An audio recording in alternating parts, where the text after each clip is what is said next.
and of the Island. By Lucy Maud Montgomery. Chapter 1. The Shadow of Change. Harvest is ended and summer is gone, quoted and Shirley, gazing across the shorn fields dreamily. She and Diana Barry had been picking apples in the Green Gables orchard, but were now resting from their labors in a sunny corner, where airy fleets of thistledown drifted by on the wings of a wind that was still summer-sweet with the incense of ferns in the haunted wood. But everything in the landscape around them spoke of autumn. The sea was roaring hollowly in the distance, the fields were bare and sere, scarfed with golden-rod, the brook valley below Green Gables overflowed with asters of ethereal purple, and the lake of shining waters was blue, blue, blue. Not the changeful blue of spring, nor the pale azure of summer, but a clear, steadfast, serene blue, as if the water were past all moods and tenses of emotion and had settled down to a tranquility unbroken by fickle dreams. "It has been a nice summer," said Diana, twisting the new ring on her left hand with a smile. "And Miss Lavender's wedding seemed to come as a sort of crown to it. I suppose Mr. and Mrs. Irving are on the Pacific coast now. It seems to me they have been gone long enough to go around the world," sighed Anne. "I can't believe it is only a week since they were married. Everything has changed. Miss Lavender and Mr. and Mrs. Allen gone, how lonely the manse looks with the shutters all closed. I went past it last night, and it made me feel as if everybody in it had died." "We'll never get another minister as nice as Mr. Allen," said Diana, with gloomy conviction. "I suppose we'll have all kinds of supplies this winter, and half the Sundays no preaching at all. And you and Gilbert gone, it will be awfully dull. Fred will be here," insinuated Anne slyly. "When is Mrs. Lynde going to move up?" asked Diana, as if she had not heard Anne's remark. "Tomorrow. I'm glad she's coming, but it will be another change. Marilla and I cleared everything out of the spare room yesterday. Do you know, I hated to do it. Of course, it was silly, but it did seem as if we were committing sacrilege. That old spare room has always seemed like a shrine to me. When I was a child I thought it the most wonderful apartment in the world. You remember what a consuming desire I had to sleep in a spare room bed, but not the Green Gables spare room. Oh, no, never there. It would have been too terrible, I couldn't have slept a wink from all. I never walked through that room when Marilla sent me in on an errand. No, indeed, I tiptoed through it and held my breath, as if I were in church, and felt relieved when I got out of it. The pictures of George Whitefield and the Duke of Wellington hung there, one on each side of the mirror, and frowned so sternly at me all the time I was in, especially if I dared peep in the mirror. Which was the only one in the house that didn't twist my face a little. I always wondered how Marilla dared house-clean that room. And now it's not only cleaned but stripped bare. George Whitefield and the Duke have been relegated to the upstairs hall. So passes the glory of this world," concluded Anne, with a laugh in which there was a little note of regret. "It is never pleasant to have our old shrines desecrated, even when we have outgrown them." "I'll be so lonesome when you go," moaned Diana for the 100th time. "And to think you go next week." "But we're together still," said Anne cheerily. "We mustn't let next week rob us of this week's joy. I hate the thought of going myself, home and I are such good friends. Talk of being lonesome. It's I who should groan. You'll be here with any number of your old friends, and Fred. While I shall be alone among strangers, not knowing a soul. Except Gilbert and Charlie Sloane," said Diana, imitating Anne's italics and slyness. "Charlie Sloane will be a great comfort, of course," agreed Anne sarcastically, whereupon both those irresponsible damsels laughed. Diana knew exactly what Anne thought of Charlie Sloane, but, despite sundry confidential talks, she did not know just what Anne thought of Gilbert Blythe. To be sure, Anne herself did not know that. "The boys may be boarding at the other end of Kingsport, for all I know," Anne went on. "I am glad I'm going to Redmond, and I am sure I shall like it after a while. But for the first few weeks I know I won't. I shan't even have the comfort of looking forward to the weekend visit home, as I had when I went to Queen's. Christmas will seem like 1,000 years away. Everything is changing, or going to change, said Diana sadly. I have a feeling that things will never be the same again, Anne. We have come to a parting of the ways, I suppose, said Anne thoughtfully. We had to come to it. Do you think, Diana, that being grown up is really as nice as we used to imagine it would be when we were children? I don't know, there are some nice things about it, answered Diana, again caressing her ring with that little smile which always had the effect of making Anne feel suddenly left out and inexperienced. But there are so many puzzling things, too. Sometimes I feel as if being grown up just frightened me, and then I would give anything to be a little girl again. I suppose we'll get used to being grown up in time, said Anne cheerfully. There won't be so many unexpected things about it by and by, though, after all, I fancy it's the unexpected things that give spice to life. We're 18, Diana. In 2 more years we'll be 20. When I was 10 I thought 20 was a green old age. In no time you'll be a staid, middle-aged matron, and I shall be nice, old maid Aunt Anne, coming to visit you on vacations. You'll always keep a corner for me, won't you, Dee darling? Not the spare room, of course, old maids can't aspire to spare rooms, and I shall be as humble as Uriah Heep, and quite content with a little over the porch or off the parlor cubby hole. What nonsense you do talk, Anne, laughed Diana. You'll marry somebody splendid and handsome and rich, and no spare room in Avonlea will be half gorgeous enough for you, and you'll turn up your nose at all the friends of your youth. That would be a pity. My nose is quite nice, but I fear turning it up would spoil it, said Anne, patting that shapely organ. I haven't so many good features that I could afford to spoil those I have. So, even if I should marry the king of the Cannibal Islands, I promise you I won't turn up my nose at you, Diana. With another gay laugh the girls separated, Diana to return to Orchard Slope, and to walk to the post office. She found a letter awaiting her there, and when Gilbert Blythe overtook her on the bridge over the lake of shining waters she was sparkling with the excitement of it. Priscilla Grant is going to Redmond, too, she exclaimed. Isn't that splendid? I hoped she would, but she didn't think her father would consent. He has, however, and we're to board together. I feel that I can face an army with banners, or all the professors of Redmond in one fell phalanx, with a chum like Priscilla by my side. I think we'll like Kingsport, said Gilbert. It's a nice old burg, they tell me, and has the finest natural park in the world. I've heard that the scenery in it is magnificent. I wonder if it can be, any more beautiful than this, murmured Anne, looking around her with the loving, enraptured eyes of those to whom home must always be the loveliest spot in the world. No matter what fairer lands may lie under alien stars. They were leaning on the bridge of the old pond, drinking deep of the enchantment of the dusk, just at the spot where Anne had climbed from her sinking dory on the day Elaine floated down to Camelot. The fine, empurpling dye of sunset still stained the western skies, but the moon was rising and the water lay like a great, silver dream in her light. Remembrance wove a sweet and subtle spell over the 2 young creatures. You are very quiet, Anne, said Gilbert at last. I'm afraid to speak or move for fear all this wonderful beauty will vanish just like a broken silence, breathed Anne. Gilbert suddenly laid his hand over the slender white one lying on the rail of the bridge. His hazel eyes deepened into darkness, his still boyish lips opened to say something of the dream and hope that thrilled his soul. But Anne snatched her hand away and turned quickly. The spell of the dusk was broken for her. I must go home, she exclaimed, with a rather overdone carelessness. Marilla had a headache this afternoon, and I'm sure the twins will be in some dreadful mischief by this time. I really shouldn't have stayed away so long. She chattered ceaselessly and inconsequently until they reached the Green Gables lane.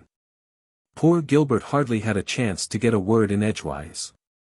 And felt rather relieved when they parted.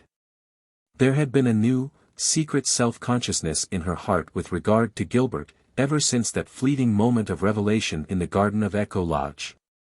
Something alien had intruded into the old, perfect, school-day comradeship, something that threatened to mar it. I never felt glad to see Gilbert go before, she thought, half resentfully, half sorrowfully, as she walked alone up the lane. Our friendship will be spoiled if he goes on with this nonsense. It mustn't be spoiled, I won't let it. Oh, why can't boys be just sensible? And had an uneasy doubt that it was not strictly sensible, that she should still feel on her hand the warm pressure of Gilbert's, as distinctly as she had felt it for the swift second his had rested there. And still less sensible that the sensation was far from being an unpleasant one, very different from that which had attended a similar demonstration on Charlie Sloane's part. When she had been sitting out a dance with him at a White Sands party 3 nights before. And shivered over the disagreeable recollection. But all problems connected with infatuated swains vanished from her mind when she entered the homely, unsentimental atmosphere of the Green Gables kitchen where an 8-year-old boy was crying grievously on the sofa. "What is the matter, Davy?" asked Anne, taking him up in her arms. "Where are Marilla and Dora?" "Marilla's putting Dora to bed," sobbed Davy, "and I'm crying 'cause Dora fell down the outside cellar steps, heels over head, and scraped all the skin off her nose, and—" "Oh, well, don't cry about it, dear. Of course, you are sorry for her, but crying won't help her any. She'll be all right tomorrow. Crying never helps anyone, Davy boy, and—" "I ain't crying 'cause Dora fell down cellar," said Davy, cutting short Anne's well-meant preachment with increasing bitterness. "I'm crying, 'cause I wasn't there to see her fall. I'm always missing some fun or other, seems to me. Oh, Davy!" And choked back an unholy shriek of laughter. "Would you call it fun to see poor little Dora fall down the steps and get hurt?" "She wasn't much hurt," said Davy, defiantly. "Course, if she'd been killed I'd have been real sorry, Anne. But the Keiths ain't so easy killed. They're like the Blewetts, I guess. Herb Blewett fell off the hayloft last Wednesday, and rolled right down through the turnip chute into the box stall, where they had a fearful wild, cross horse, and rolled right under his heels. And still he got out alive, with only 3 bones broke. Mrs. Lynde says there are some folks you can't kill with a meat axe. Is Mrs. Lynde coming here tomorrow, Anne?" "Yes, Davy, and I hope you'll be always very nice and good to her." "I'll be nice and good. But will she ever put me to bed at nights, Anne?" "Perhaps."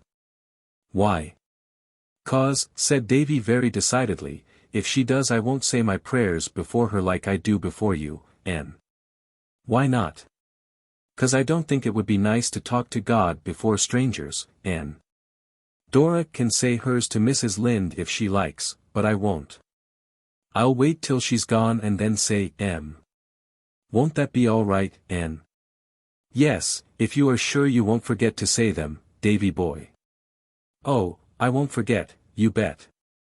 I think saying my prayers is great fun. But it won't be as good fun saying them alone as saying them to you. I wish you'd stay home, Anne. I don't see what you want to go away and leave us for." "I don't exactly want to, Davy, but I feel I ought to go." "If you don't want to go you needn't. You're grown up. When I'm grown up I'm not going to do one single thing I don't want to do, Anne. All your life, Davy, you'll find yourself doing things you don't want to do." "I won't," said Davy flatly. "Catch me. I have to do things I don't want to now, 'cause you and Marilla'll send me to bed if I don't. But when I grow up you can't do that, and there'll be nobody to tell me not to do things. Won't I have the time? Say, Anne, Milty Boulter says his mother says you're going to college to see if you can catch a man. Are you, Anne? I want to know." For a second and burned with resentment. Then she laughed, reminding herself that Mrs. Boulter's crude vulgarity of thought and speech could not harm her. "No, Davy, I'm not. I'm going to study and grow and learn about many things." "What things?" "Shoes and ships and sealing wax. And cabbages and kings," quoted Anne. "But if you did want to catch a man how would you go about it?" "I want to know," persisted Davy, for whom the subject evidently possessed a certain fascination. "You'd better ask Mrs. Boulter," said Anne thoughtlessly. "I think it's likely she knows more about the process than I do." "I will, the next time I see her," said Davy gravely. "Davy! If you do," cried Anne, realizing her mistake. "But you just told me to," protested Davy aggrieved. "It's time you went to bed," decreed Anne, by way of getting out of the scrape.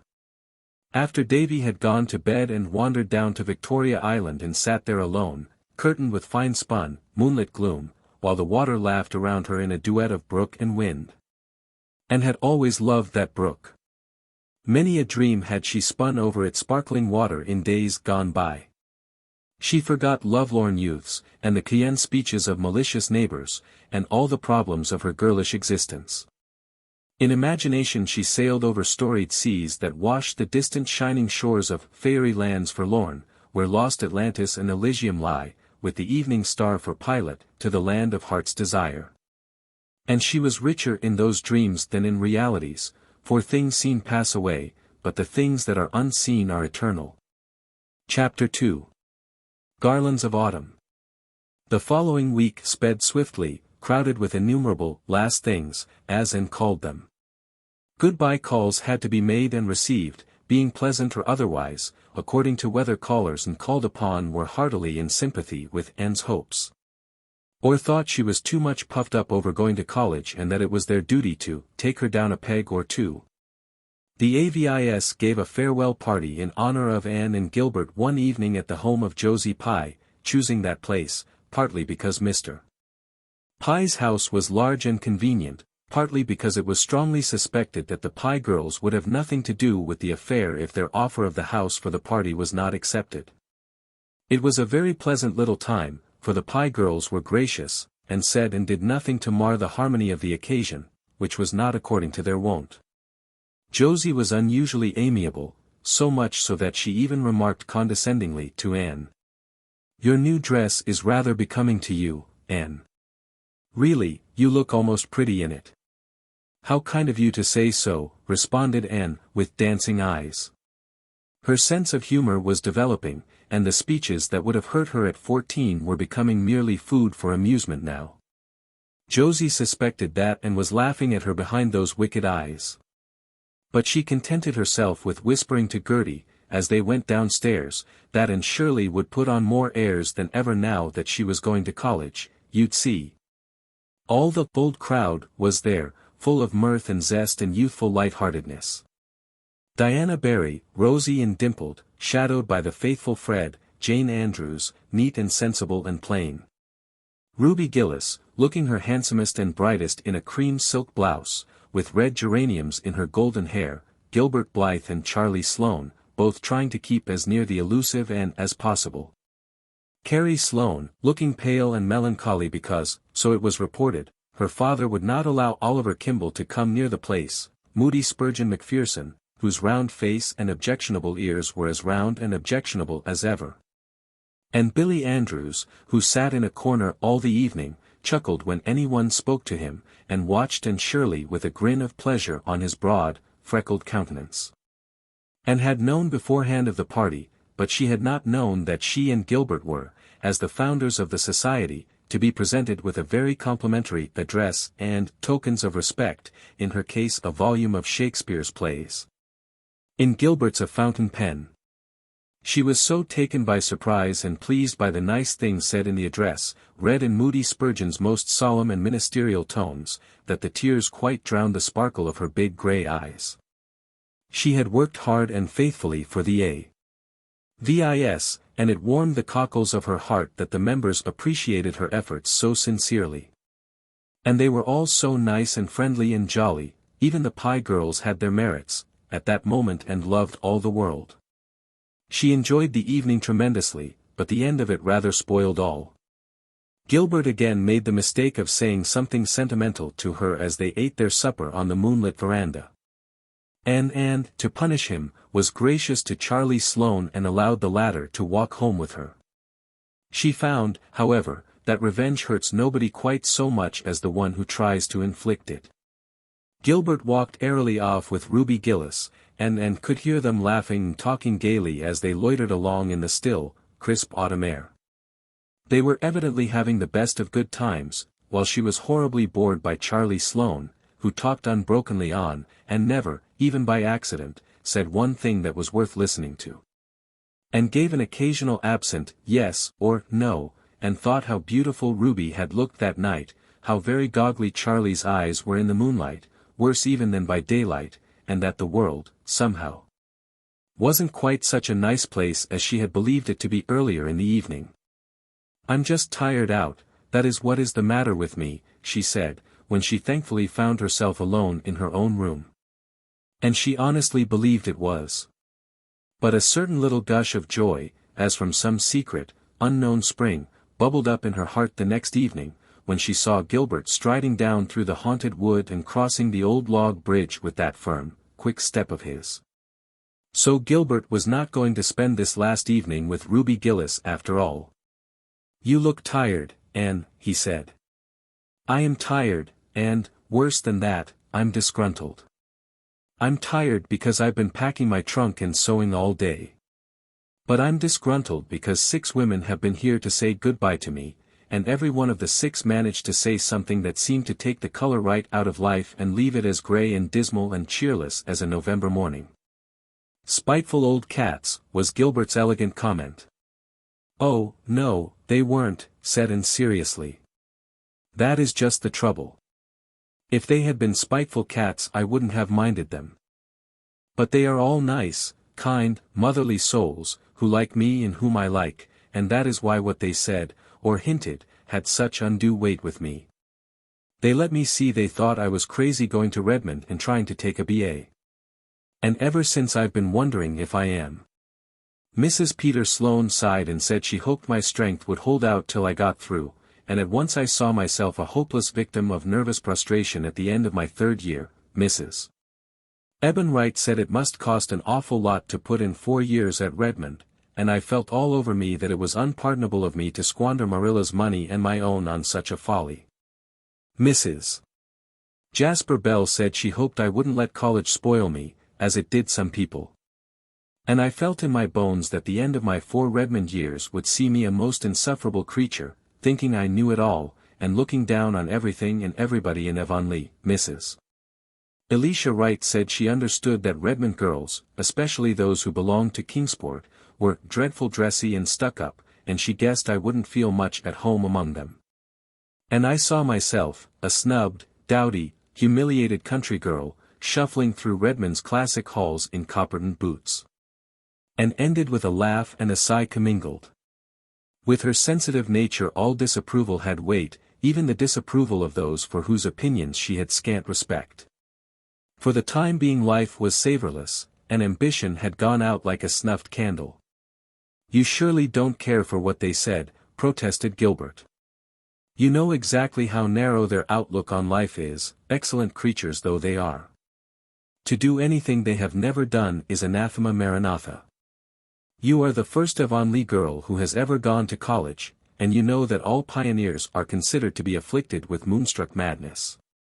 "Oh, I know. But feeling is so different from knowing.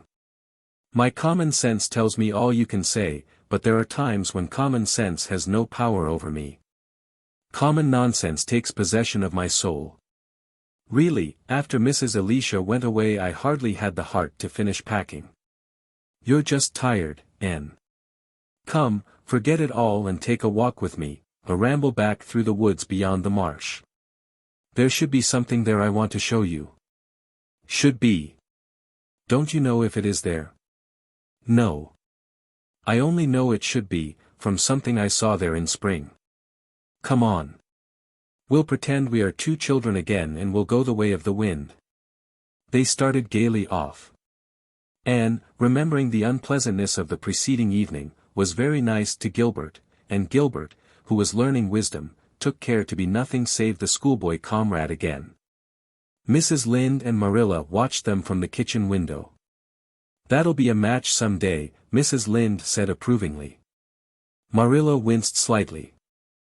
In her heart she hoped it would, but it went against her grain to hear the matter spoken of in Mrs. Lynde's gossipy matter-of-fact way. "They're only children yet," she said shortly. Mrs. Lynde laughed good-naturedly. And is 18, I was married when I was that age. We old folks, Marilla, are too much given to thinking children never grow up, that's what. And is a young woman and Gilbert's a man, and he worships the ground she walks on, as anyone can see. He's a fine fellow, and can't do better. I hope she won't get any romantic nonsense into her head at Redmond. I don't approve of them coeducational places and never did, that's what. I don't believe, concluded Mrs. Lynde solemnly, that the students at such colleges ever do much else than flirt. They must study a little, said Marilla, with a smile. Precious little, sniffed Mrs. Rachel. However, I think and will. She never was flirtatious. But she doesn't appreciate Gilbert at his full value, that's what. Oh, I know girls. Charlie Sloane is wild about her, too, but I'd never advise her to marry a Sloane. The Sloanes are good, honest, respectable people, of course. But when all's said and done, they're Sloanes. Marilla nodded. To an outsider, the statement that Sloanes were Sloanes might not be very illuminating, but she understood. Every village has such a family. Good, honest, respectable people they may be, but Sloanes they are and must ever remain, though they speak with the tongues of men and angels. Gilbert and Anne, happily unconscious that their future was thus being settled by Mrs. Rachel, were sauntering through the shadows of the haunted wood. Beyond, the harvest hills were basking in an amber sunset radiance, under a pale, aerial sky of rose and blue. The distant spruce groves were burnished bronze, and their long shadows barred the upland meadows. But around them a little wind sang among the fir tassels, and in it there was the note of autumn. This wood really is haunted now, by old memories, said Anne, stooping to gather a spray of ferns, bleached to waxen whiteness by frost. It seems to me that the little girls Diana and I used to play here still, and sit by the Dryad's bubble in the twilights, trysting with the ghosts. Do you know, I can never go up this path in the dusk without feeling a bit of the old fright and shiver. There was one especially horrifying phantom which we created, the ghost of the murdered child that crept up behind you and laid cold fingers on yours. I confess that, to this day, I cannot help fancying its little, furtive footsteps behind me when I come here after nightfall.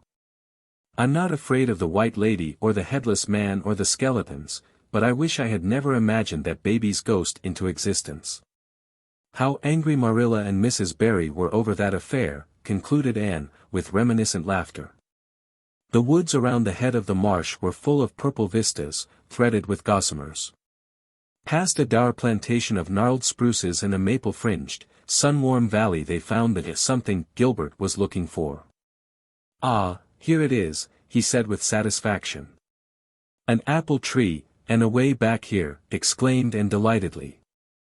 Yes, a veritable apple-bearing apple tree, too, here in the very midst of pines and beeches, a mile away from any orchard. I was here one day last spring and found it, all white with blossom. So I resolved I'd come again in the fall and see if it had been apples. See, it's loaded. They look good, too, tawny as russets but with a dusky red cheek. Most wild seedlings are green and uninviting. I suppose it sprang years ago from some chance-sown seed, said Anne dreamily. And how it has grown and flourished and held its own here all alone among aliens, the brave determined thing. Here's a fallen tree with a cushion of moss. Sit down, Anne, it will serve for a woodland throne. I'll climb for some apples. They all grow high, the tree had to reach up to the sunlight. The apples proved to be delicious. Under the tawny skin was a white flesh, faintly veined with red, and, besides their own proper apple taste, they had a certain wild, delightful tang no orchard-grown apple ever possessed. The fatal apple of Eden couldn't have had a rarer flavor, commented Anne. But it's time we were going home. See, it was twilight 3 minutes ago and now it's moonlight. What a pity we couldn't have caught the moment of transformation. But such moments never are caught, I suppose.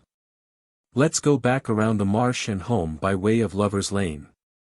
Do you feel as disgruntled now as when you started out, Anne? Not I.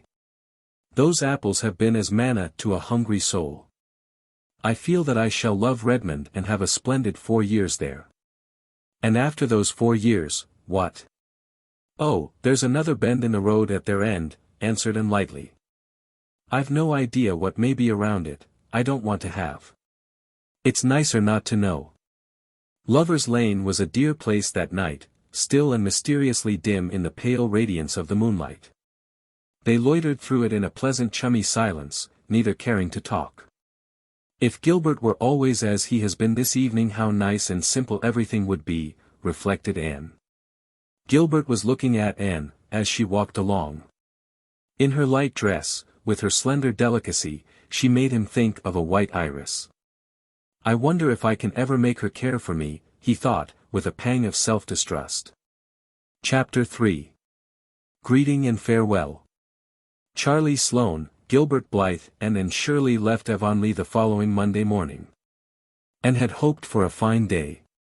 Diana was to drive her to the station, and they wanted this, their last drive together for some time, to be a pleasant one. But when Anne went to bed Sunday night, the east wind was moaning around Green Gables with an ominous prophecy which was fulfilled in the morning. Anne awoke to find raindrops pattering against her window and shadowing the pond's grey surface with widening rings. Hills and sea were hidden in mist, and the whole world seemed dim and dreary. And dressed in the cheerless grey dawn, for an early start was necessary to catch the boat train, she struggled against the tears that would well up in her eyes in spite of herself. She was leaving the home that was so dear to her, and something told her that she was leaving it forever, save as a holiday refuge. Things would never be the same again, coming back for vacations would not be living there. And oh, how dear and beloved everything was, that little white porch room, sacred to the dreams of girlhood, the old snow queen at the window, the brook in the hollow, the Dryad's bubble, the haunted woods. And Lover's Lane, all the 1,001 dear spots where memories of the old years bided. Could she ever be really happy anywhere else? Breakfast at Green Gables that morning was a rather doleful meal. Davy, for the first time in his life probably, could not eat, but blubbered shamelessly over his porridge. Nobody else seemed to have much appetite, save Dora, who tucked away her rations comfortably. Dora, like the immortal and most prudent Charlotte, who went on cutting bread and butter, when her frenzied lover's body had been carried past on a shutter, was one of those fortunate creatures who are seldom disturbed by anything. Even at 8 it took a great deal to ruffle Dora's placidity. She was sorry and was going away, of course, but was that any reason why she should fail to appreciate a poached egg on toast? Not at all. And, seeing that Davy could not eat his, Dora ate it for him. Promptly on time Diana appeared with horse and buggy, her rosy face glowing above her raincoat. The goodbyes had to be said then somehow. Mrs. Lynde came in from her quarters to give Anne a hearty embrace and warn her to be careful of her health, whatever she did. Marilla, brusque and tearless, pecked Anne's cheek and said she supposed they'd hear from her when she got settled. A casual observer might have concluded that Anne's going mattered very little to her, unless said observer had happened to get a good look in her eyes. Dora kissed Anne primly and squeezed out 2 decorous little tears. But Davy, who had been crying on the back porch step ever since they rose from the table, refused to say goodbye at all. When he saw Anne coming towards him he sprang to his feet, bolted up the back stairs, and hid in a clothes closet, out of which he would not come. His muffled howls were the last sounds Anne heard as she left Green Gables. It rained heavily all the way to Bright River, to which station they had to go, since the branch line train from Carmody did not connect with the boat train. Charlie and Gilbert were on the station platform when they reached it, and the train was whistling. Anne had just time to get her ticket and trunk check, say a hurried farewell to Diana, and hasten on board. She wished she were going back with Diana to Avonlea, she knew she was going to die of homesickness. And oh, if only that dismal rain would stop pouring down as if the whole world were weeping over summer vanished and joys departed. Even Gilbert's presence brought her no comfort, for Charlie Sloane was there, too, and Sloanishness could be tolerated only in fine weather. It was absolutely insufferable in rain. But when the boat steamed out of Charlottetown harbor things took a turn for the better. The rain ceased and the sun began to burst out goldenly now and again between the rents in the clouds, burnishing the grey seas with copper-hued radiance. And lighting up the mists that curtained the island's red shores with gleams of gold foretokening a fine day after all. Besides, Charlie Sloane promptly became so seasick that he had to go below, and Anne and Gilbert were left alone on deck. I am very glad that all the Sloanes get seasick as soon as they go on water, thought Anne mercilessly. I am sure I couldn't take my farewell look at the pooled sod, with Charlie standing there pretending to look sentimentally at it, too. Well, we're off, remarked Gilbert unsentimentally. Yes, I feel like Byron's Childe Harold, only it isn't really my native shore that I'm watching, said Anne, winking her grey eyes vigorously. Nova Scotia is that, I suppose. But one's native shore is the land one loves the best, and that's good old PEI for me. I can't believe I didn't always live here. Those 11 years before I came seem like a bad dream. It's 7 years since I crossed on this boat, the evening Mrs. Spencer brought me over from Hopetown. I can see myself, in that dreadful old wincey dress and faded sailor hat, exploring decks and cabins with enraptured curiosity. It was a fine evening, and how those red island shores did gleam in the sunshine. Now I'm crossing the strait again. Oh, Gilbert, I do hope I'll like Redmond and Kingsport, but I'm sure I won't. Where's all your philosophy gone, Anne? It's all submerged under a great, swamping wave of loneliness and homesickness. I've longed for 3 years to go to Redmond, and now I'm going, and I wish I weren't. Never mind. I shall be cheerful and philosophical again after I have just one good cry. I must have that, as a went, and I'll have to wait until I get into my boarding-house bed tonight, wherever it may be, before I can have it. Then Anne will be herself again. I wonder if Davy has come out of the closet yet. It was 9 that night when their train reached Kingsport, and they found themselves in the blue-white glare of the crowded station. Anne felt horribly bewildered, but a moment later she was seized by Priscilla Grant, who had come to Kingsport on Saturday. Here you are, beloved. And I suppose you're as tired as I was when I got here Saturday night. Tired? Priscilla, don't talk of it. I'm tired, and green, and provincial, and only about 10 years old. For pity's sake take your poor, broken-down chum to some place where she can hear herself think. I'll take you right up to our boarding-house. I've a cab ready outside. It's such a blessing you're here, Prissy. If you weren't I think I should just sit down on my suitcase, here and now, and weep bitter tears. What a comfort one familiar face is in a howling wilderness of strangers. Is that Gilbert Blythe over there, Anne? How he has grown up this past year. He was only a schoolboy when I taught in Carmody. And of course that's Charlie Sloane. He hasn't changed, couldn't. He looked just like that when he was born, and he'll look like that when he's 80. This way, dear. We'll be home in 20 minutes. Home, groaned Anne. You mean we'll be in some horrible boarding house, in a still more horrible hall bedroom, looking out on a dingy backyard. It isn't a horrible boarding house, Anne girl. Here's our cab. Hop in, the driver will get your trunk. Oh, yes, the boarding house, it's really a very nice place of its kind, as you'll admit tomorrow morning when a good night's sleep has turned your blues rosy pink. It's a big, old-fashioned, grey stone house on St. John Street, just a nice little constitutional from Redmond. It used to be the residence of great folk, but fashion has deserted St. John Street and its houses only dream now of better days. They're so big that people living in them have to take boarders just to fill up. At least, that is the reason our landladies are very anxious to impress on us.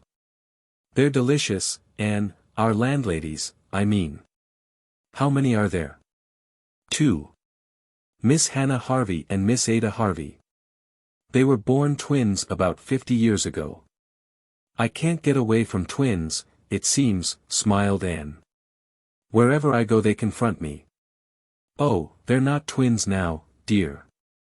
After they reached the age of 30 they never were twins again. Miss Hannah has grown old, not too gracefully, and Miss Ada has stayed 30, less gracefully still. I don't know whether Miss Hannah can smile or not. I've never caught her at it so far, but Miss Ada smiles all the time and that's worse.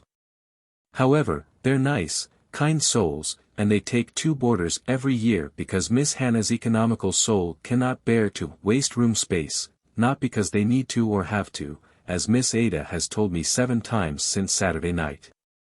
As for our rooms, I admit they are hall bedrooms, and mine does look out on the backyard. Your room is a front one and looks out on Old St. John's graveyard, which is just across the street. That sounds gruesome, shivered Anne. I think I'd rather have the backyard view. Oh, no, you wouldn't. Wait and see. Old St. John's is a darling place. It's been a graveyard so long that it ceased to be one and has become one of the sights of Kingsport. I was all through it yesterday for a pleasure exertion. There's a big stone wall and a row of enormous trees all around it, and rows of trees all through it, and the queerest old tombstones, with the queerest and quaintest inscriptions. You'll go there to study, and see if you don't. Of course, nobody is ever buried there now. But a few years ago they put up a beautiful monument to the memory of Nova Scotian soldiers who fell in the Crimean War. It is just opposite the entrance gates and there's scope for imagination in it, as you used to say. Here's your trunk at last, and the boys coming to say good night. Must I really shake hands with Charlie Sloane, Anne? His hands are always so cold and fishy feeling. We must ask them to call occasionally. Miss Hannah gravely told me we could have young gentlemen callers 2 evenings in the week, if they went away at a reasonable hour. And Miss Ada asked me, smiling, please to be sure they didn't sit on her beautiful cushions. I promised to see to it, but goodness knows where else they can sit, unless they sit on the floor, for there are cushions on everything. Miss Ada even has an elaborate Battenberg one on top of the piano. And was laughing by this time. Priscilla's gay chatter had the intended effect of cheering her up. Homesickness vanished for the time being, and did not even return in full force when she finally found herself alone in her little bedroom. She went to her window and looked out. The street below was dim and quiet. Across it the moon was shining above the trees in Old St. John's, just behind the great dark head of the lion on the monument. And wondered if it could have been only that morning that she had left Green Gables. She had the sense of a long passage of time which one day of change and travel gives. I suppose that very moon is looking down on Green Gables now, she mused. But I won't think about it, that way homesickness lies. I'm not even going to have my good cry. I'll put that off to a more convenient season, and just now I'll go calmly and sensibly to bed and to sleep. Chapter 4. April's Lady. Kingsport is a quaint old town, harking back to early colonial days, and wrapped in its ancient atmosphere, as some fine old dame in garments fashioned like those of her youth. Here and there it sprouts out into modernity, but at heart it is still unspoiled, it is full of curious relics, and haloed by the romance of many legends of the past. Once it was a mere frontier station on the fringe of the wilderness, and those were the days when Indians kept life from being monotonous to the settlers. Then it grew to be a bone of contention between the British and the French, being occupied now by the one and now by the other, emerging from each occupation with some fresh scar of battling nations branded on it. It has in its park a Martello Tower, autographed all over by tourists, a dismantled old French fort on the hills beyond the town, and several antiquated cannon in its public squares. It has other historic spots also, which may be hunted out by the curious, and none is more quaint and delightful than Old St. John's Cemetery at the very core of the town, with streets of quiet, old-time houses on 2 sides, and busy, bustling, modern thoroughfares on the others. Every citizen of Kingsport feels a thrill of possessive pride in Old St. John's, for, if he be of any pretensions at all, he has an ancestor buried there, with a queer, crooked slab at his head, or else sprawling protectively over the grave, on which all the main facts of his history are recorded. For the most part no great art or skill was lavished on those old tombstones. The larger number are of roughly chiseled brown or gray native stone, and only in a few cases is there any attempt at ornamentation. Some are adorned with skull and crossbones, and this grisly decoration is frequently coupled with a cherub's head. Many are prostrate and in ruins. Into almost all time's tooth has been gnawing, until some inscriptions have been completely effaced and others can only be deciphered with difficulty. The graveyard is very full and very bowery, for it is surrounded and intersected by rows of elms and willows, beneath whose shade the sleepers must lie very dreamlessly, forever crooned to by the winds and leaves over them, and quite undisturbed by the clamor of traffic just beyond. And took the first of many rambles in Old St. John's the next afternoon.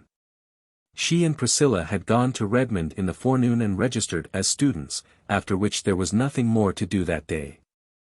The girls gladly made their escape, for it was not exhilarating to be surrounded by crowds of strangers, most of whom had a rather alien appearance, as if not quite sure where they belonged. The freshettes stood about in detached groups of 2 or 3, looking askance at each other. The freshies, wiser in their day and generation, had banded themselves together on the big staircase of the entrance hall, where they were shouting out glees with all the vigor of youthful lungs. As a species of defiance to their traditional enemies, the sophomores, a few of whom were prowling loftily about, looking properly disdainful of the unlicked cubs, on the stairs. Gilbert and Charlie were nowhere to be seen. Little did I think the day would ever come when I'd be glad of the sight of a Sloane, said Priscilla, as they crossed the campus, but I'd welcome Charlie's goggle eyes almost ecstatically. At least, they'd be familiar eyes. Oh, sighed Anne. I can't describe how I felt when I was standing there, waiting my turn to be registered, as insignificant as the teeniest drop in a most enormous bucket. It's bad enough to feel insignificant, but it's unbearable to have it grained into your soul that you will never, can never, be anything but insignificant. And that is how I did feel, as if I were invisible to the naked eye and some of those sophs might step on me. I knew I would go down to my grave unwept, unhonored and unsung. Wait till next year, comforted Priscilla. Then we'll be able to look as bored and sophisticated as any sophomore of them all. No doubt it is rather dreadful to feel insignificant. But I think it's better than to feel as big and awkward as I did, as if I were sprawled all over Redmond. That's how I felt, I suppose because I was a good 2 inches taller than anyone else in the crowd. I wasn't afraid a soph might walk over me. I was afraid they'd take me for an elephant, or an overgrown sample of a potato-fed islander. I suppose the trouble is we can't forgive Big Redmond for not being Little Queens, said Anne, gathering about her the shreds of her old cheerful philosophy to cover her nakedness of spirit. When we left Queens we knew everybody and had a place of our own. I suppose we have been unconsciously expecting to take life up at Redmond just where we left off at Queens, and now we feel as if the ground had slipped from under our feet. I'm thankful that neither Mrs. Lynde nor Mrs. Elisha Wright know, or ever will know, my state of mind at present. They would exult in saying I told you so, and be convinced it was the beginning of the end. Whereas it is just the end of the beginning. Exactly. That sounds more Annish. In a little while we'll be acclimated and acquainted, and all will be well. Anne, did you notice the girl who stood alone just outside the door of the co-ed's dressing room all the morning, the pretty one with the brown eyes and crooked mouth? Yes, I did. I noticed her particularly because she seemed the only creature there who looked as lonely and friendless as I felt. I had you, but she had no one. I think she felt pretty all by herselfish, too. Several times I saw her make a motion as if to cross over to us, but she never did it, too shy, I suppose. I wished she would come. If I hadn't felt so much like the aforesaid elephant I'd have gone to her. But I couldn't lumber across that big hall with all those boys howling on the stairs. She was the prettiest freshette I saw today, but probably favor is deceitful and even beauty is vain on your first day at Redmond, concluded Priscilla with a laugh. I'm going across to Old St. John's after lunch, said Anne. I don't know that a graveyard is a very good place to go to get cheered up, but it seems the only get-at-able place where there are trees, and trees I must have. I'll sit on one of those old slabs and shut my eyes and imagine I'm in the Avonlea woods. And did not do that, however, for she found enough of interest in old St. John's to keep her eyes wide open. They went in by the entrance gates, past the simple, massive, stone arch surmounted by the great Lion of England. And on Inkerman yet the wild bramble is gory. And those bleak heights henceforth shall be famous in story. Quoted Anne, looking at it with a thrill. They found themselves in a dim, cool, green place where winds were fond of purring. Up and down the long grassy aisles they wandered, reading the quaint, voluminous epitaphs, carved in an age that had more leisure than our own. Here leath the body of Albert Crawford, Esq.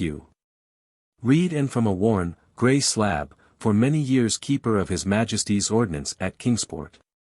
He served in the army till the peace of 1763, when he retired from bad health. He was a brave officer, the best of husbands, the best of fathers, the best of friends. He died October 29, 1792, aged 84 years. There's an epitaph for you, Prissy. There is certainly some scope for imagination in it. How full such a life must have been of adventure. And as for his personal qualities, I'm sure human eulogy couldn't go further. I wonder if they told him he was all those best things while he was alive. Here's another, said Priscilla. Listen. To the memory of Alexander Ross, who died on the 22nd of September, 1840, aged 43 years. This is raised as a tribute of affection by one whom he served so faithfully for 27 years that he was regarded as a friend, deserving the fullest confidence and attachment. A very good epitaph, commented and thoughtfully. I wouldn't wish a better. We are all servants of some sort, and if the fact that we are faithful can be truthfully inscribed on our tombstones, nothing more need be added. Here's a sorrowful little grey stone, Prissy, to the memory of a favourite child. And here is another erected to the memory of one who is buried elsewhere. I wonder where that unknown grave is. Really, the graveyards of today will never be as interesting as this. You were right, I shall come here often. I love it already. I see we're not alone here, there's a girl down at the end of this avenue. Yes, and I believe it's the very girl we saw at Redmond this morning. I've been watching her for 5 minutes. She has started to come up the avenue exactly half a dozen times, and half a dozen times has she turned and gone back. Either she's dreadfully shy or she has got something on her conscience. Let's go and meet her. It's easier to get acquainted in a graveyard than at Redmond, I believe. They walked down the long grassy arcade towards the stranger, who was sitting on a grey slab under an enormous willow. She was certainly very pretty, with a vivid, irregular, bewitching type of prettiness. There was a gloss as of brown nuts on her satin-smooth hair and a soft, ripe glow on her round cheeks. Her eyes were big and brown and velvety, under oddly pointed black brows, and her crooked mouth was rose-red. She wore a smart brown suit, with 2 very modish little shoes peeping from beneath it. And her hat of dull pink straw, wreathed with golden-brown poppies, had the indefinable, unmistakable air which pertains to the creation of an artist in millinery. Priscilla had a sudden stinging consciousness that her own hat had been trimmed by her village store milliner, and then wondered uncomfortably if the blouse she had made herself, and which Mrs. Lind had fitted, looked very countrified and homemade besides the stranger's smart attire. For a moment both girls felt like turning back. But they had already stopped and turned towards the grey slab. It was too late to retreat, for the brown-eyed girl had evidently concluded that they were coming to speak to her. Instantly she sprang up and came forward with outstretched hand and a gay, friendly smile in which there seemed not a shadow of either shyness or burdened conscience. "Oh, I want to know who you 2 girls are," she exclaimed eagerly. "I've been dying to know. I saw you at Redmond this morning. Say, wasn't it awful there? For the time I wished I had stayed home and got married." Anne and Priscilla both broke into unconstrained laughter at this unexpected conclusion. The brown-eyed girl laughed, too. I really did. I could have, you know. Come, let's all sit down on this gravestone and get acquainted. It won't be hard. I know we're going to adore each other. I knew it as soon as I saw you at Redmond this morning. I wanted so much to go right over and hug you both. Why didn't you? Asked Priscilla. Because I simply couldn't make up my mind to do it. I never can make up my mind about anything myself. I'm always afflicted with indecision. Just as soon as I decide to do something I feel in my bones that another course would be the correct one. It's a dreadful misfortune, but I was born that way, and there is no use in blaming me for it, as some people do. So I couldn't make up my mind to go and speak to you, much as I wanted to. We thought you were too shy, said Anne. No, no, dear. Shyness isn't among the many failings, or virtues, of Philippa Gordon, Phil for short. Do call me Phil right off. Now, what are your handles? She's Priscilla Grant, said Anne, pointing. And she's Anne Shirley, said Priscilla, pointing in turn. And we're from the island, said both together. I hail from Bolingbroke, Nova Scotia, said Philippa. Bolingbroke, exclaimed Anne. Why, that is where I was born. Do you really mean it? Why, that makes you a Bluenose after all. No, it doesn't, retorted Anne. Wasn't it Dan O'Connell who said that if a man was born in a stable it didn't make him a horse? I'm island to the core. Well, I'm glad you were born in Bolingbroke anyway. It makes us kind of neighbors, doesn't it? And I like that, because when I tell you secrets it won't be as if I were telling them to a stranger. I have to tell them. I can't keep secrets, it's no use to try. That's my worst failing, that, and indecision, as aforesaid. Would you believe it? It took me half an hour to decide which hat to wear when I was coming here, to a graveyard. At first I inclined to my brown one with the feather, but as soon as I put it on I thought this pink one with the floppy brim would be more becoming. When I got it pinned in place I liked the brown one better. At last I put them close together on the bed, shut my eyes, and jabbed with a hat pin. The pin speared the pink one, so I put it on. It is becoming, isn't it? Tell me, what do you think of my looks? At this naive demand, made in a perfectly serious tone, Priscilla laughed again. But Anne said, impulsively squeezing Philippa's hand. We thought this morning that you were the prettiest girl we saw at Redmond. Philippa's crooked mouth flashed into a bewitching, crooked smile over very white little teeth.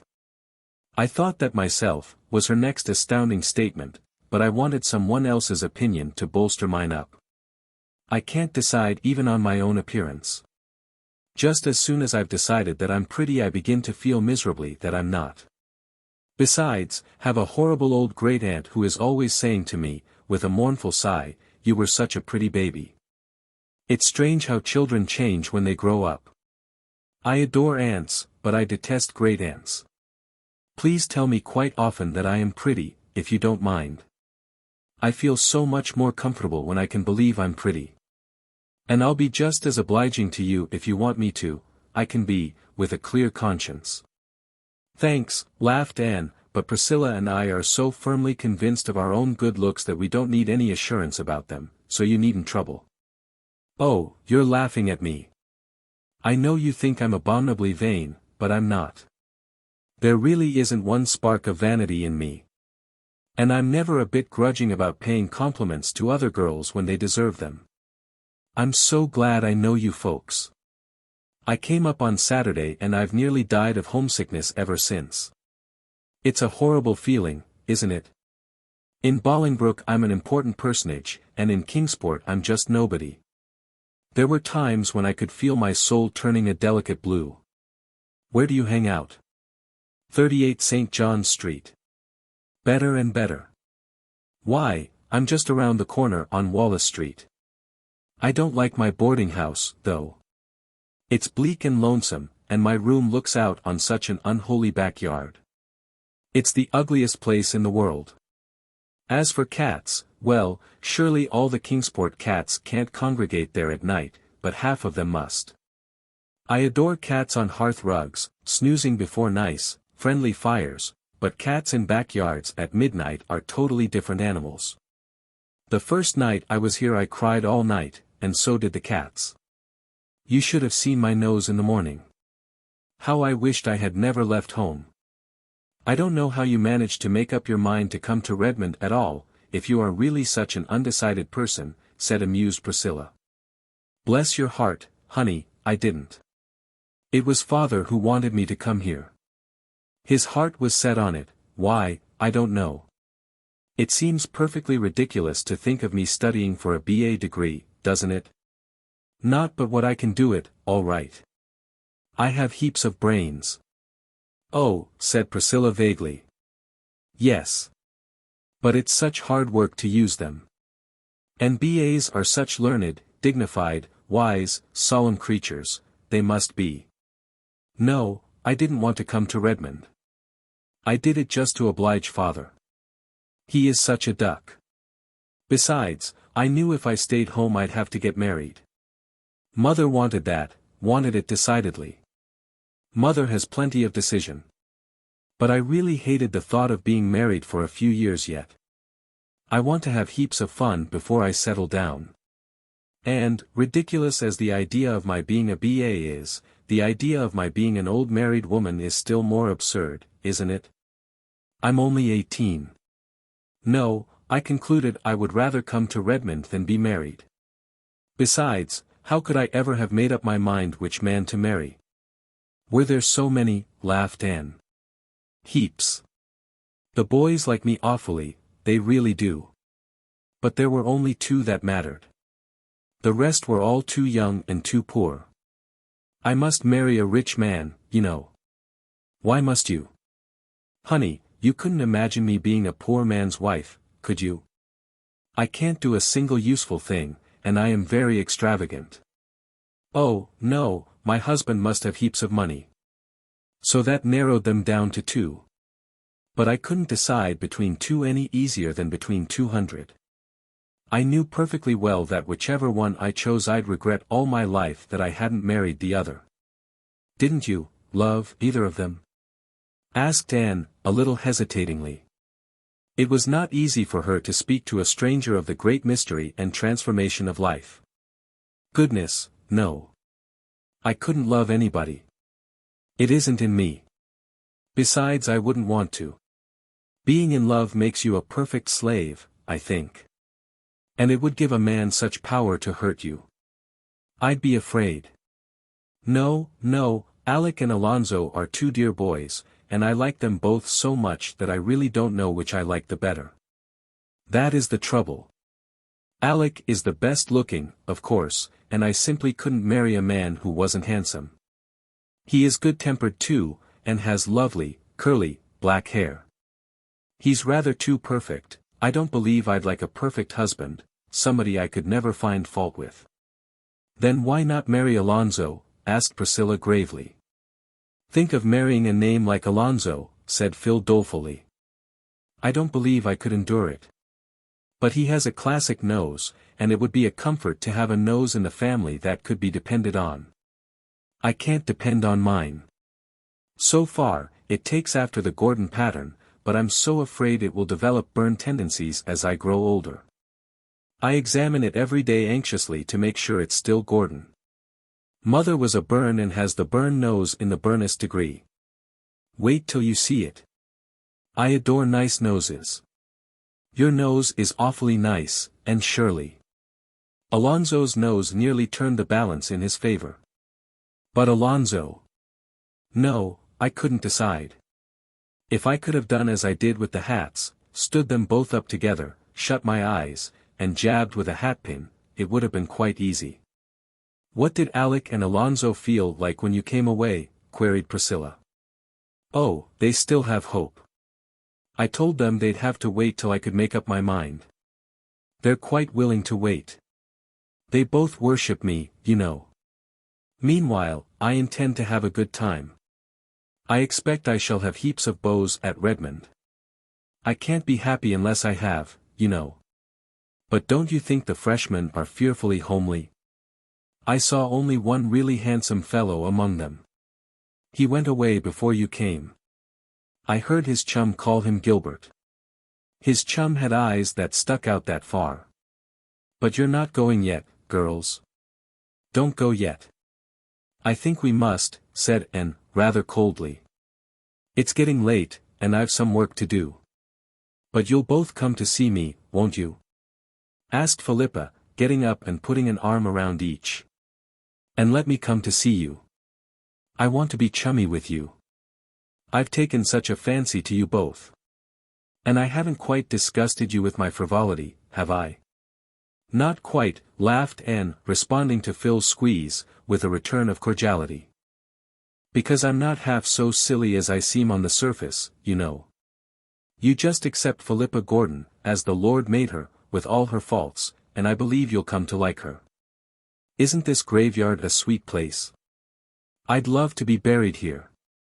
Here's a grave I didn't see before, this one in the iron railing. Oh, girls, look, see, the stone says it's the grave of a middy who was killed in the fight between the Shannon and the Chesapeake.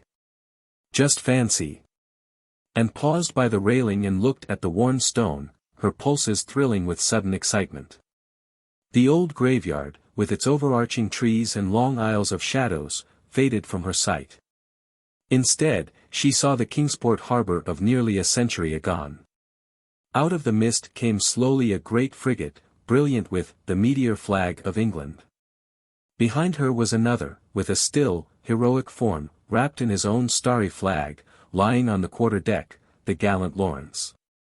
Time's finger had turned back his pages, and that was the Shannon sailing triumphant up the bay with the Chesapeake as her prize. Come back, and Shirley, come back, laughed Philippa, pulling her arm. You're 100 years away from us. Come back. And came back with a sigh, her eyes were shining softly. I've always loved that old story, she said, and although the English won that victory, I think it was because of the brave, defeated commander. I love it.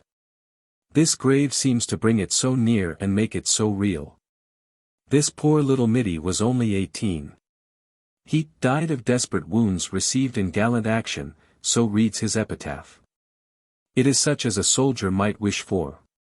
Before she turned away, and unpinned the little cluster of purple pansies she wore and dropped it softly on the grave of the boy who had perished in the great sea duel. Well, what do you think of our new friend? Asked Priscilla, when Phil had left them. I like her. There is something very lovable about her, in spite of all her nonsense. I believe, as she says herself, that she isn't half as silly as she sounds. She's a dear, kissable baby, and I don't know that she'll ever really grow up. I like her, too, said Priscilla, decidedly. She talks as much about boys as Ruby Gillis does. But it always enrages or sickens me to hear Ruby, whereas I just wanted to laugh good-naturedly at Phil. Now, what is the why of that? There is a difference, said Anne meditatively. I think it's because Ruby is really so conscious of boys. She plays at love and love-making. Besides, you feel, when she is boasting of her beaux, that she is doing it to rub it well into you that you haven't half so many. Now, when Phil talks of her beaux it sounds as if she was just speaking of chums. She really looks upon boys as good comrades, and she is pleased when she has dozens of them tagging round, simply because she likes to be popular and to be thought popular. Even Alex and Alonzo, I'll never be able to think of those two names separately after this, are to her just two playfellows who want her to play with them all their lives. I'm glad we met her, and I'm glad we went to old St. John's. I believe I've put forth a tiny soul root into Kingsport soil this afternoon. I hope so. I hate to feel transplanted. Chapter 5. Letters from Home. For the next 3 weeks Anne and Priscilla continued to feel as strangers in a strange land. Then, suddenly, everything seemed to fall into focus: Redmond, professors, classes, students, studies, social doings. Life became homogeneous again, instead of being made up of detached fragments. The freshmen, instead of being a collection of unrelated individuals, found themselves a class, with a class spirit, a class yell, class interests, class antipathies and class ambitions. They won the day in the annual arts rush against the sophomores, and thereby gained the respect of all the classes, and an enormous, confidence-giving opinion of themselves. For 3 years the sophomores had won in the rush. That the victory of this year perched upon the freshmen's banner was attributed to the strategic generalship of Gilbert Blythe, who marshaled the campaign and originated certain new tactics, which demoralized the sophs and swept the freshmen to triumph. As a reward of merit he was elected president of the freshman class, a position of honor and responsibility, from a fresh point of view, at least, coveted by many. He was also invited to join the Lambs, Redmondees for Lambda Theta, a compliment rarely paid to a freshman. As a preparatory initiation ordeal he had to parade the principal business streets of Kingsport for a whole day wearing a sunbonnet and a voluminous kitchen apron of gaudily flowered calico. This he did cheerfully, doffing his sunbonnet with courtly grace when he met ladies of his acquaintance. Charlie Sloane, who had not been asked to join the Lambs, told and he did not see how Blythe could do it, and he, for his part, could never humiliate himself so. Fancy Charlie Sloane in a calico apron and a sunbonnet, giggled Priscilla. He'd look exactly like his old grandmother Sloane. Gilbert, now, looked as much like a man in them as in his own proper habiliments. And then Priscilla found themselves in the thick of the social life of Redmond. That this came about so speedily was due in great measure to Philippa Gordon. Philippa was the daughter of a rich and well-known man, and belonged to an old and exclusive Bluenose family. This, combined with her beauty and charm, a charm acknowledged by all who met her, promptly opened the gates of all cliques, clubs and classes in Redmond to her, and where she went Anne and Priscilla went too. Phil adored Anne and Priscilla, especially Anne. She was a loyal little soul, crystal-free from any form of snobbishness. "Love me, love my friends," seemed to be her unconscious motto. Without effort, she took them with her into her ever-widening circle of acquaintanceship, and the two Avonlea girls found their social pathway at Redmond made very easy and pleasant for them, to the envy and wonderment of the other freshettes, who, lacking Philippa's sponsorship, were doomed to remain rather on the fringe of things during their first college year. To Anne and Priscilla, with their more serious views of life, Phil remained the amusing, lovable baby she had seemed on their first meeting. Yet, as she said herself, she had heaps of brains. When or where she found time to study was a mystery, for she seemed always in demand for some kind of fun, and her home evenings were crowded with callers. She had all the beaux that heart could desire, for 9/10 of the freshmen and a big fraction of all the other classes were rivals for her smiles. She was naively delighted over this, and gleefully recounted each new conquest to Anne and Priscilla, with comments that might have made the unlucky lovers' ears burn fiercely. "Alec and Alonzo don't seem to have any serious rival yet," remarked Anne, teasingly. "Not one," agreed Philippa. "I write them both every week and tell them all about my young men here. I'm sure it must amuse them. But, of course, the one I like best I can't get. Gilbert Blythe won't take any notice of me, except to look at me as if I were a nice little kitten he'd like to pat. Too well I know the reason. I owe you a grudge, Queen Anne. I really ought to hate you and instead I love you madly, and I'm miserable if I don't see you every day. You're different from any girl I ever knew before.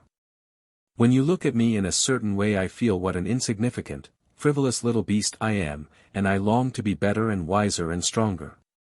And then I make good resolutions. But the first nice-looking manny who comes my way knocks them all out of my head. Isn't college life magnificent? It's so funny to think I hated it that first day. But if I hadn't I might never got really acquainted with you. And, please tell me over again that you like me a little bit. I yearn to hear it.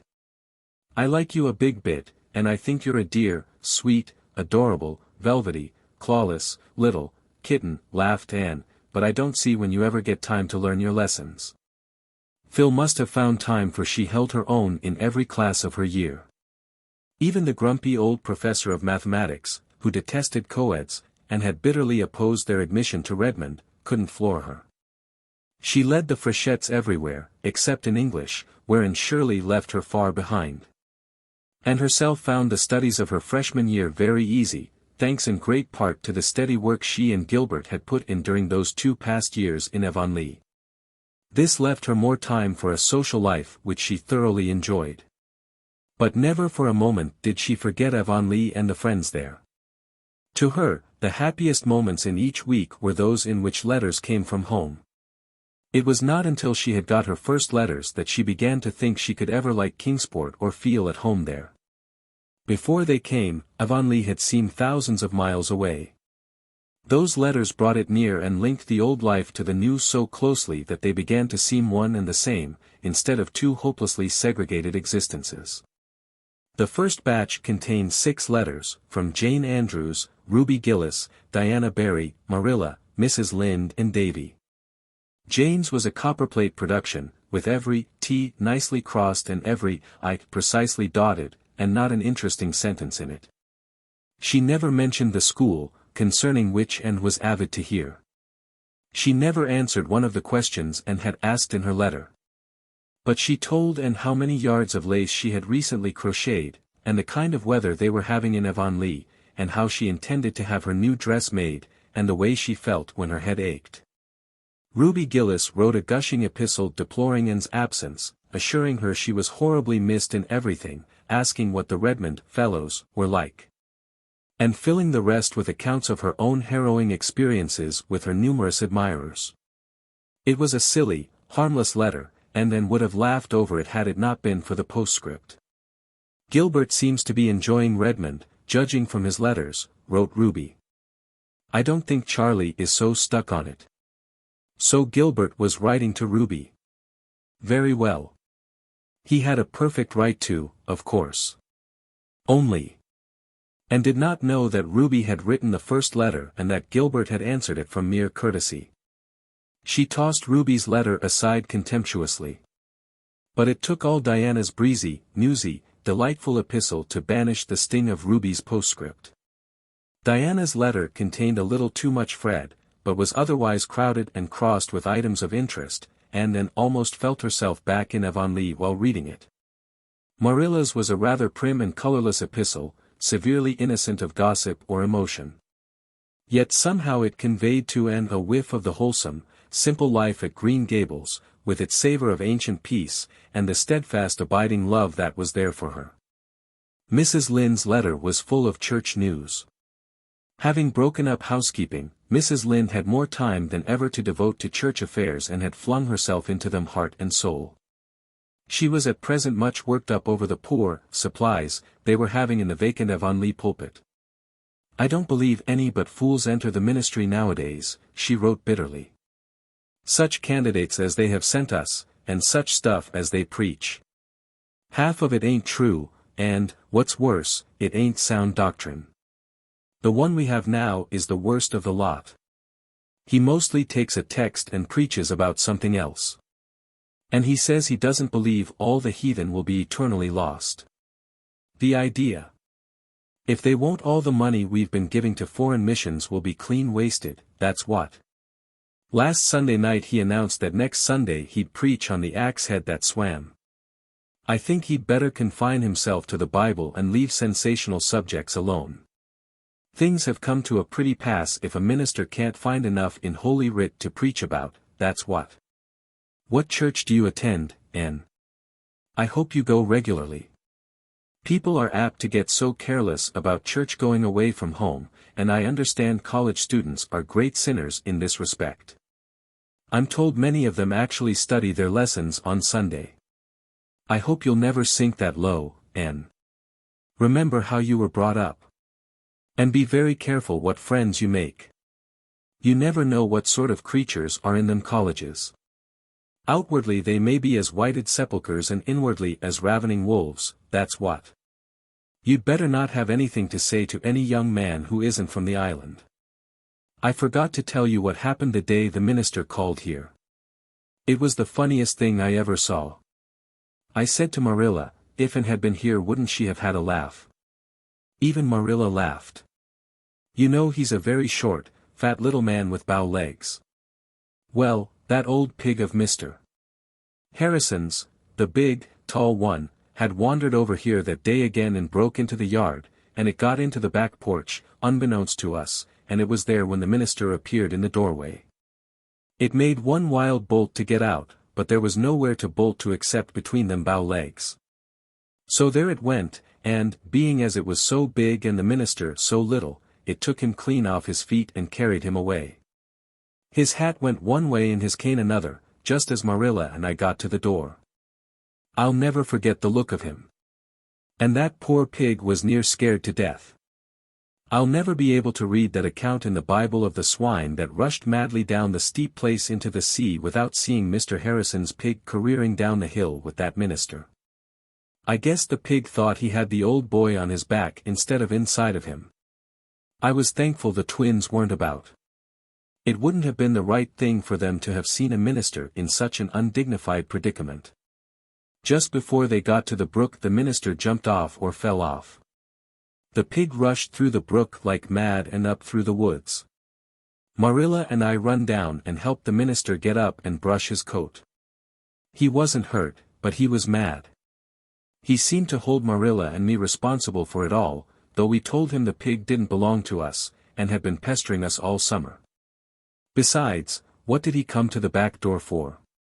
You'd never have caught Mr. Allen doing that.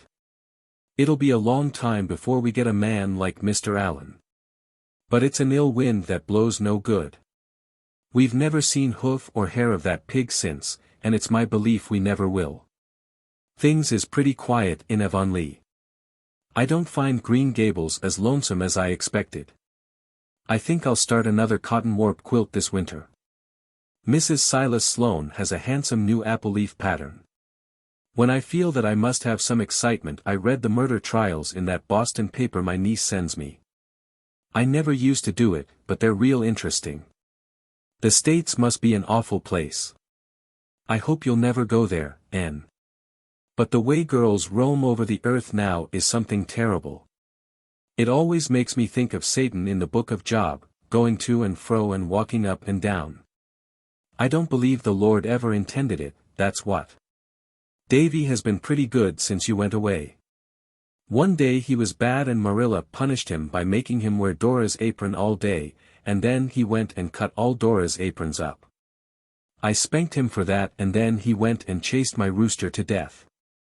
The McPhersons have moved down to my place. She's a great housekeeper and very particular. She's rooted all my June lilies up because she says they make a garden look so untidy. Thomas set them lilies out when we were married. Her husband seems a nice sort of a man, but she can't get over being an old maid, that's what. Don't study too hard, and be sure and put your winter underclothes on as soon as the weather gets cool. Marilla worries a lot about you, but I tell her you've got a lot more sense than I ever thought you would have at one time, and that you'll be all right. Davy's letter plunged into a grievance at the start. Dear Anne, please write and tell Marilla not to tie me to the rowel of the bridge when I go fishing. The boys make fun of me when she does. It's awful lonesome here without you but great fun in school. Jane Andrews is crosser than you. I scared Mrs. Lind with a jack-o'-lantern last night. She was awful mad and she was mad 'cause I chased her old rooster round the yard till he fell down dead. I didn't mean to make him fall down dead. What made him die, Anne, I want to know. Mrs. Lind threw him into the pig pen. She might have sold him to Mr. Blair. Mr. Blair is giving 50 cents apiece for good dead roosters now. I heard Mrs. Lind asking the minister to pray for her. What did she do that was so bad, Anne, I want to know. I've got a kite with a magnificent tail, Anne. Milty Boulter told me a great story in school yesterday. It is true. Old Joe Mosey and Leon were playing cards one night last week in the woods. The cards were on a stump and a big black man bigger than the trees come along and grabbed the cards and the stump and disapered with a noise like thunder. I'll bet they were scared. Milty says the black man was the old Harry. Was he, Anne, I want to know. Mr. Kimball over at Spencervale is very sick and will have to go to the hospital. Please excuse me while I ask Marilla if that's spelled right. Marilla says it's the asylum he has to go to, not the other place. He thinks he has a snake inside of him. What's it like to have a snake inside of you, Anne? I want to know. Mrs. Lawrence Bell is sick too. Mrs. Lynde says that all that is the matter with her is that she thinks too much about her insides. I wonder, said Anne, as she folded up her letters, what Mrs. Lynde would think of Philippa. Chapter 6. In the park. What are you going to do with yourselves today, girls? Asked Philippa, popping into Anne's room one Saturday afternoon. We are going for a walk in the park, answered Anne. I ought to stay in and finish my blouse. But I couldn't sew on a day like this. There's something in the air that gets into my blood and makes a sort of glory in my soul. My fingers would twitch and I'd sew a crooked seam. So it's ho for the park and the pines. Does we include anyone but yourself and Priscilla? Yes, it includes Gilbert and Charlie, and we'll be very glad if it will include you, also. But, said Philippa dolefully, if I go I'll have to be gooseberry, and that will be a new experience for Philippa Gordon. Well, new experiences are broadening.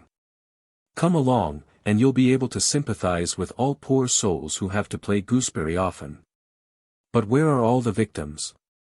Oh, I was tired of them all and simply couldn't be bothered with any of them today. Besides, I've been feeling a little blue, just a pale, elusive azure. It isn't serious enough for anything darker. I wrote Alec and Alonzo last week.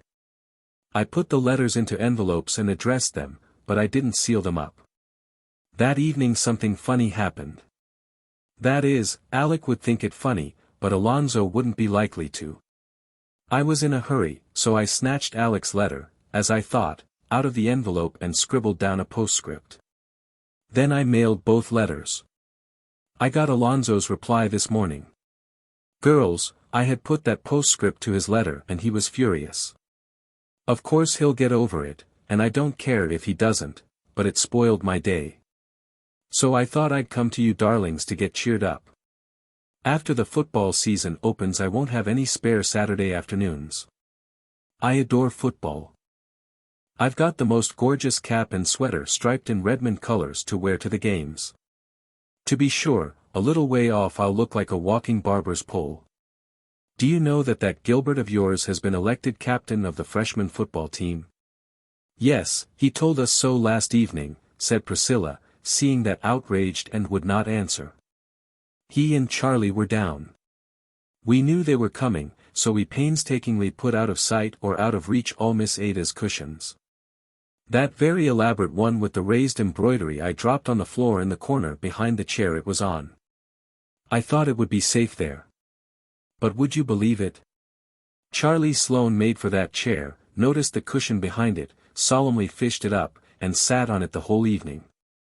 Such a wreck of a cushion as it was. Poor Miss Ada asked me today, still smiling, but oh, so reproachfully, why I had allowed it to be sat upon. I told her I hadn't, that it was a matter of predestination coupled with inveterate Sloanishness and I wasn't a match for both combined. Miss Ada's cushions are really getting on my nerves, said Anne. She finished 2 new ones last week, stuffed and embroidered within an inch of their lives. There being absolutely no other cushionless place to put them, she stood them up against the wall on the stair landing. They topple over half the time, and if we come up or down the stairs in the dark we fall over them. Last Sunday, when Dr. Davis prayed for all those exposed to the perils of the sea, I added in thought, and for all those who live in houses where cushions are loved not wisely but too well. There. We're ready, and I see the boys coming through Old St. John's. Do you cast in your lot with us, Phil? I'll go, if I can walk with Priscilla and Charlie. That will be a bearable degree of gooseberry. That Gilbert of yours is a darling, Anne, but why does he go around so much with goggle eyes? And stiffened. She had no great liking for Charlie Sloane, but he was of Avonlea, so no outsider had any business to laugh at him. Charlie and Gilbert have always been friends, she said coldly. Charlie is a nice boy. He's not to blame for his eyes. Don't tell me that. He is. He must have done something dreadful in a previous existence to be punished with such eyes. Pri and I are going to have such sport with him this afternoon. We'll make fun of him to his face and he'll never know it. Doubtless, the abandoned Ps, as Anne called them, did carry out their amiable intentions. But Sloane was blissfully ignorant. He thought he was quite a fine fellow to be walking with two such co-eds, especially Philippa Gordon, the class beauty in Belle. It must surely impress Anne. She would see that some people appreciated him at his real value. Gilbert and loitered a little behind the others, enjoying the calm, still beauty of the autumn afternoon under the pines of the park, on the road that climbed and twisted round the harbor shore. The silence here is like a prayer, isn't it? Said Anne, her face upturned to the shining sky. How I love the pines. They seem to strike their roots deep into the romance of all the ages. It is so comforting to creep away now and then for a good talk with them. I always feel so happy out here. And so in mountain solitudes o'ertaken, as by some spell divine. Their cares drop from them like the needles shaken from out the gusty pine. Quoted Gilbert. They make our little ambitions seem rather petty, don't they, Anne? I think, if ever any great sorrow came to me, I would come to the pines for comfort, said Anne dreamily. I hope no great sorrow ever will come to you, Anne, said Gilbert, who could not connect the idea of sorrow with the vivid, joyous creature beside him, unwitting that those who can soar to the highest heights can also plunge to the deepest depths. And that the natures which enjoy most keenly are those which also suffer most sharply. But there must, sometime, mused Anne. Life seems like a cup of glory held to my lips just now. But there must be some bitterness in it, there is in every cup. I shall taste mine some day. Well, I hope I shall be strong and brave to meet it. And I hope it won't be through my own fault that it will come. Do you remember what Dr. Davis said last Sunday evening, that the sorrows God sent us brought comfort and strength with them, while the sorrows we brought on ourselves, through folly or wickedness, were by far the hardest to bear. But we mustn't talk of sorrow on an afternoon like this. It's meant for the sheer joy of living, isn't it? If I had my way I'd shut everything out of your life but happiness and pleasure, Anne, said Gilbert in the tone that meant, danger ahead. Then you would be very unwise, rejoined Anne hastily. I'm sure no life can be properly developed and rounded out without some trial and sorrow, though I suppose it is only when we are pretty comfortable that we admit it. Come, the others have got to the pavilion and are beckoning to us. They all sat down in the little pavilion to watch an autumn sunset of deep red fire and pallid gold. To their left lay Kingsport, its roofs and spires dim in their shroud of violet smoke. To their right lay the harbor, taking on tints of rose and copper as it stretched out into the sunset. Before them the water shimmered, satin smooth and silver gray, and beyond, clean-shaven William's Island loomed out of the mist, guarding the town like a sturdy bulldog. Its lighthouse beacon flared through the mist like a baleful star, and was answered by another in the far horizon. Did you ever see such a strong-looking place? Asked Philippa. I don't want William's Island especially, but I'm sure I couldn't get it if I did. Look at that sentry on the summit of the fort, right beside the flag. Doesn't he look as if he had stepped out of a romance? Speaking of romance, said Priscilla, we've been looking for Heather, but, of course, we couldn't find any. It's too late in the season, I suppose. Heather, exclaimed Anne. Heather doesn't grow in America, does it? There are just 2 patches of it in the whole continent, said Phil, one right here in the park, and one somewhere else in Nova Scotia, I forget where. The famous Highland Regiment, the Black Watch, camped here one year, and, when the men shook out the straw of their beds in the spring, some seeds of heather took root. Oh, how delightful, said enchanted Anne. Let's go home around by Spofford Avenue, suggested Gilbert. We can see all the handsome houses where the wealthy nobles dwell. Spofford Avenue is the finest residential street in Kingsport. Nobody can build on it unless he's a millionaire. Oh, do, said Phil. There's a perfectly killing little place I want to show you, Anne. It wasn't built by a millionaire. It's the first place after you leave the park, and must have grown while Spofford Avenue was still a country road. It did grow, it wasn't built. I don't care for the houses on the avenue. They're too brand new and plate glassy. But this little spot is a dream, and its name, but wait till you see it. They saw it as they walked up the pine-fringed hill from the park.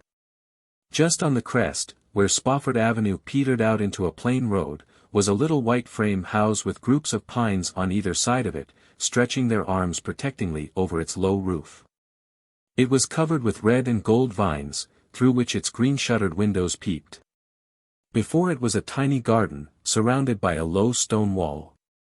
October though it was, the garden was still very sweet with dear, old-fashioned, unworldly flowers and shrubs, sweet may, southernwood, lemon verbena, alyssum, petunias, marigolds and chrysanthemums. A tiny brick wall, in herringbone pattern, led from the gate to the front porch. The whole place might have been transplanted from some remote country village. Yet there was something about it that made its nearest neighbor, the big lawn-encircled palace of a tobacco king, look exceedingly crude and showy and ill-bred by contrast. As Phil said, it was the difference between being born and being made. It's the dearest place I ever saw, said Anne delightedly. It gives me one of my old, delightful funny aches. It's dearer and quainter than even Miss Lavender's stone house. It's the name I want you to notice especially, said Phil. Look, in white letters, around the archway over the gate. Patty's Place. Isn't that killing? Especially on this avenue of Pinehursts and Elmwolds and Cedarcrofts. Patty's Place, if you please. I adore it. Have you any idea who Patty is? Asked Priscilla. Patty Spofford is the name of the old lady who owns it, I've discovered. She lives there with her niece, and they've lived there for hundreds of years, more or less, maybe a little less, Anne. Exaggeration is merely a flight of poetic fancy. I understand that wealthy folk have tried to buy the lot time and again, it's really worth a small fortune now, you know, but Patty won't sell upon any consideration. And there's an apple orchard behind the house in place of a backyard, you'll see it when we get a little past, a real apple orchard on Spofford Avenue. I'm going to dream about Patty's Place tonight, said Anne. Why, I feel as if I belonged to it. I wonder if, by any chance, we'll ever see the inside of it. It isn't likely, said Priscilla. And smiled mysteriously. No, it isn't likely. But I believe it will happen. I have a queer, creepy, crawly feeling, you can call it a presentiment, if you like, that Patty's Place and I are going to be better acquainted yet. Chapter 7. Home again. Those first 3 weeks at Redmond had seemed long. But the rest of the term flew by on wings of wind. Before they realized it, the Redmond students found themselves in the grind of Christmas examinations, emerging therefrom more or less triumphantly. The honor of leading in the freshman classes fluctuated between Anne, Gilbert and Philippa. Priscilla did very well, Charlie Sloane scraped through respectably, and comported himself as complacently as if he had led in everything. I can't really believe that this time tomorrow I'll be in Green Gables, said Anne on the night before departure. But I shall be. And you, Phil, will be in Bolingbroke with Alec and Alonzo. I'm longing to see them, admitted Phil, between the chocolate she was nibbling. They really are such dear boys, you know. There's to be no end of dances and drives and general jamborees. I shall never forgive you, Queen Anne, for not coming home with me for the holidays. Never means 3 days with you, Phil. It was dear of you to ask me, and I'd love to go to Bolingbroke some day. But I can't go this year, I must go home. You don't know how my heart longs for it. You won't have much of a time, said Phil scornfully. There'll be 1 or 2 quilting parties, I suppose, and all the old gossips will talk you over to your face and behind your back. You'll die of lonesomeness, child. In Avonlea, said Anne, highly amused. Now, If you'd come with me you'd have a perfectly gorgeous time. Bolingbroke would go wild over you, Queen Anne, your hair and your style and, oh, everything. You're so different. You'd be such a success, and I would bask in reflected glory, not the rose but near the rose. Do come, after all, Anne. Your picture of social triumphs is quite fascinating, Phil, but I'll paint one to offset it. I'm going home to an old country farmhouse, once green, rather faded now, set among leafless apple orchards.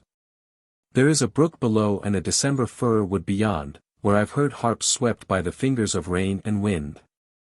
There is a pond nearby that will be grey and brooding now. There will be 2 oldish ladies in the house, one tall and thin, one short and fat, and there will be 2 twins, one a perfect model, the other what Mrs. Lynde calls a holy terror. There will be a little room upstairs over the porch, where old dreams hang thick, and a big, fat, glorious feather bed which will almost seem the height of luxury after a boarding-house mattress. How do you like my picture, Phil? It seems a very dull one, said Phil, with a grimace. Oh, but I've left out the transforming thing, said Anne softly. There'll be love there, Phil, faithful, tender love, such as I'll never find anywhere else in the world, love that's waiting for me. That makes my picture a masterpiece, doesn't it, even if the colors are not very brilliant? Phil silently got up, tossed her box of chocolates away, went up to Anne, and put her arms about her. Anne, I wish I was like you, she said soberly. Diana met Anne at the Carmody station the next night, and they drove home together under silent, star-sown depths of sky. Green Gables had a very festal appearance as they drove up the lane. There was a light in every window, the glow breaking out through the darkness like flame-red blossoms swung against the dark background of the haunted wood. And in the yard was a brave bonfire with 2 gay little figures dancing around it, one of which gave an unearthly yell as the buggy turned in under the poplars. Davy means that for an Indian war whoop, said Diana. Mr. Harrison's hired boy taught it to him, and he's been practicing it up to welcome you with. Mrs. Lynde says it has worn her nerves to a frazzle. He creeps up behind her, you know, and then lets go. He was determined to have a bonfire for you, too. He's been piling up branches for a fortnight and pestering Marilla to be let pour some kerosene oil over it before setting it on fire. I guess she did, by the smell, though Mrs. Lynde said up to the last that Davy would blow himself and everybody else up if he was let. And was out of the buggy by this time, and Davy was rapturously hugging her knees, while even Dora was clinging to her hand. Isn't that a bully bonfire, Anne? Just let me show you how to poke it, see the sparks. I did it for you, Anne, 'cause I was so glad you were coming home. The kitchen door opened and Marilla's spare form darkened against the inner light. She preferred to meet Anne in the shadows, for she was horribly afraid that she was going to cry with joy. She, stern, repressed Marilla, who thought all display of deep emotion unseemly. Mrs. Lynde was behind her, sonsy, kindly, matronly, as of yore. The love that Anne had told Phil was waiting for her surrounded her and enfolded her with its blessing and its sweetness. Nothing, after all, could compare with old ties, old friends, and old Green Gables. How starry Anne's eyes were as they sat down to the loaded supper table, how pink her cheeks, how silver clear her laughter. And Diana was going to stay all night, too. How like the dear old times it was. And the rosebud tea set graced the table. With Marilla the force of nature could no further go. I suppose you and Diana will now proceed to talk all night, said Marilla sarcastically, as the girls went upstairs. Marilla was always sarcastic after any self-betrayal. Yes, agreed Anne gaily, but I'm going to put Davy to bed first. He insists on that. You bet, said Davy, as they went along the hall. I want somebody to say my prayers to again. It's no fun saying them alone. You don't say them alone, Davy. God is always with you to hear you. Well, I can't see him, objected Davy. I want to pray to somebody I can see, but I won't say them to Mrs. Lynde or Marilla, there now. Nevertheless, when Davy was garbed in his grey flannel nightie, he did not seem in a hurry to begin. He stood before Anne, shuffling one bare foot over the other, and looked undecided. "Come, dear, kneel down," said Anne. Davy came and buried his head in Anne's lap, but he did not kneel down. "Anne," he said in a muffled voice. "I don't feel like praying after all. I haven't felt like it for a week now. I didn't pray last night nor the night before." "Why not?" Davy asked Anne gently. You won't be mad if I tell you," implored Davy. And lifted the little grey flannel body on her knee and cuddled his head on her arm. "Do I ever get mad when you tell me things, Davy?" "No, oh, you never do. But you get sorry, and that's worse. You'll be awful sorry when I tell you this, Anne, and you'll be 'shamed of me, I suppose. Have you done something naughty, Davy, and is that why you can't say your prayers?" "No, I haven't done anything naughty, yet. But I want to do it." "What is it, Davy?" I want to say a bad word," Anne blurted out Davy, with a desperate effort. "I heard Mr. Harrison's hired boy say it one day last week, and ever since I've been wanting to say it all the time, even when I'm saying my prayers." "Say it then, Davy." Davy lifted his flushed face in amazement. "But, Anne, it's an awful bad word." "Say it." Davy gave her another incredulous look, then in a low voice he said the dreadful word. The next minute his face was burrowing against her. "Oh, Anne, I'll never say it again, never. I'll never want to say it again. I knew it was bad, but I didn't suppose it was so, I didn't suppose it was like that." "No, I don't think you'll ever want to say it again, Davy, or think it either. And I wouldn't go about much with Mr. Harrison's hired boy if I were you. He can make bully war-whoops," said Davy a little regretfully. "But you don't want your mind filled with bad words, do you, Davy, words that will poison it and drive out all that is good and manly?"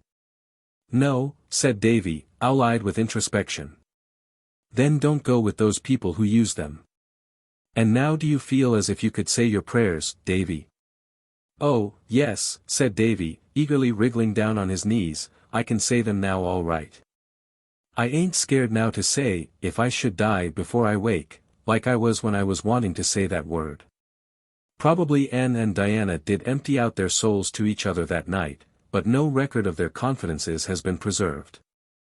They both looked as fresh and bright-eyed at breakfast as only youth can look after unlawful hours of revelry and confession.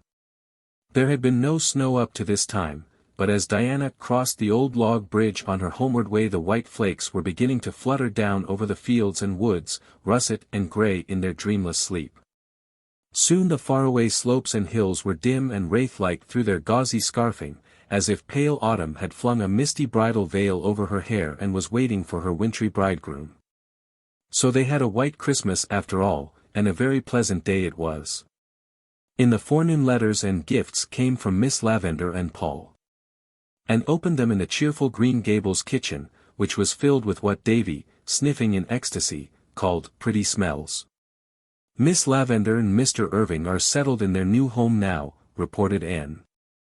"I am sure Miss Lavendar is perfectly happy, I know it by the general tone of her letter, but there's a note from Charlotta the Fourth. She doesn't like Boston at all, and she is fearfully homesick. Miss Lavendar wants me to go through to Echo Lodge some day while I'm home and light a fire to air it, and see that the cushions aren't getting moldy. I think I'll get Diana to go over with me next week, and we can spend the evening with Theodora Dix. I want to see Theodora. By the way, is Ludovic Speed still going to see her?" "They say so," said Marilla, "and he's likely to continue it. Folks have given up expecting that courtship will ever arrive anywhere." "I'd hurry him up a bit, if I was Theodora, that's what," said Mrs. Lynde. And there is not the slightest doubt but that she would. There was also a characteristic scrawl from Philippa, full of Alec and Alonzo, what they said and what they did, and how they looked when they saw her. "But I can't make up my mind yet which to marry," wrote Phil.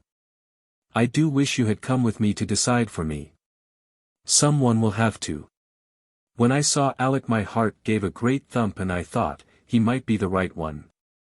And then, when Alonzo came, thump went my heart again. So that's no guide, though it should be, according to all the novels I've ever read. Now, Anne, your heart wouldn't thump for anybody but the genuine Prince Charming, would it? There must be something radically wrong with mine. But I'm having a perfectly gorgeous time. How I wish you were here. It's snowing today, and I'm rapturous. I was so afraid we'd have a green Christmas and I loathe them. You know, when Christmas is a dirty grey-browny affair, looking as if it had been left over 100 years ago and had been in soak ever since, it is called a green Christmas. Don't ask me why. As Lord Dundreary says, there are to me think no fellow can understand. And, did you ever get on a street car and then discover that you hadn't any money with you to pay your fare? I did, the other day. It's quite awful. I had a nickel with me when I got on the car. I thought it was in the left pocket of my coat. When I got settled down comfortably I felt for it. It wasn't there. I had a cold chill. I felt in the other pocket. Not there. I had another chill. Then I felt in a little inside pocket. All in vain. I had 2 chills at once. I took off my gloves, laid them on the seat, and went over all my pockets again. It was not there. I stood up and shook myself, and then looked on the floor. The car was full of people, who were going home from the opera, and they all stared at me, but I was past caring for a little thing like that. But I could not find my fare. I concluded I must have put it in my mouth and swallowed it inadvertently. I didn't know what to do. Would the conductor, I wondered, stop the car and put me off in ignominy and shame? Was it possible that I could convince him that I was merely the victim of my own absent-mindedness, and not an unprincipled creature trying to obtain a ride upon false pretenses? How I wished that Alec or Alonzo were there. But they weren't because I wanted them. If I hadn't wanted them they would have been there by the dozen. And I couldn't decide what to say to the conductor when he came around. As soon as I got one sentence of explanation mapped out in my mind I felt nobody could believe it and I must compose another. It seemed there was nothing to do but trust in Providence, and for all the comfort that gave me I might as well have been the old lady who, when told by the captain during a storm that she must put her trust in the Almighty exclaimed, "Oh, Captain! Is it as bad as that?" Just at the conventional moment, when all hope had fled, and the conductor was holding out his box to the passenger next to me, I suddenly remembered where I had put that wretched coin of the realm. I hadn't swallowed it after all. I meekly fished it out of the index finger of my glove and poked it in the box. I smiled at everybody and felt that it was a beautiful world. The visit to Echo Lodge was not the least pleasant of many pleasant holiday outings. Anne and Diana went back to it by the old way of the beech woods, carrying a lunch basket with them. Echo Lodge, which had been closed ever since Miss Lavender's wedding, was briefly thrown open to wind and sunshine once more, and firelight glimmered again in the little rooms. The perfume of Miss Lavender's rose bowl still filled the air. It was hardly possible to believe that Miss Lavender would not come tripping in presently, with her brown eyes a-star with welcome, and that Charlotta the Fourth, blue of bow and wide of smile, would not pop through the door. Paul, too, seemed hovering around, with his fairy fancies. "It really makes me feel a little bit like a ghost revisiting the old-time glimpses of the moon," laughed Anne. "Let's go out and see if the echoes are at home.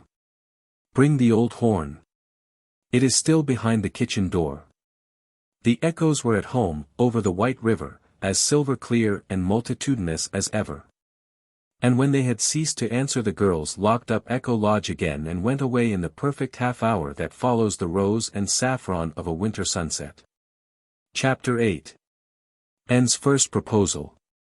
The old year did not slip away in a green twilight, with a pinky-yellow sunset. Instead, it went out with a wild, white bluster and blow. It was one of the nights when the storm wind hurtles over the frozen meadows and black hollows, and moans around the eaves like a lost creature, and drives the snow sharply against the shaking panes. Just the sort of night people like to cuddle down between their blankets and count their mercies, said Anne to Jane Andrews, who had come up to spend the afternoon and stay all night. But when they were cuddled between their blankets, in Anne's little porch room, it was not her mercies of which Jane was thinking. "Anne," she said very solemnly, "I want to tell you something." "May I?" Anne was feeling rather sleepy after the party Ruby Gillis had given the night before. She would much rather have gone to sleep than listen to Jane's confidences, which she was sure would bore her. She had no prophetic inkling of what was coming. Probably Jane was engaged, too. Rumor averred that Ruby Gillis was engaged to the Spencervale schoolteacher, about whom all the girls were said to be quite wild. "I'll soon be the only fancy-free maiden of our old quartet," thought Anne, drowsily. Aloud she said, "Of course." "Anne," said Jane, still more solemnly, "what do you think of my brother Billy?" Anne gasped over this unexpected question, and floundered helplessly in her thoughts. Goodness, what did she think of Billy Andrews? She had never thought anything about him, round-faced, stupid, perpetually smiling, good-natured Billy Andrews. Did anybody ever think about Billy Andrews? I don't understand, Jane," she stammered. "What do you mean, exactly?" "Do you like Billy?" asked Jane bluntly. Why, yes, I like him, of course," gasped Anne, wondering if she were telling the literal truth. Certainly she did not dislike Billy. But could the indifferent tolerance with which she regarded him, when he happened to be in her range of vision, be considered positive enough for liking? What was Jane trying to elucidate? "Would you like him for a husband?" asked Jane calmly. A husband. And had been sitting up in bed, the better to wrestle with the problem of her exact opinion of Billy Andrews. Now she fell flatly back on her pillows, the very breath gone out of her. "Whose husband?" "Yours, of course," answered Jane. "Billy wants to marry you. He's always been crazy about you, and now father has given him the upper farm in his own name and there's nothing to prevent him from getting married. But he's so shy he couldn't ask you himself if you'd have him, so he got me to do it. I'd rather not have, but he gave me no peace till I said I would, if I got a good chance. What do you think about it, Anne? Was it a dream? Was it one of those nightmare things in which you find yourself engaged or married to someone you hate or don't know, without the slightest idea how it ever came about?" No, she, and Shirley, was lying there, wide awake, in her own bed, and Jane Andrews was beside her, calmly proposing for her brother Billy. And did not know whether she wanted to writhe or laugh. But she could do neither, for Jane's feelings must not be hurt. I couldn't marry Bill, you know, Jane," she managed to gasp. "Why, such an idea never occurred to me, never." "I don't suppose it did," agreed Jane. "Billy has always been far too shy to think of courting. But you might think it over, Anne. Billy is a good fellow. I must say that, if he is my brother. He has no bad habits and he's a great worker, and you can depend on him. A bird in the hand is worth two in the bush. He told me to tell you he'd be quite willing to wait till you got through college, if you insisted, though he'd rather get married this spring before the planting begins. He'd always be very good to you, I'm sure, and you know, and I'd love to have you for a sister." "I can't marry Billy," said Anne decidedly. She had recovered her wits, and was even feeling a little angry. It was all so ridiculous. "There is no use thinking of it, Jane. I don't care anything for him in that way, and you must tell him so." "Well, I didn't suppose you would," said Jane with a resigned sigh, feeling that she had done her best. "I told Billy I didn't believe it was a bit of use to ask you, but he insisted." "Well, you've made your decision, Anne, and I hope you won't regret it." Jane spoke rather coldly. She had been perfectly sure that the enamored Billy had no chance at all of inducing Anne to marry him. Nevertheless, she felt a little resentment that Anne Shirley, who was, after all, merely an adopted orphan, without kith or kin, should refuse her brother, one of the Avonlea Andrews. Well, pride sometimes goes before a fall, Jane reflected ominously. and permitted herself to smile in the darkness over the idea that she might ever regret not marrying Billy Andrews. "I hope Billy won't feel very badly over it," she said nicely. Jane made a movement as if she were tossing her head on her pillow. "Oh, he won't break his heart. Billy has too much good sense for that. He likes Nettie Blewett pretty well, too, and Mother would rather he married her than anyone. She's such a good manager and saver. I think, when Billy is once sure you won't have him, he'll take Nettie. Please don't mention this to anyone, will you, Anne?" "Certainly not," said Anne, who had no desire whatever to publish abroad the fact that Billy Andrews wanted to marry her, preferring her, when all was said and done, to Nettie Blewett. Nettie Blewett. "And now I suppose we'd better go to sleep," suggested Jane. To sleep went Jane easily and speedily, but, though very unlike Macbeth in most respects, she had certainly contrived to murder sleep for Anne. That proposed-to damsel lay on a wakeful pillow until the wee SMAs, but her meditations were far from being romantic. It was not, however, until the next morning that she had an opportunity to indulge in a good laugh over the whole affair. When Jane had gone home, still with a hint of frost in voice and manner because Anne had declined so ungratefully and decidedly the honor of an alliance with the house of Andrews, and retreated to the porch room, shut the door, and had her laugh out at last. "If I could only share the joke with someone," she thought. "But I can't. Diana is the only one I'd want to tell, and, even if I hadn't sworn secrecy to Jane, I can't tell Diana things now. She tells everything to Fred, I know she does. Well, I've had my first proposal. I supposed it would come some day, but I certainly never thought it would be by proxy. It's awfully funny, and yet there's a sting in it, too, somehow." And knew quite well wherein the sting consisted, though she did not put it into words. She had had her secret dreams of the first time someone should ask her the great question. And it had, in those dreams, always been very romantic and beautiful, and that someone was to be very handsome and dark-eyed and distinguished-looking and eloquent, whether he were Prince Charming to be enraptured with yes, or one to whom a regretful, beautifully worded, but hopeless refusal must be given. If the latter, the refusal was to be expressed so delicately that it would be next best thing to acceptance, and he would go away, after kissing her hand, assuring her of his unalterable, lifelong devotion. And it would always be a beautiful memory, to be proud of and a little sad about, also. And now, this thrilling experience had turned out to be merely grotesque. Billy Andrews had got his sister to propose for him because his father had given him the upper farm, and if and wouldn't have him, Nettie Blewett would. There was romance for you, with a vengeance. And laughed, and then sighed. The bloom had been brushed from one little maiden dream. Would the painful process go on until everything became prosaic and humdrum? Chapter 9. An unwelcome lover and a welcome friend.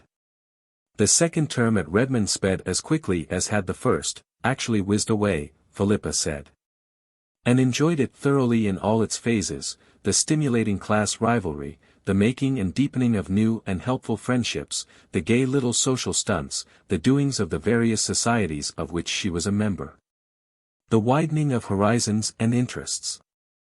She studied hard, for she had made up her mind to win the Thorburn Scholarship in English. This being won, meant that she could come back to Redmond the next year without trenching on Marilla's small savings, something Anne was determined she would not do. Gilbert, too, was in full chase after a scholarship, but found plenty of time for frequent calls at 38, St. John's. He was Anne's escort at nearly all the college affairs, and she knew that their names were coupled in Redmond gossip. Anne raged over this but was helpless. She could not cast an old friend like Gilbert aside, especially when he had grown suddenly wise and wary, as behooved him in the dangerous proximity of more than one Redmond youth who would gladly have taken his place by the side of the slender, red-haired co-ed, whose grey eyes were as alluring as stars of evening. And was never attended by the crowd of willing victims who hovered around Philippa's conquering march through her freshman year. But there was a lanky, brainy freshie, a jolly, little, round sophomore, and a tall, learned junior who all liked to call at 38 St. Johns, and talk over ologies and isms, as well as lighter subjects, with Anne, in the Becution parlor of that domicile. Gilbert did not love any of them, and he was exceedingly careful to give none of them the advantage over him by any untimely display of his real feelings and ward. To her he had become again the boy comrade of Avonlea days, and as such could hold his own against any smitten swain who had so far entered the lists against him. As a companion, and honestly acknowledged nobody could be so satisfactory as Gilbert. She was very glad, so she told herself, that he had evidently dropped all nonsensical ideas, though she spent considerable time secretly wondering why. Only one disagreeable incident marred that winter. Charlie Sloane, sitting bolt upright on Miss Ada's most dearly beloved cushion, asked in one night if she would promise to become Mrs. Charlie Sloane some day. Coming after Billy Andrews' proxy effort, this was not quite the shock to Anne's romantic sensibilities that it would otherwise have been, but it was certainly another heartrending disillusion. She was angry, too, for she felt that she had never given Charlie the slightest encouragement to suppose such a thing possible. But what could you expect of a Sloane, as Mrs. Rachel Lynde would ask scornfully? Charlie's whole attitude, tone, air, words, fairly reeked with Sloanishness. He was conferring a great honor, no doubt whatever about that.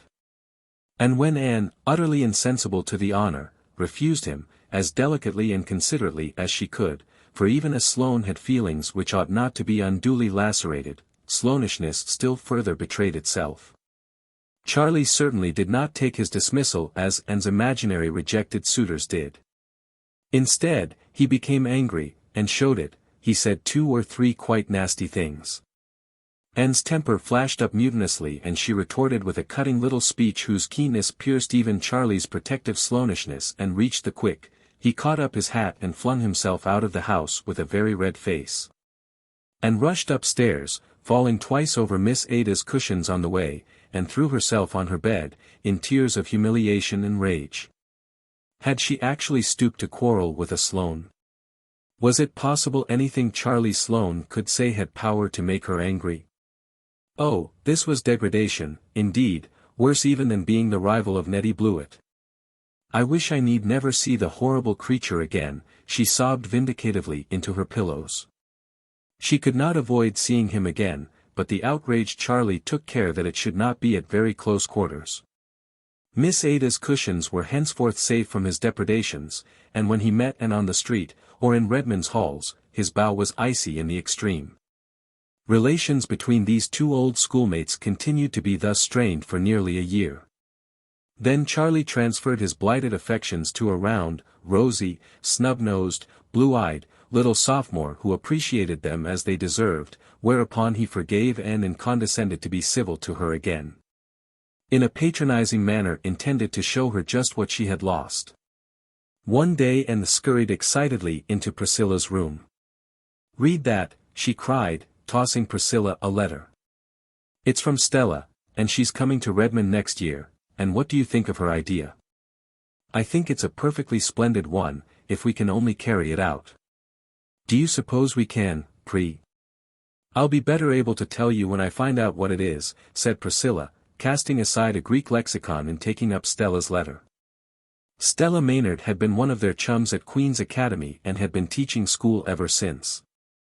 "But I'm going to give it up, and dear," she wrote, "and go to college next year. As I took the 3rd year at Queen's I can enter the sophomore year. I'm tired of teaching in a back country school. Some day I'm going to write a treatise on the trials of a country schoolmarm. It will be a harrowing bit of realism.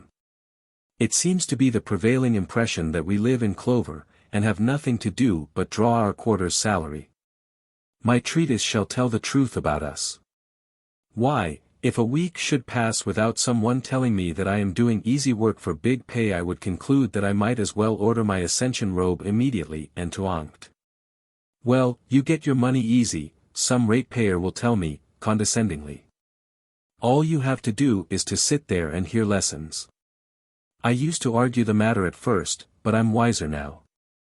Facts are stubborn things, but as someone has wisely said, not half so stubborn as fallacies. So I only smile loftily now in eloquent silence. Why, I have 9 grades in my school and I have to teach a little of everything, from investigating the interiors of earthworms to the study of the solar system. My youngest pupil is 4, his mother sends him to school to get him out of the way, and my oldest 20, it suddenly struck him that it would be easier to go to school and get an education than follow the plow any longer. In the wild effort to cram all sorts of research into 6 hours a day, I don't wonder if the children feel like the little boy who was taken to see the biograph. I have to look for what's coming next before I know what went last, he complained. I feel like that myself. And the letters I get, Anne. Tommy's mother writes me that Tommy is not coming on in arithmetic as fast as she would like. He is only in simple reduction yet, and Johnny Johnson is in fractions, and Johnny isn't half as smart as her Tommy, and she can't understand it. And Susie's father wants to know why Susie can't write a letter without misspelling half the words, and Dick's aunt wants me to change his seat, because that bad brown boy he is sitting with is teaching him to say naughty words. As to the financial part, but I'll not begin on that. Those whom the gods wish to destroy they first make country schoolmarms. There, I feel better, after that growl. After all, I've enjoyed these past 2 years. But I'm coming to Redmond. And now, Anne, I've a little plan. You know how I loathe boarding. I've boarded for 4 years and I'm so tired of it. I don't feel like enduring 3 years more of it. Now, why can't you and Priscilla and I club together, rent a little house somewhere in Kingsport, and board ourselves? It would be cheaper than any other way. Of course, we would have to have a housekeeper and I have one ready on the spot. You've heard me speak of Aunt Jamesina. She's the sweetest aunt that ever lived, in spite of her name. She can't help that. She was called Jamesina because her father, whose name was James, was drowned at sea a month before she was born. I always call her Aunt Jimsy. Well, her only daughter has recently married and gone to the foreign mission field. Aunt Jamesina is left alone in a great big house, and she is horribly lonesome. She will come to Kingsport and keep house for us if we want her, and I know you'll both love her. The more I think of the plan the more I like it. We could have such good, independent times. Now, if you and Priscilla agree to it, wouldn't it be a good idea for you, who are on the spot, to look around and see if you can find a suitable house this spring? That would be better than leaving it till the fall. If you could get a furnished one so much the better, but if not, we can scare up a few sticks of furniture between us and old family friends with attics. Anyhow, decide as soon as you can and write me, so that Aunt Jamesina will know what plans to make for next year. I think it's a good idea, said Priscilla. So do I, agreed and delightedly. Of course, we have a nice boarding house here, but, when all's said and done, a boarding house isn't home. So let's go house hunting at once, before exams come on. I'm afraid it will be hard enough to get a really suitable house, warned Priscilla. Don't expect too much, Anne. Nice houses in nice localities will probably be away beyond our means. We'll likely have to content ourselves with a shabby little place on some street whereon live people whom to know is to be unknown, and make life inside compensate for the outside. Accordingly they went house hunting, but to find just what they wanted proved even harder than Priscilla had feared. Houses there were galore, furnished and unfurnished, but one was too big, another too small. This one too expensive, that one too far from Redmond. Exams were on and over, the last week of the term came and still their house o' dreams, as Anne called it, remained a castle in the air. We shall have to give up and wait till the fall, I suppose, said Priscilla wearily, as they rambled through the park on one of April's darling days of breeze and blue. When the harbor was creaming and shimmering beneath the pearl-hued mists floating over it. We may find some shack to shelter us then, and if not, boarding houses we shall have always with us. I'm not going to worry about it just now, anyway, and spoil this lovely afternoon, said Anne, gazing around her with delight. The fresh chill air was faintly charged with the aroma of pine balsam, and the sky above was crystal clear and blue, a great inverted cup of blessing. Spring is singing in my blood today, and the lure of April is abroad on the air. I'm seeing visions and dreaming dreams, Pri. That's because the wind is from the west. I do love the west wind. It sings of hope and gladness, doesn't it? When the east wind blows I always think of sorrowful rain on the eaves and sad waves on a grey shore. When I get old I shall have rheumatism when the wind is east. And isn't it jolly when you discard furs and winter garments for the first time and sally forth, like this, in spring attire, laughed Priscilla. Don't you feel as if you had been made over new? Everything is new in the spring, said Anne. Springs themselves are always so new, too. No spring is ever just like any other spring. It always has something of its own to be its own peculiar sweetness. See how green the grass is around that little pond, and how the willow buds are bursting. And exams are over and gone, the time of convocation will come soon, next Wednesday. This day next week we'll be home. I'm glad, said Anne dreamily. There are so many things I want to do. I want to sit on the back porch steps and feel the breeze blowing down over Mr. Harrison's fields. I want to hunt ferns in the haunted wood and gather violets in Violet Vale. Do you remember the day of our golden picnic, Priscilla? I want to hear the frogs singing and the poplars whispering. But I've learned to love Kingsport, too, and I'm glad I'm coming back next fall. If I hadn't won the Thorburn I don't believe I could have. I couldn't take any of Marilla's little hoard. If we could only find a house, sighed Priscilla. Look over there at Kingsport, Anne, houses everywhere, and not one for us. Stop it, Pri. The best is yet to be. Like the old Roman, we'll find a house or build one. On a day like this there's no such word as fail in my bright lexicon. They lingered in the park until sunset, living in the amazing miracle and glory and wonder of the springtide.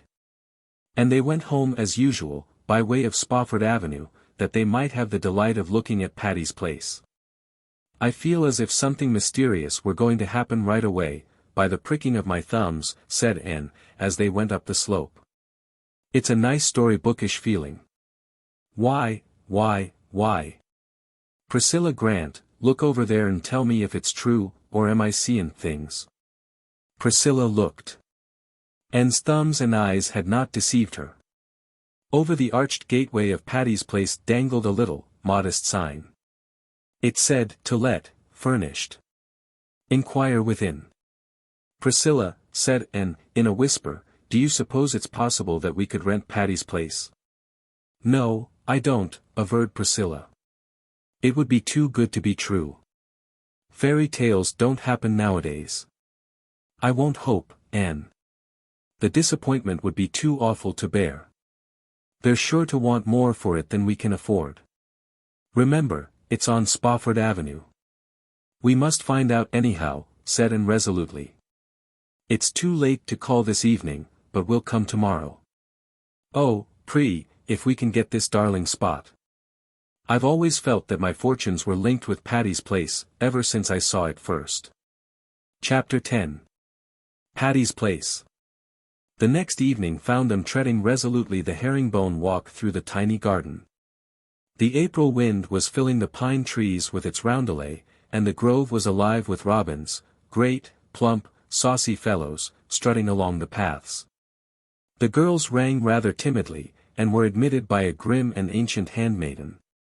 The door opened directly into a large living room, where by a cheery little fire sat two other ladies, both of whom were also grim and ancient. Except that one looked to be about 70 and the other 50, there seemed little difference between them. Each had amazingly big, light blue eyes behind steel-rimmed spectacles, each wore a cap and a grey shawl. Each was knitting without haste and without rest, each rocked placidly and looked at the girls without speaking, and just behind each sat a large white china dog, with round green spots all over it, a green nose and green ears. Those dogs captured Anne's fancy on the spot, they seemed like the twin guardian deities of Patty's Place. For a few minutes nobody spoke. The girls were too nervous to find words, and neither the ancient ladies nor the china dogs seemed conversationally inclined. Anne glanced about the room. What a dear place it was. Another door opened out of it directly into the pine grove, and the robins came boldly up on the very step. The floor was spotted with round, braided mats, such as Marilla made at Green Gables, but which were considered out of date everywhere else, even in Avonlea. And yet here they were on Spofford Avenue. A big, polished grandfather's clock ticked loudly and solemnly in a corner. There were delightful little cupboards over the mantelpiece, behind whose glass doors gleamed quaint bits of china. The walls were hung with old prints and silhouettes. In one corner the stairs went up, and at the first low turn was a long window with an inviting seat. It was all just as Anne had known it must be. By this time the silence had grown too dreadful, and Priscilla nudged Anne to intimate that she must speak. We saw by your sign that this house is to let," said Anne faintly, addressing the older lady, who was evidently Miss Patty Spofford. "Oh, yes," said Miss Patty. "I intended to take that sign down today." Then we are too late," said Anne sorrowfully. "You've let it to someone else." "No, but we have decided not to let it at all." "Oh, I'm so sorry," exclaimed Anne impulsively. "I love this place so. I did hope we could have got it." Then did Miss Patty lay down her knitting, take off her specs, rub them, put them on again, and for the first time look at Anne as at a human being. The other lady followed her example so perfectly that she might as well have been a reflection in a mirror. "You love it," said Miss Patty with emphasis. "Does that mean that you really love it? Or that you merely like the looks of it?" The girls nowadays indulge in such exaggerated statements that one never can tell what they do mean. It wasn't so in my young days. Then a girl did not say she loved turnips, in just the same tone as she might have said she loved her mother or her savior. Anne's conscience bore her up. "I really do love it," she said gently. "I've loved it ever since I saw it last fall. My 2 college chums and I want to keep house next year instead of boarding, so we are looking for a little place to rent, and when I saw that this house was to let I was so happy." "If you love it, you can have it," said Miss Patty. "Maria and I decided today that we would not let it after all, because we did not like any of the people who have wanted it. We don't have to let it. We can afford to go to Europe even if we don't let it. It would help us out, but not for gold will I let my home pass into the possession of such people as have come here and looked at it. You are different. I believe you do love it and will be good to it. You can have it. If we can afford to pay what you ask for it," hesitated Anne. Miss Patty named the amount required. Anne and Priscilla looked at each other. Priscilla shook her head. "I'm afraid we can't afford quite so much," said Anne, choking back her disappointment. "You see, we are only college girls and we are poor." "What were you thinking you could afford?" demanded Miss Patty, ceasing not to knit. And named her amount. Miss Patty nodded gravely. "That will do. As I told you, it is not strictly necessary that we should let it at all. We are not rich, but we have enough to go to Europe on. I have never been in Europe in my life, and never expected or wanted to go. But my niece there, Maria Spofford, has taken a fancy to go. Now, you know a young person like Maria can't go globetrotting alone." "No, I suppose not," murmured Anne, seeing that Miss Patty was quite solemnly in earnest. "Of course not. So I have to go along to look after her. I expect to enjoy it, too. I'm 70 years old, but I'm not tired of living yet. I dare say I'd have gone to Europe before if the idea had occurred to me. We shall be away for 2 years, perhaps 3. We sail in June and we shall send you the key, and leave all in order for you to take possession when you choose. We shall pack away a few things we prize especially, but all the rest will be left." "Will you leave the china dogs?" asked Anne timidly. "Would you like me to?" "Oh, indeed, yes. They are delightful." A pleased expression came into Miss Patty's face. "I think a great deal of those dogs," she said proudly. "They are over 100 years old, and they have sat on either side of this fireplace ever since my brother Aaron brought them from London 50 years ago. Spofford Avenue was called after my brother Aaron.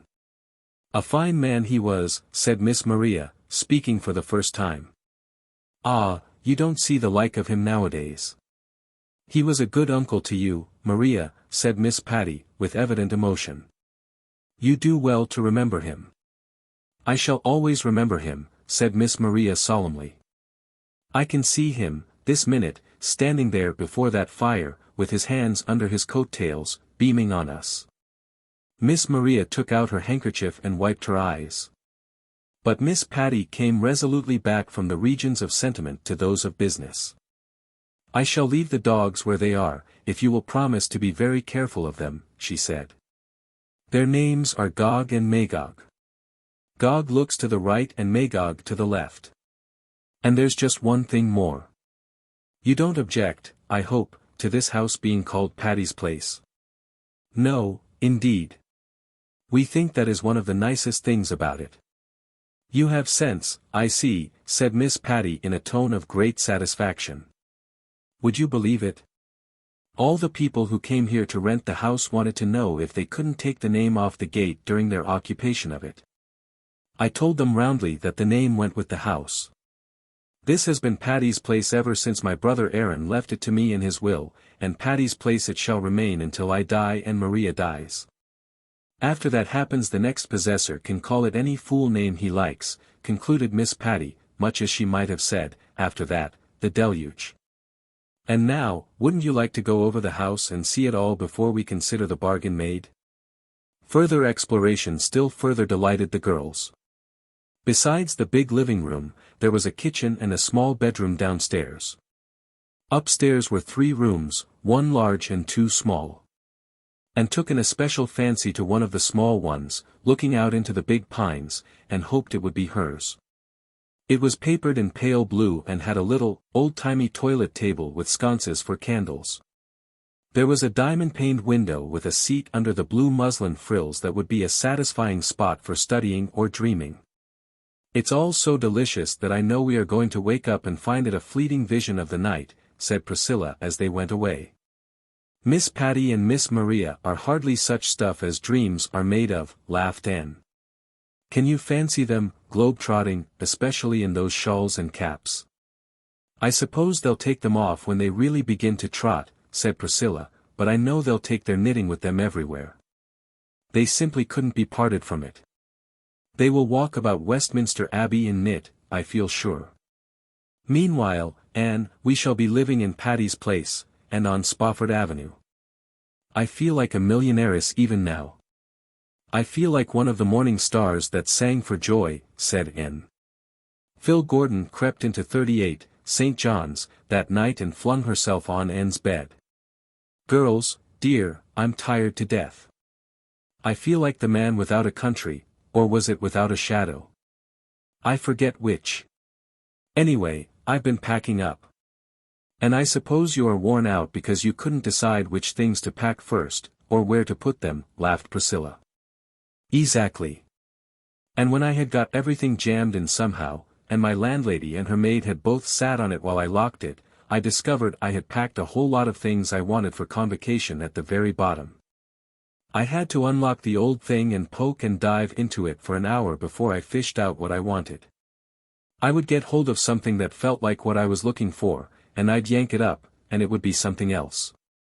No, Anne, I did not swear. I didn't say you did. Well, you looked it. But I admit my thoughts verged on the profane. And I have such a cold in the head, I can do nothing but sniffle, sigh and sneeze. Isn't that alliterative agony for you? Queen Anne, do say something to cheer me up. Remember that next Thursday night, you'll be back in the land of Alec and Alonzo, suggested Anne. Phil shook her head dolefully. More alliteration. No, I don't want Alec and Alonzo when I have a cold in the head. But what has happened you two? Now that I look at you closely you seem all lighted up with an internal iridescence. Why, you're actually shining. What's up? We are going to live in Patty's Place next winter, said Anne triumphantly. Live, mark you, not bored. We've rented it, and Stella Maynard is coming, and her aunt is going to keep house for us." Phil bounced up, wiped her nose, and fell on her knees before Anne. Girls, let me come, too. Oh, I'll be so good. If there's no room for me I'll sleep in the little doghouse in the orchard, I've seen it. Only let me come. Get up, you goose. I won't stir off my marrow bones till you tell me I can live with you next winter." Anne and Priscilla looked at each other. Then Anne said slowly, "Phil dear, we'd love to have you. But we may as well speak plainly. I'm poor, Pri is poor, Stella Maynard is poor, our housekeeping will have to be very simple and our table plain. You'd have to live as we would. Now, you are rich and your boarding house fare attests the fact." "Oh, what do I care for that?" demanded Phil tragically. "Better a dinner of herbs where your chums are than a stalled ox in a lonely boarding house. Don't think I'm all stomach, girls. I'll be willing to live on bread and water, with just a leetle jam, if you'll let me come. And then," continued Anne, "there will be a good deal of work to be done. Stella's aunt can't do it all. We all expect to have our chores to do. Now, you toil not, neither do I spin," finished Philippa. "But I'll learn to do things. You'll only have to show me once. I can make my own bed to begin with. And remember that, though I can't cook, I can keep my temper. That's something. And I never growl about the weather. That's more. Oh, please, please. I never wanted anything so much in my life, and this floor is awfully hard." "There's just one more thing," said Priscilla resolutely. "You, Phil, as all Redmond knows, entertain callers almost every evening. Now, at Patty's place we can't do that. We have decided that we shall be at home to our friends on Friday evenings only. If you come with us you'll have to abide by that rule. Well, you don't think I'll mind that, do you?" "Why, I'm glad of it. I knew I should have had some such rule myself, but I hadn't enough decision to make it or stick to it. When I can shuffle off the responsibility on you it will be a real relief. If you won't let me cast in my lot with you I'll die of the disappointment and then I'll come back and haunt you. I'll camp on the very doorstep of Patty's place and you won't be able to go out or come in without falling over my spook." Again Anne and Priscilla exchanged eloquent looks. "Well," said Anne, "of course we can't promise to take you until we've consulted with Stella, but I don't think she'll object, and, as far as we are concerned, you may come and glad welcome. If you get tired of our simple life you can leave us, and no questions asked," added Priscilla. Phil sprang up, hugged them both jubilantly, and went on her way rejoicing. "I hope things will go right," said Priscilla soberly. "We must make them go right," avowed Anne. "I think Phil will fit into our 'appy little 'ome very well. Oh, Phil's a dear to rattle round with and be chums. And, of course, the more there are of us the easier it will be on our slim purses. But how will she be to live with? You have to summer and winter with any one before you know if she's livable or not. Oh, well, we'll all be put to the test, as far as that goes. And we must quit us like sensible folk, living and let live. Phil isn't selfish, though she's a little thoughtless, and I believe we will all get on beautifully in Patty's place." Chapter 11. The Round of Life. Anne was back in Avonlea with the luster of the Thorburn Scholarship on her brow. People told her she hadn't changed much, in a tone which hinted they were surprised and a little disappointed she hadn't. Avonlea had not changed either. At least, so it seemed at first. But as Anne sat in the Green Gables pew, on the first Sunday after her return, and looked over the congregation, she saw several little changes which, all coming home to her at once, made her realize that time did not quite stand still. Even in Avonlea. A new minister was in the pulpit. In the pews more than one familiar face was missing forever. Old Uncle Abe, his prophesying over and done with, Mrs. Peter Sloane, who had sighed, it was to be hoped, for the last time, Timothy Cotton, who, as Mrs. Rachel Lynde said, had actually managed to die at last after practicing at it for 20 years, and old Josiah Sloane, whom nobody knew in his coffin because he had his whiskers neatly trimmed, were all sleeping in the little graveyard behind the church. And Billy Andrews was married to Nettie Blewett. They appeared out that Sunday. When Billy, beaming with pride and happiness, showed his beplumed and besilked bride into the Harmon Andrews pew, and dropped her lids to hide her dancing eyes, she recalled the stormy winter night of the Christmas holidays when Jane had proposed for Billy. He certainly had not broken his heart over his rejection. And wondered if Jane had also proposed to Nettie for him, or if he had mustered enough spunk to ask the fateful question himself. All the Andrews family seemed to share in his pride and pleasure, from Mrs. Harmon in the pew to Jane in the choir. Jane had resigned from the Avonlea school and intended to go west in the fall. "Can't get a beau in Avonlea, that's what," said Mrs. Rachel Lynde scornfully. "Says she thinks she'll have better health out west. I never heard her health was poor before." Jane is a nice girl, and had said loyally. She never tried to attract attention, as some did. "Oh, she never chased the boys, if that's what you mean," said Mrs. Rachel. "But she'd like to be married, just as much as anybody, that's what. What else would take her out west to some forsaken place whose only recommendation is that men are plenty and women scarce? Don't you tell me." But it was not at Jane, and gazed that day in dismay and surprise. It was at Ruby Gillis, who sat beside her in the choir. What had happened to Ruby? She was even handsomer than ever. But her blue eyes were too bright and lustrous, and the color of her cheeks was hectically brilliant. Besides, she was very thin, the hands that held her hymn book were almost transparent in their delicacy. "Is Ruby Gillis ill?" and asked of Mrs. Lynde, as they went home from church. "Ruby Gillis is dying of galloping consumption," said Mrs. Lynde bluntly. "Everybody knows it except herself and her family. They won't give in. If you ask them, she's perfectly well. She hasn't been able to teach since she had that attack of congestion in the winter, but she says she's going to teach again in the fall, and she's after the White Sands School. She'll be in her grave, poor girl, when White Sands School opens, that's what."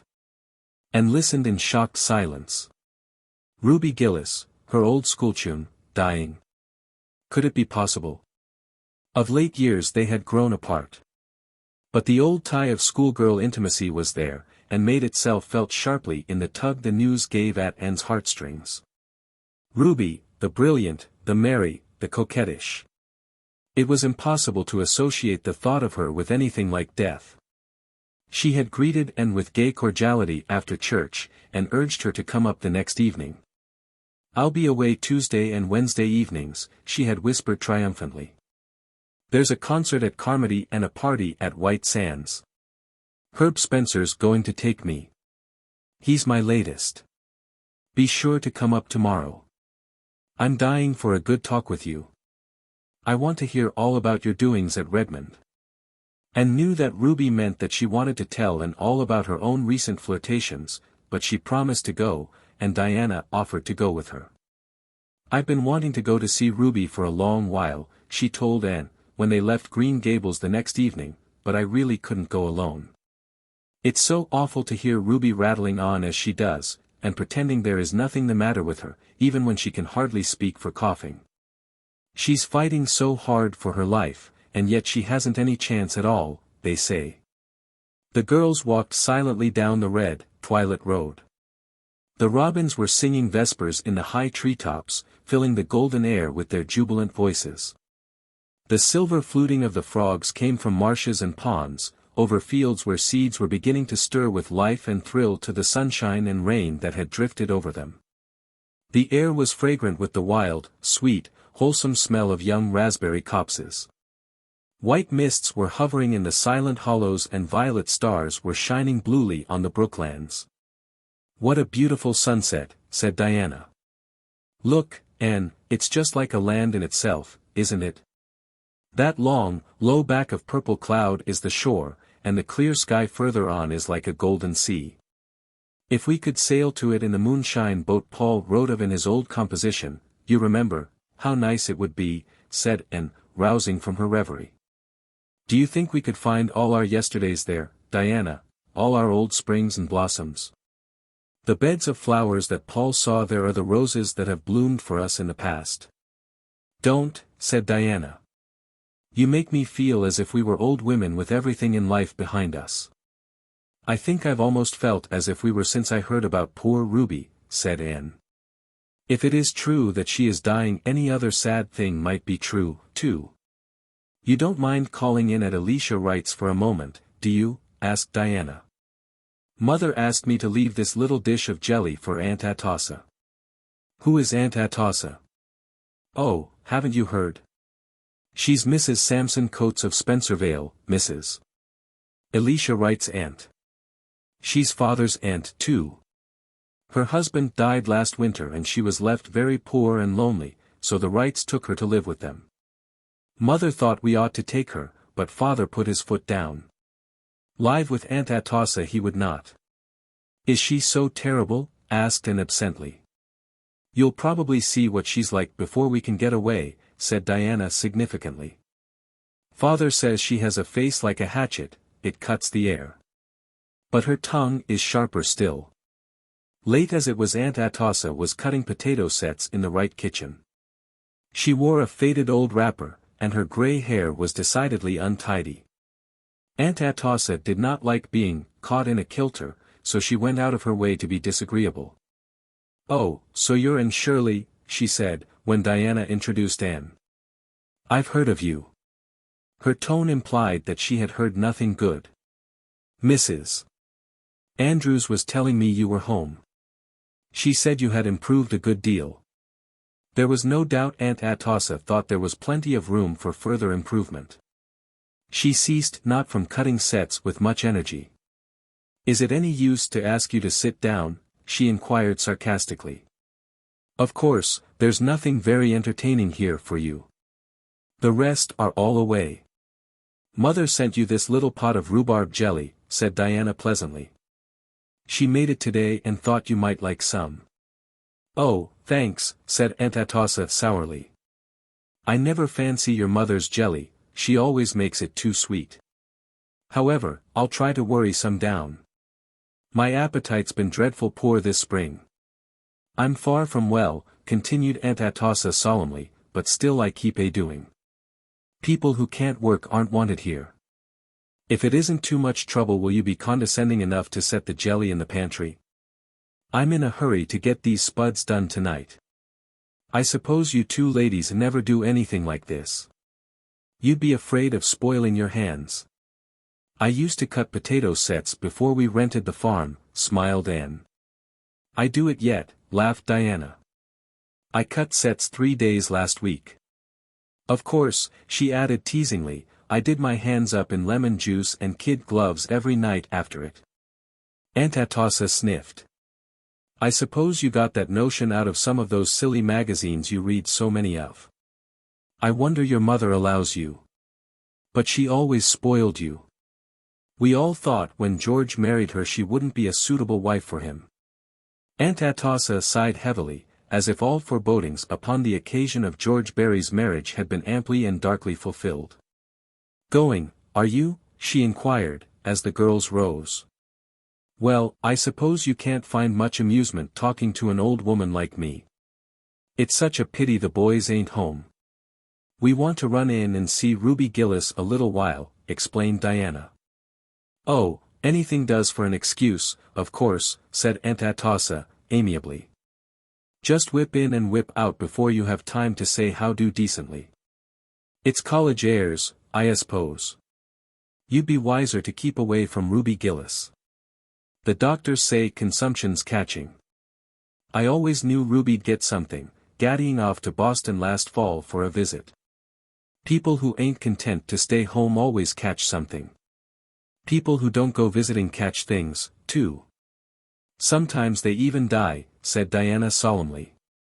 Then they don't have themselves to blame for it, retorted Aunt Atossa triumphantly. I hear you are to be married in June, Diana.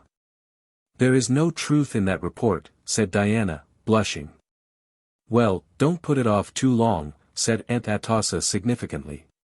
You'll fade soon, you're all complexion and hair. And the rights are terrible fickle. You ought to wear a hat, Miss Shirley. Your nose is freckling scandalous. My, but you are red-headed. Well, I suppose we're all as the Lord made us. Give Marilla Cuthbert my respects. She's never been to see me since I come to Avonlea, but I suppose I oughtn't to complain. The Cuthberts always did think themselves a cut higher than anyone else round here. Oh, isn't she dreadful? Gasped Diana, as they escaped down the lane. She's worse than Miss Eliza Andrews, said Anne. But then think of living all your life with a name like Atossa. Wouldn't it sour almost anyone? She should have tried to imagine her name was Cordelia. It might have helped her a great deal. It certainly helped me in the days when I didn't like Anne. Josie Pye will be just like her when she grows up, said Diana. Josie's mother and Aunt Atossa are cousins, you know. Oh, dear, I'm glad that's over.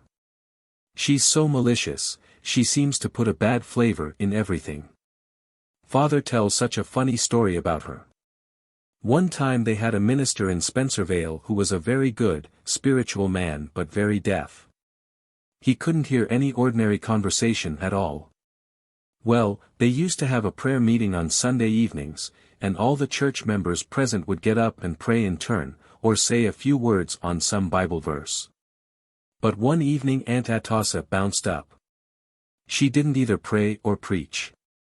Instead, she lit into everybody else in the church and gave them a fearful raking down, calling them right out by name and telling them how they all had behaved, and casting up all the quarrels and scandals of the past 10 years.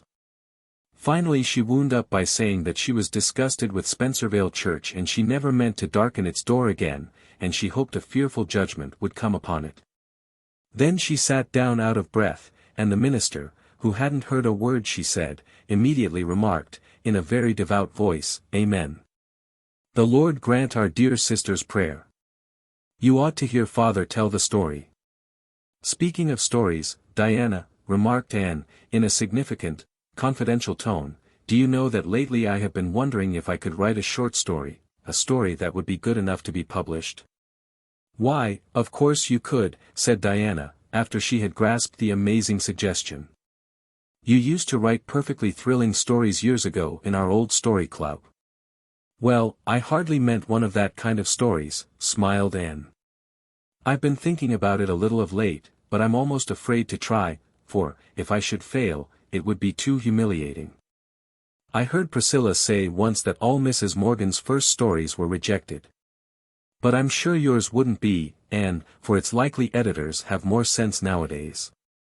Margaret Burton, one of the junior girls at Redmond, wrote a story last winter and it was published in the Canadian Woman. I really do think I could write one at least as good. And will you have it published in the Canadian Woman? I might try one of the bigger magazines first. It all depends on what kind of a story I write. What is it to be about? I don't know yet. I want to get hold of a good plot. I believe this is very necessary from an editor's point of view. The only thing I've settled on is the heroine's name. It is to be Averill Lester. Rather pretty, don't you think? Don't mention this to anyone, Diana. I haven't told anybody but you and Mr. Harrison. He wasn't very encouraging, he said there was far too much trash written nowadays as it was, and he'd expected something better of me, after a year at college. What does Mr. Harrison know about it? Demanded Diana scornfully. They found the Gillis home gay with lights and callers. Leonard Kimball, of Spencervale, and Morgan Bell, of Carmody, were glaring at each other across the parlor. Several merry girls had dropped in.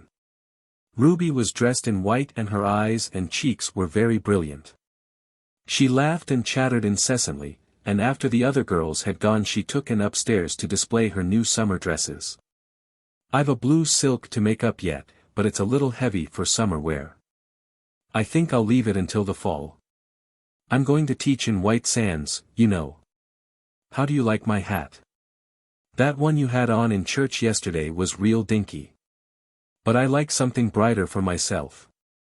Did you notice those two ridiculous boys downstairs? They've both come determined to sit each other out. I don't care a single bit about either of them, you know. Herb Spencer is the one I like. Sometimes I really do think he's Mr. Right. At Christmas I thought the Spencervale schoolmaster was that. But I found out something about him that turned me against him. He nearly went insane when I turned him down. I wish those two boys hadn't come tonight. I wanted to have a nice good talk with you, and tell you such heaps of things. You and I were always good chums, weren't we?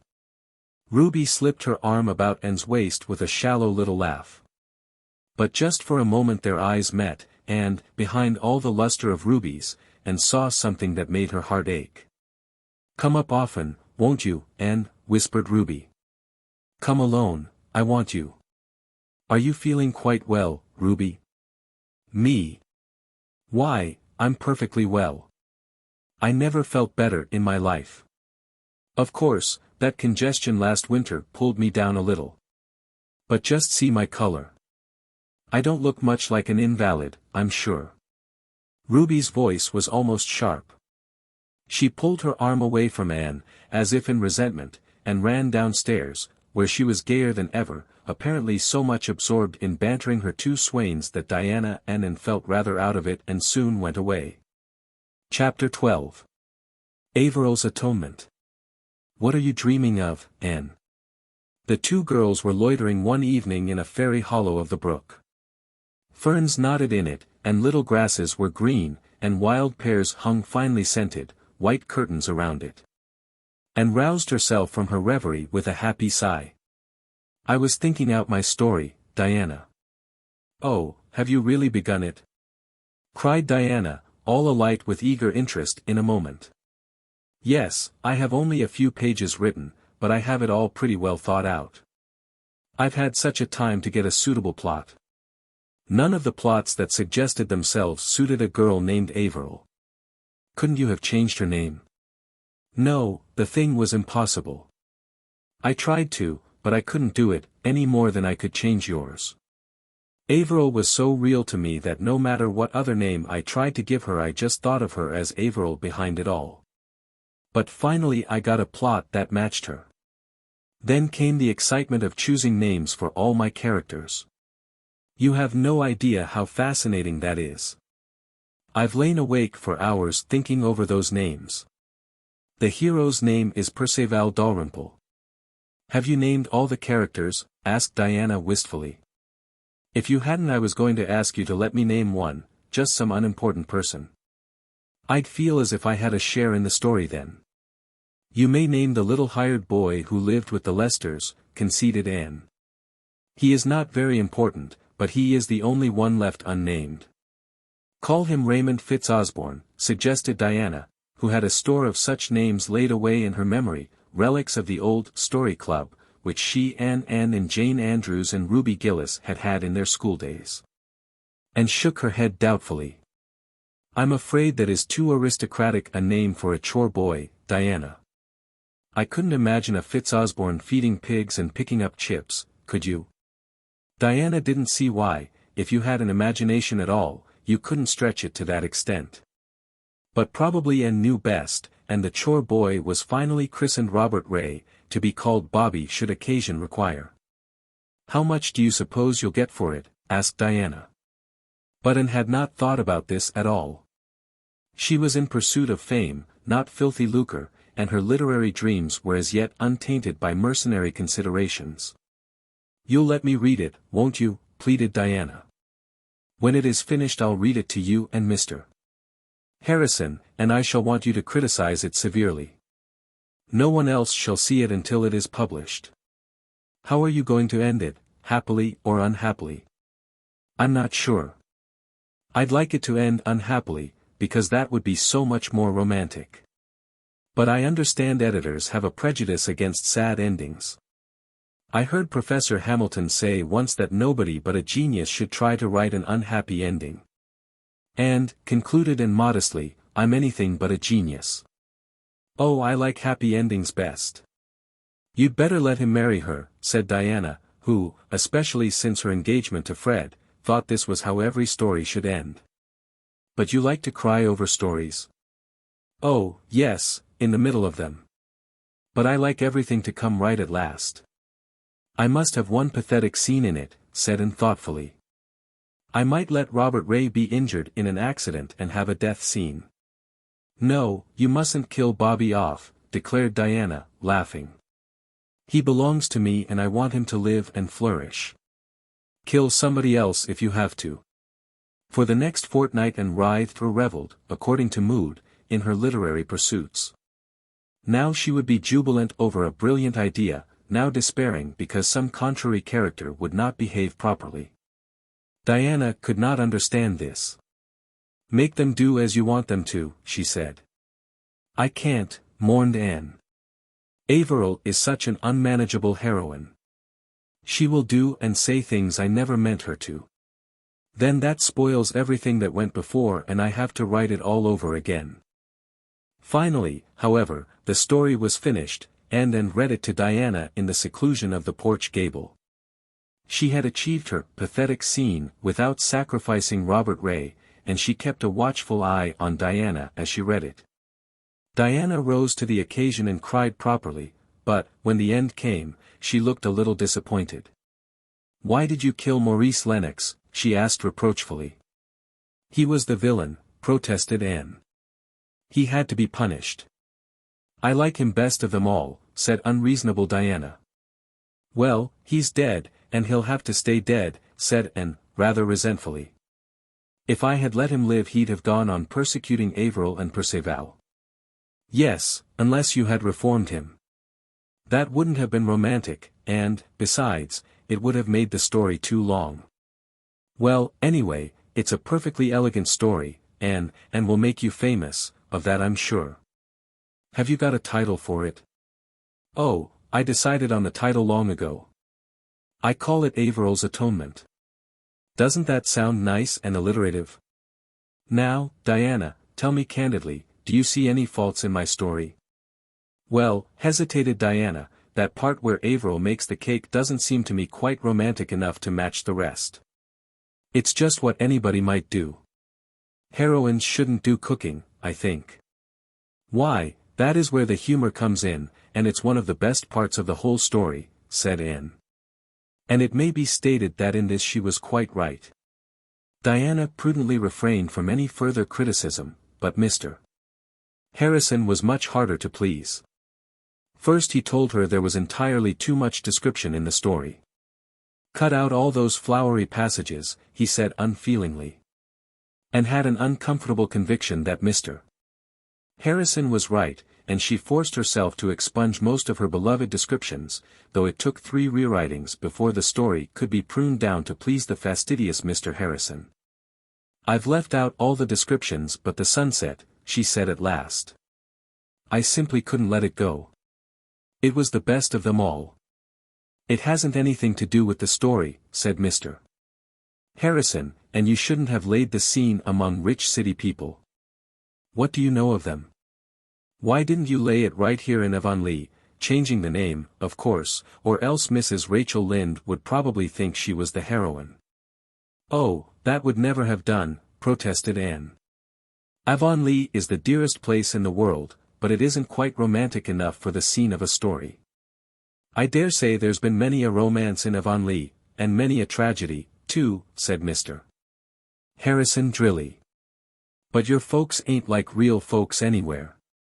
They talk too much and use too high-flown language. There's one place where that Dalrymple chap talks even on for 2 pages, and never lets the girl get a word in edgewise. If he'd done that in real life she'd have pitched him. I don't believe it, said Anne flatly. In her secret soul she thought that the beautiful, poetical things said to Averill would win any girl's heart completely. Besides, it was gruesome to hear of Averill, the stately, queen-like Averill, pitching any one. Averill declined her suitors. Anyhow, resumed the merciless Mr. Harrison, I don't see why Maurice Lennox didn't get her. He was twice the man the other is. He did bad things, but he did them. Perceval hadn't time for anything but mooning. Mooning. That was even worse than pitching. Maurice Lennox was the villain, said Anne indignantly. I don't see why everyone likes him better than Perceval. Perceval is too good. He's aggravating. Next time you write about a hero, put a little spice of human nature in him. Averill couldn't have married Maurice. He was bad. She'd have reformed him. You can reform a man, you can't reform a jellyfish, of course. Your story isn't bad, it's kind of interesting, I'll admit. But you're too young to write a story that would be worthwhile. Wait 10 years. And made up her mind that the next time she wrote a story she wouldn't ask anybody to criticize it. It was too discouraging. She would not read the story to Gilbert, although she told him about it. If it is a success you'll see it when it is published, Gilbert, but if it is a failure nobody shall ever see it. Marilla knew nothing about the venture. In imagination Anne saw herself reading a story out of a magazine to Marilla, entrapping her into praise of it, for in imagination all things are possible, and then triumphantly announcing herself the author. One day Anne took to the post office a long, bulky envelope, addressed, with the delightful confidence of youth and inexperience, to the very biggest of the big magazines. Diana was as excited over it as Anne herself. How long do you suppose it will be before you hear from it? She asked. It shouldn't be longer than a fortnight. Oh, how happy and proud I shall be if it is accepted. Of course it will be accepted, and they will likely ask you to send them more.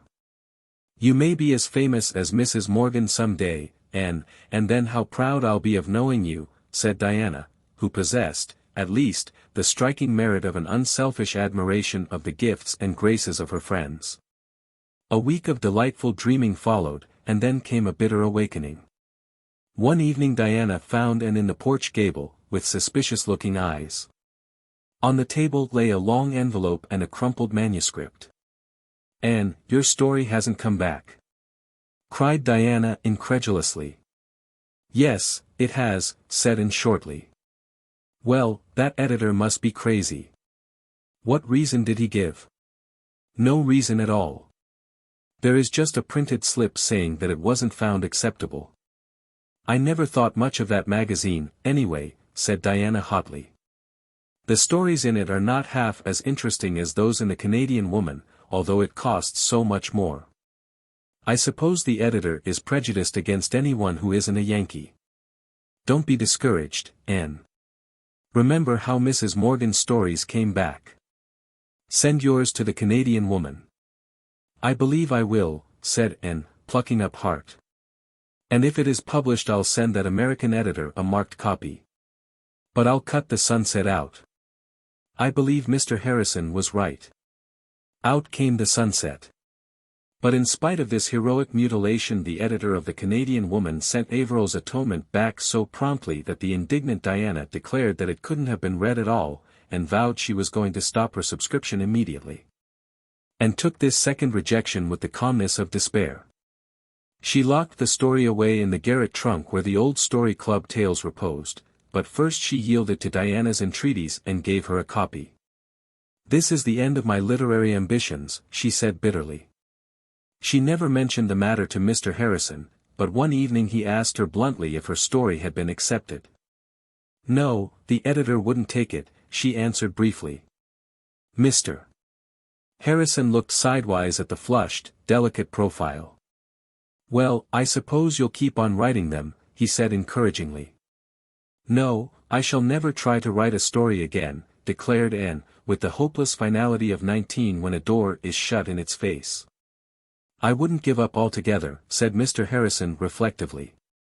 I'd write a story once in a while, but I wouldn't pester editors with it. I'd write of people and places like I knew, and I'd make my characters talk everyday English. And I'd let the sun rise and set in the usual quiet way without much fuss over the fact. If I had to have villains at all, I'd give them a chance, and I'd give them a chance. There are some terrible bad men in the world, I suppose, but you'd have to go a long piece to find them, though Mrs. Lynde believes we're all bad. But most of us have got a little decency somewhere in us. Keep on writing, Anne. No. It was very foolish of me to attempt it. When I'm through Redmond I'll stick to teaching. I can teach. I can't write stories. It'll be time for you to be getting a husband when you're through Redmond, said Mr. Harrison. I don't believe in putting marrying off too long, like I did. And got up and marched home. There were times when Mr. Harrison was really intolerable. Pitching, mooning, and getting a husband. Ow. Chapter 13. The Way of Transgressors. Davy and Dora were ready for Sunday school.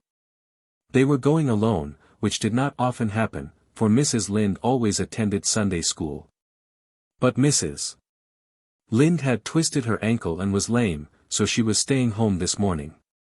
The twins were also to represent the family at church, for Anne had gone away the evening before to spend Sunday with friends in Carmody, and Marilla had one of her headaches. Davy came downstairs slowly. Dora was waiting in the hall for him, having been made ready by Mrs. Lynde. Davy had attended to his own preparations. He had a cent in his pocket for the Sunday school collection, and a 5-cent piece for the church collection. He carried his Bible in one hand and his Sunday school quarterly in the other. He knew his lesson and his golden text and his catechism question perfectly.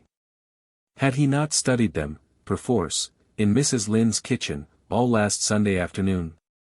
Davy, therefore, should have been in a placid frame of mind. As a matter of fact, despite text and catechism, he was inwardly as a ravening wolf. Mrs. Lynde limped out of her kitchen as he joined Dora. "Are you clean?" she demanded severely. "Yes, all of me that shows," Davy answered with a defiant scowl. Mrs. Rachel sighed. She had her suspicions about Davy's neck and ears. But she knew that if she attempted to make a personal examination Davy would likely take to his heels and she could not pursue him today. "Well, be sure you behave yourselves," she warned them. "Don't walk in the dust. Don't stop in the porch to talk to the other children. Don't squirm or wriggle in your places. Don't forget the golden text. Don't lose your collection or forget to put it in. Don't whisper at prayer time, and don't forget to pay attention to the sermon." Davy deigned no response. He marched away down the lane, followed by the meek Dora. But his soul seethed within. Davy had suffered, or thought he had suffered, many things at the hands and tongue of Mrs. Rachel Lynde since she had come to Green Gables, for Mrs. Lynde could not live with anybody, whether they were 9 or 90, without trying to bring them up properly.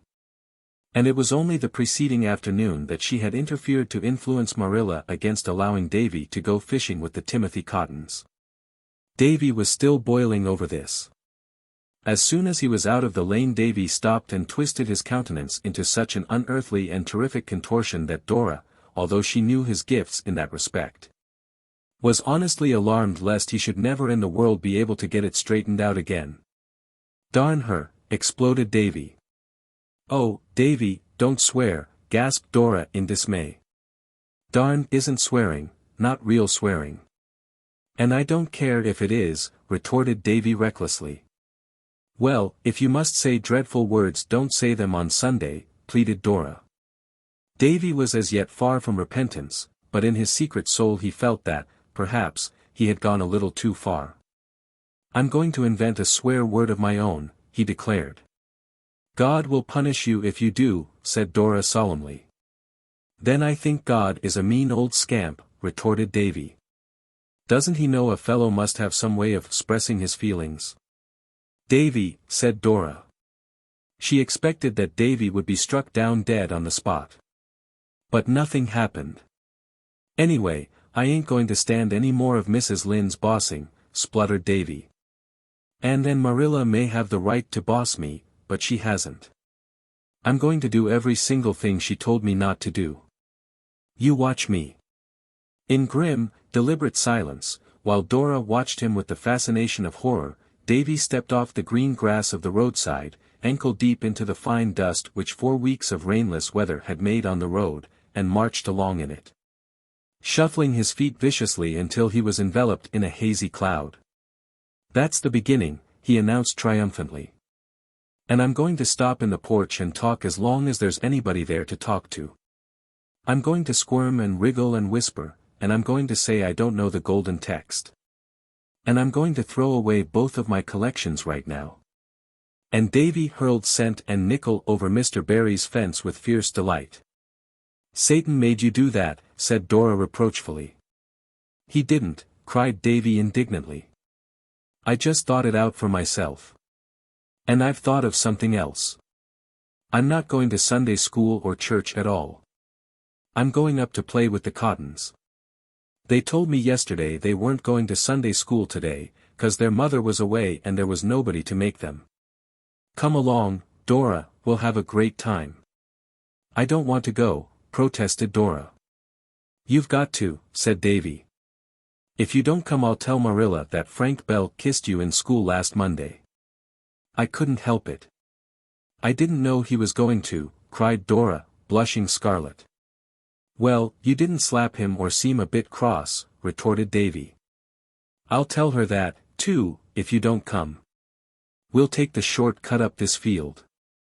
I'm afraid of those cows, protested poor Dora, seeing a prospect of escape. The very idea of your being scared of those cows, scoffed Davy. Why, they're both younger than you. They're bigger, said Dora. They won't hurt you. Come along, now. This is great. When I grow up I ain't going to bother going to church at all. I believe I can get to heaven by myself. You'll go to the other place if you break the Sabbath day, said unhappy Dora, following him sorely against her will. But Davy was not scared, yet. Hell was very far off, and the delights of a fishing expedition with the Cottons were very near. He wished Dora had more spunk. She kept looking back as if she were going to cry every minute, and that spoiled a fellow's fun. Hang girls, anyway. Davy did not say, darn, this time, even in thought. He was not sorry, yet, that he had said it once, but it might be as well not to tempt the unknown powers too far on one day.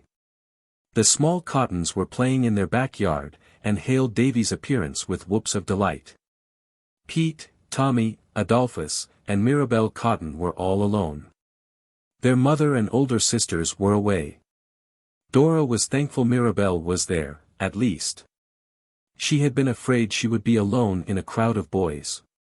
Mirabel was almost as bad as a boy, she was so noisy and sunburned and reckless. But at least she wore dresses. We've come to go fishing, announced Davy. Whoop, yelled the Cottons. They rushed away to dig worms at once, Mirabel leading the van with a tin can. Dora could have sat down and cried. Oh, if only that hateful Frank Bell had never kissed her. Then she could have defied Davy, and gone to her beloved Sunday school. They dared not, of course, go fishing on the pond, where they would be seen by people going to church. They had to resort to the brook in the woods behind the cotton house. But it was full of trout, and they had a glorious time that morning, at least the Cottons certainly had, and Davy seemed to have it. Not being entirely bereft of prudence, he had discarded boots and stockings and borrowed Tommy Cotton's overalls. Thus accoutred, bog and marsh and undergrowth had no terrors for him. Dora was frankly and manifestly miserable. She followed the others in their peregrinations from pool to pool, clasping her Bible and quarterly tightly and thinking with bitterness of soul of her beloved class where she should be sitting that very moment, before a teacher she adored. Instead, here she was roaming the woods with those half-wild Cottons, trying to keep her boots clean and her pretty white dress free from rents and stains. Mirabel had offered the loan of an apron but Dora had scornfully refused. The trout bit as they always do on Sundays. In an hour the transgressors had all the fish they wanted, so they returned to the house, much to Dora's relief. She sat primly on a hencoop in the yard while the others played an uproarious game of tag.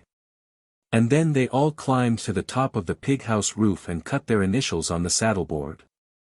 The flat-roofed henhouse and a pile of straw beneath gave Davy another inspiration. They spent a splendid half-hour climbing on the roof and diving off into the straw with whoops and yells. But even unlawful pleasures must come to an end. When the rumble of wheels over the pond bridge told that people were going home from church, Davy knew they must go. He discarded Tommy's overalls, resumed his own rightful attire, and turned away from his string of trout with a sigh. No use to think of taking them home. Well, hadn't we a splendid time? He demanded defiantly, as they went down the hill field. I hadn't, said Dora flatly. And I don't believe you had, really, either, she added, with a flash of insight that was not to be expected of her. I had so, cried Davy, but in the voice of one who doth protest too much. No wonder you hadn't, just sitting there like a mule. I ain't going to associate with the Cottons, said Dora loftily. The Cottons are all right, retorted Davy. And they have far better times than we have. They do just as they please and say just what they like before everybody. I'm going to do that, too, after this. There are lots of things you wouldn't dare say before everybody, averred Dora. No, there isn't. There is, too. Would you, demanded Dora gravely, would you say, Tomcat, before the minister? This was a staggerer. Davy was not prepared for such a concrete example of the freedom of speech. But one did not have to be consistent with Dora. Of course not, he admitted sulkily. Tomcat isn't a holy word. I wouldn't mention such an animal before a minister at all. But if you had to, persisted Dora. I'd call it a Thomas pussy, said Davy. I think, gentleman cat, would be more polite, reflected Dora. You thinking, retorted Davy with withering scorn. Davy was not feeling comfortable, though he would have died before he admitted it to Dora. Now that the exhilaration of truant delights had died away, his conscience was beginning to give him salutary twinges. After all, perhaps it would have been better to have gone to Sunday school and church. Mrs. Lynde might be bossy. But there was always a box of cookies in her kitchen cupboard and she was not stingy. At this inconvenient moment Davy remembered that when he had torn his new school pants the week before, Mrs. Lynde had mended them beautifully and never said a word to Marilla about them. But Davy's cup of iniquity was not yet full. He was to discover that one sin demands another to cover it. They had dinner with Mrs. Lynde that day, and the first thing she asked Davy was, "Were all your class in Sunday school today?" "Yes'm," said Davy with a gulp. "All were there, 'cept one." "Did you say your golden text and catechism?" "Yes'm." "Did you put your collection in?" "Yes'm." "Was Mrs. Malcolm McPherson in church?" "I don't know." This, at least, was the truth, thought wretched Davy. Was the Ladies' Aid announced for next week? "Yes'm," quakingly. "Was prayer meeting?" I don't know." "You should know. You should listen more attentively to the announcements." "What was Mr. Harvey's text?" Davy took a frantic gulp of water and swallowed it and the last protest of conscience together. He glibly recited an old golden text learned several weeks ago. Fortunately Mrs. Lynde now stopped questioning him, but Davy did not enjoy his dinner. He could only eat one helping of pudding. "What's the matter with you?" demanded justly astonished Mrs. Lynde. "Are you sick?" "No," muttered Davy. "You look pale." "You'd better keep out of the sun this afternoon," admonished Mrs. Lynde. "Do you know how many lies you told Mrs. Lynde?" asked Dora reproachfully, as soon as they were alone after dinner. Davy, goaded to desperation, turned fiercely. "I don't know and I don't care," he said. "You just shut up, Dora Keith." Then poor Davy betook himself to a secluded retreat behind the woodpile to think over the way of transgressors. Green Gables was wrapped in darkness and silence when Anne reached home. She lost no time going to bed, for she was very tired and sleepy. There had been several Avonlea jollifications the preceding week, involving rather late hours. Anne's head was hardly on her pillow before she was half asleep. But just then her door was softly opened and a pleading voice said, "Anne." Anne sat up drowsily. "Davy, is that you? What is the matter?" A white-clad figure flung itself across the floor and onto the bed. "Anne," sobbed Davy, getting his arms about her neck. "I'm awful glad you're home. I couldn't go to sleep till I'd told somebody." "Told somebody what?" "How miserable I am." "Why are you miserable, dear?" "'Cause I was so bad today, Anne." "Oh, I was awful bad, badder'n I've ever been yet." "What did you do?" "Oh, I'm afraid to tell you. You'll never like me again, Anne. I couldn't say my prayers tonight. I couldn't tell God what I'd done. I was 'shamed to have him know. But he knew anyway, Davy. That's what Dora said. But I thought p'raps he mightn't have noticed just at the time. Anyway, I'd rather tell you first." "What is it you did?" "Out it all came in a rush. I run away from Sunday school, and went fishing with the Cottons, and I told ever so many whoppers to Mrs. Lynde, oh, most half a dozen, and, I said a swear word, and, a pretty near swear word, anyhow, and I called God names." There was silence. Davy didn't know what to make of it. Was Anne so shocked that she never would speak to him again? "Anne, what are you going to do to me?" he whispered. "Nothing, dear. You've been punished already, I think." "No, I haven't. Nothing's been done to me." "You've been very unhappy ever since you did wrong, haven't you?" "You bet," said Davy emphatically. "That was your conscience punishing you, Davy." "What's my conscience?" "I want to know." "It's something in you, Davy, that always tells you when you are doing wrong and makes you unhappy if you persist in doing it. Haven't you noticed that?" "Yes, but I didn't know what it was. I wish I didn't have it. I'd have lots more fun." "Where is my conscience, Anne?" "I want to know." "Is it in my stomach?" "No, it's in your soul," answered Anne, thankful for the darkness, since gravity must be preserved in serious matters. "I suppose I can't get clear of it then," said Davy with a sigh. "Are you going to tell Marilla and Mrs. Lynde on me, Anne?" "No, dear, I'm not going to tell anyone." "You are sorry you were naughty, aren't you?" "You bet. And you'll never be bad like that again." "No, but," added Davy cautiously, "I might be bad some other way." "You won't say naughty words, or run away on Sundays, or tell falsehoods to cover up your sins?" "No. It doesn't pay," said Davy. "Well, Davy, just tell God you are sorry and ask him to forgive you." "Have you forgiven me, Anne?" "Yes, dear." "Then," said Davy joyously, "I don't care much whether God does or not." "Davy."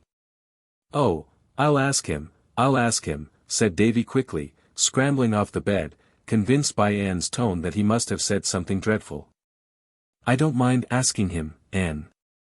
Please, God, I'm awful sorry I behaved bad today and I'll try to be good on Sundays always and please forgive me. There now, Anne. Well, now, run off to bed like a good boy." "All right. Say, I don't feel miserable any more. I feel fine. Good night." "Good night." And slipped down on her pillows with a sigh of relief. Oh, how sleepy she was. In another second. Anne. Davy was back again by her bed. And dragged her eyes open. "What is it now, dear?" she asked, trying to keep a note of impatience out of her voice. "Anne, have you ever noticed how Mr. Harrison spits? Do you suppose, if I practice hard, I can learn to spit just like him?" And sat up. "Davy Keith," she said, "go straight to your bed and don't let me catch you out of it again tonight. Go, now." Davy went, and stood not upon the order of his going. Chapter 14. The Summons. And was sitting with Ruby Gillis in the Gillis garden after the day had crept lingeringly through it and was gone. It had been a warm, smoky summer afternoon. The world was in a splendor of outflowering. The idle valleys were full of hazes. The woodways were pranked with shadows and the fields with the purple of the asters. and had given up a moonlight drive to the White Sands beach that she might spend the evening with Ruby. She had so spent many evenings that summer, although she often wondered what good it did anyone, and sometimes went home deciding that she could not go again. Ruby grew paler as the summer waned. The White Sands school was given up. Her father thought it better that she shouldn't teach till New Year's, and the fancy work she loved oftener and oftener fell from hands grown too weary for it. But she was always gay, always hopeful, always chattering and whispering of her beaux, and their rivalries and despairs. It was this that made Anne's visits hard for her. What had once been silly or amusing was gruesome, now.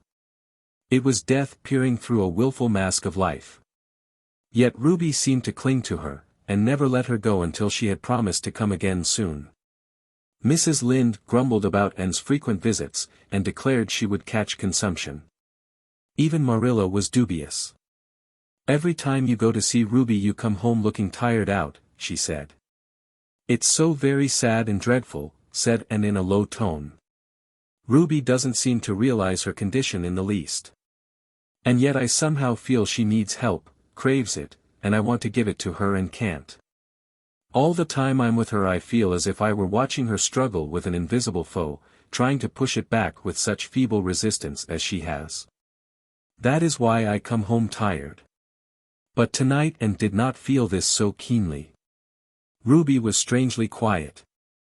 She said not a word about parties and drives and dresses and fellows. She lay in the hammock, with her untouched work beside her, and a white shawl wrapped about her thin shoulders. Her long yellow braids of hair, how Anne had envied those beautiful braids in old school days, lay on either side of her. She had taken the pins out, they made her head ache, she said. The hectic flush was gone for the time, leaving her pale and childlike. The moon rose in the silvery sky, empearling the clouds around her. Below, the pond shimmered in its hazy radiance. Just beyond the Gillis homestead was the church, with the old graveyard beside it. The moonlight shone on the white stones, bringing them out in clear-cut relief against the dark trees behind. "How strange the graveyard looks by moonlight," said Ruby suddenly. "How ghostly," she shuddered.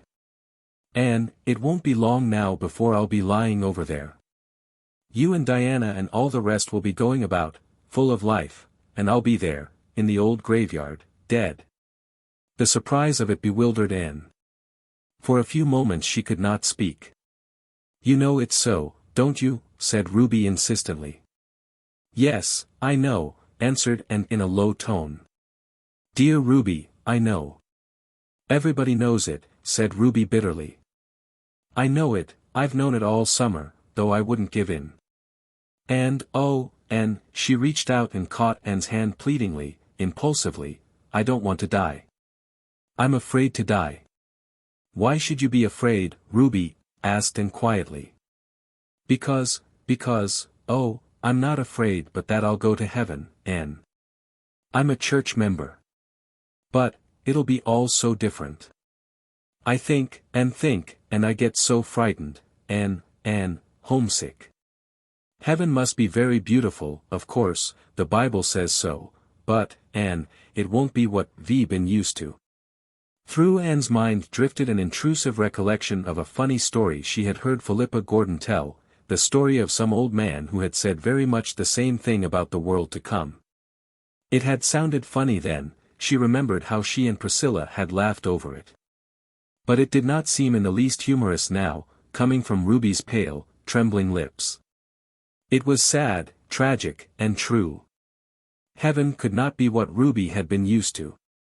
There had been nothing in her gay, frivolous life, her shallow ideals and aspirations, to fit her for that great change, or make the life to come seem to her anything but alien and unreal and undesirable.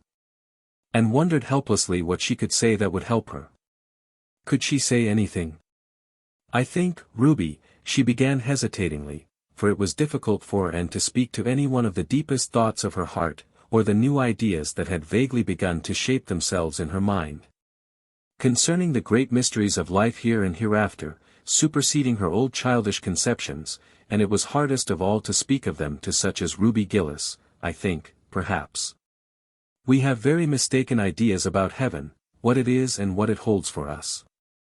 I don't think it can be so very different from life here as most people seem to think. I believe we'll just go on living, a good deal as we live here, and be ourselves just the same, only it will be easier to be good and to follow the highest. All the hindrances and perplexities will be taken away, and we shall see clearly. Don't be afraid, Ruby. I can't help it, said Ruby pitifully. Even if what you say about heaven is true, and you can't be sure, it may be only that imagination of yours, it won't be just the same. It can't be. I want to go on living here. I'm so young, Anne. I haven't had my life. I've fought so hard to live, and it isn't any use, I have to die, and leave everything I care for. And sat in a pain that was almost intolerable. She could not tell comforting falsehoods, and all that Ruby said was so horribly true. She was leaving everything she cared for. She had laid up her treasures on earth only. She had lived solely for the little things of life, the things that pass, forgetting the great things that go onward into eternity. Bridging the gulf between the two lives and making of death a mere passing from one dwelling to the other, from twilight to unclouded day. God would take care of her there, and believed, she would learn, but now it was no wonder her soul clung, in blind helplessness, to the only things she knew and loved. Ruby raised herself on her arm and lifted up her bright, beautiful blue eyes to the moonlit skies. I want to live, she said, in a trembling voice. I want to live like other girls. I want to be married, and have little children. You know I always loved babies, Anne. I couldn't say this to anyone but you. I know you understand. And then poor Herb, he loves me and I love him, Anne. The others meant nothing to me, but he does, and if I could live I would be his wife and be so happy. Oh, Anne, it's hard. Ruby sank back on her pillows and sobbed convulsively. And pressed her hand in an agony of sympathy, silent sympathy, which perhaps helped Ruby more than broken, imperfect words could have done, for presently she grew calmer and her sobs ceased. I'm glad I've told you this, Anne, she whispered. It has helped me just to say it all out. I've wanted to all summer, every time you came. I wanted to talk it over with you, but I couldn't. It seemed as if it would make death so sure if I said I was going to die, or if anyone else said it or hinted it. I wouldn't say it, or even think it. In the daytime, when people were around me and everything was cheerful, it wasn't so hard to keep from thinking of it. But in the night, when I couldn't sleep, it was so dreadful, Anne. I couldn't get away from it then. Death just came and stared me in the face, until I got so frightened I could have screamed. But you won't be frightened any more, Ruby, will you? You'll be brave, and believe that all is going to be well with you. I'll try. I'll think over what you have said, and try to believe it. And you'll come up as often as you can, won't you, Anne? Yes, dear. It won't be very long now, Anne. I feel sure of that. And I'd rather have you than anyone else. I always liked you best of all the girls I went to school with. You were never jealous, or mean, like some of them were. Poor Em White was up to see me yesterday. You remember Em and I were such chums for 3 years when we went to school. And then we quarreled the time of the school concert. We've never spoken to each other since. Wasn't it silly? Anything like that seems silly now. But Em and I made up the old quarrel yesterday. She said she'd have spoken years ago, only she thought I wouldn't. And I never spoke to her because I was sure she wouldn't speak to me. Isn't it strange how people misunderstand each other, Anne? Most of the trouble in life comes from misunderstanding, I think, said Anne. I must go now, Ruby. It's getting late, and you shouldn't be out in the damp. You'll come up soon again. Yes, very soon. And if there's anything I can do to help you I'll be so glad. I know. You have helped me already. Nothing seems quite so dreadful now. Good night, Anne. Good night, dear. and walked home very slowly in the moonlight. The evening had changed something for her. Life held a different meaning, a deeper purpose. On the surface it would go on just the same, but the deeps had been stirred. It must not be with her as with poor butterfly Ruby.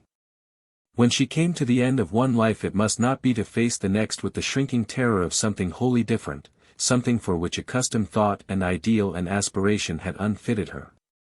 The little things of life, sweet and excellent in their place, must not be the things lived for, the highest must be sought and followed, the life of heaven must be begun here on earth. That good night in the garden was for all time. And never saw Ruby in life again. The next night the AVIS gave a farewell party to Jane Andrews before her departure for the West. And, while light feet danced and bright eyes laughed and merry tongues chattered, there came a summons to a soul in Avonlea that might not be disregarded or evaded. The next morning the word went from house to house that Ruby Gillis was dead. She had died in her sleep, painlessly and calmly, and on her face was a smile, as if, after all, death had come as a kindly friend to lead her over the threshold, instead of the grisly phantom she had dreaded. Mrs. Rachel Lynde said emphatically after the funeral that Ruby Gillis was the handsomest corpse she ever laid eyes on. Her loveliness, as she lay, white-clad, among the delicate flowers that Anne had placed about her, was remembered and talked of for years in Avonlea. Ruby had always been beautiful, but her beauty had been of the earthy. It had had a certain insolent quality in it, as if it flaunted itself in the beholder's eye, spirit had never shone through it, intellect had never refined it. But death had touched it and consecrated it, bringing out delicate modellings and purity of outline never seen before, doing what life and love and great sorrow and deep womanhood joys might have done for Ruby. And, looking down through a mist of tears, at her old playfellow, thought she saw the face God had meant Ruby to have, and remembered it so always. Mrs. Gillis called Anne aside into a vacant room before the funeral procession left the house, and gave her a small packet. "I want you to have this," she sobbed. "Ruby would have liked you to have it. It's the embroidered centerpiece she was working at. It isn't quite finished, the needle is sticking in it just where her poor little fingers put it the last time she laid it down, the afternoon before she died. There's always a piece of unfinished work left," said Mrs. Lynde, with tears in her eyes. "But I suppose there's always someone to finish it. How difficult it is to realize that one we have always known can really be dead," said Anne, as she and Diana walked home.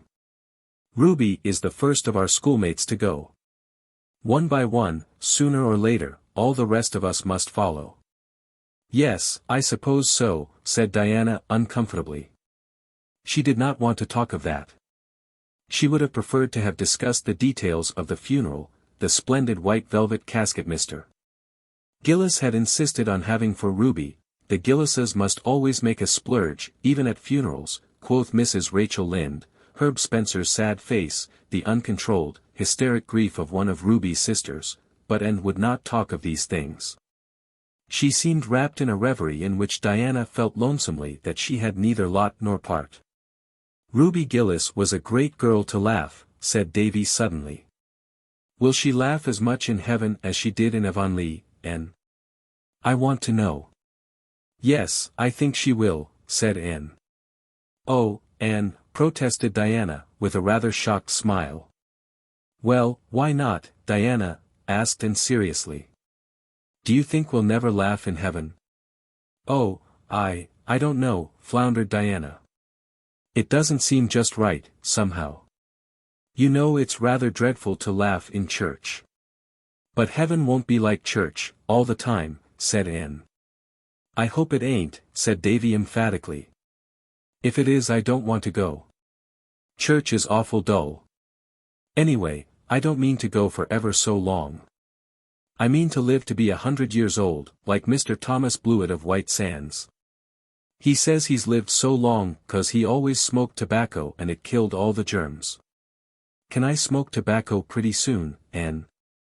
"No, Davy, I hope you'll never use tobacco," said Anne absently. "What'll you feel like if the germs kill me then?" demanded Davy.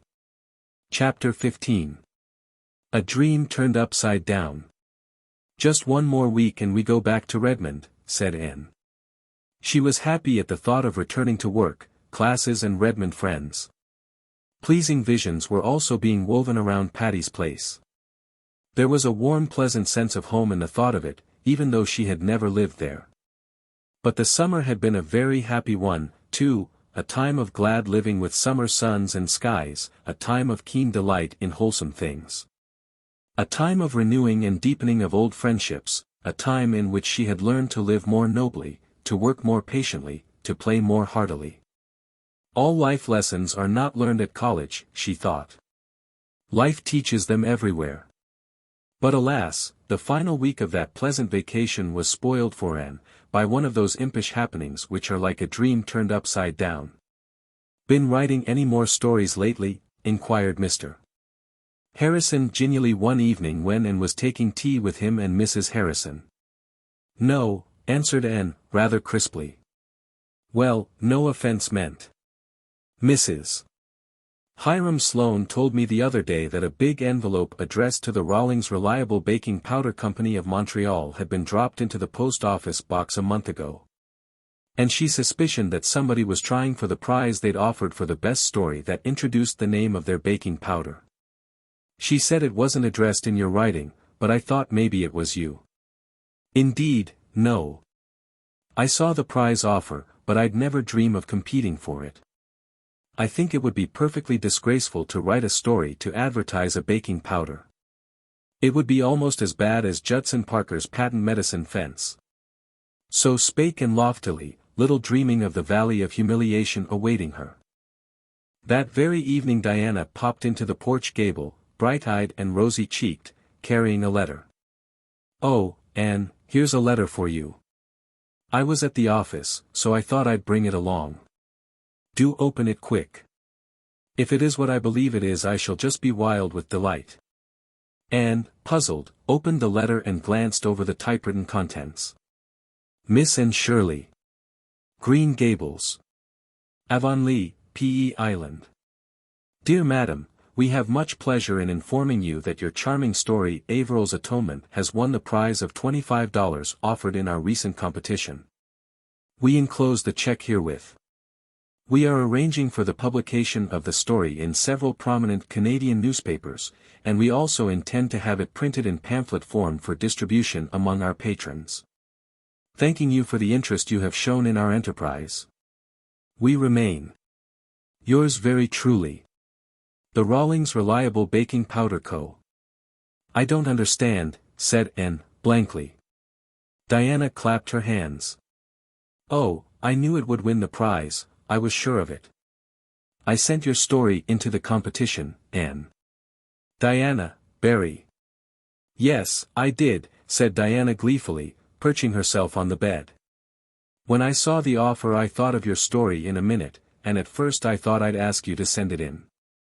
But then I was afraid you wouldn't, you had so little faith left in it. So I just decided I'd send the copy you gave me, and say nothing about it. Then, if it didn't win the prize, you'd never know and you wouldn't feel badly over it, because the stories that failed were not to be returned, and if it did you'd have such a delightful surprise." Diana was not the most discerning of mortals, but just at this moment it struck her that Anne was not looking exactly overjoyed. The surprise was there, beyond doubt, but where was the delight? "Why, Anne, you don't seem a bit pleased," she exclaimed. And instantly manufactured a smile and put it on.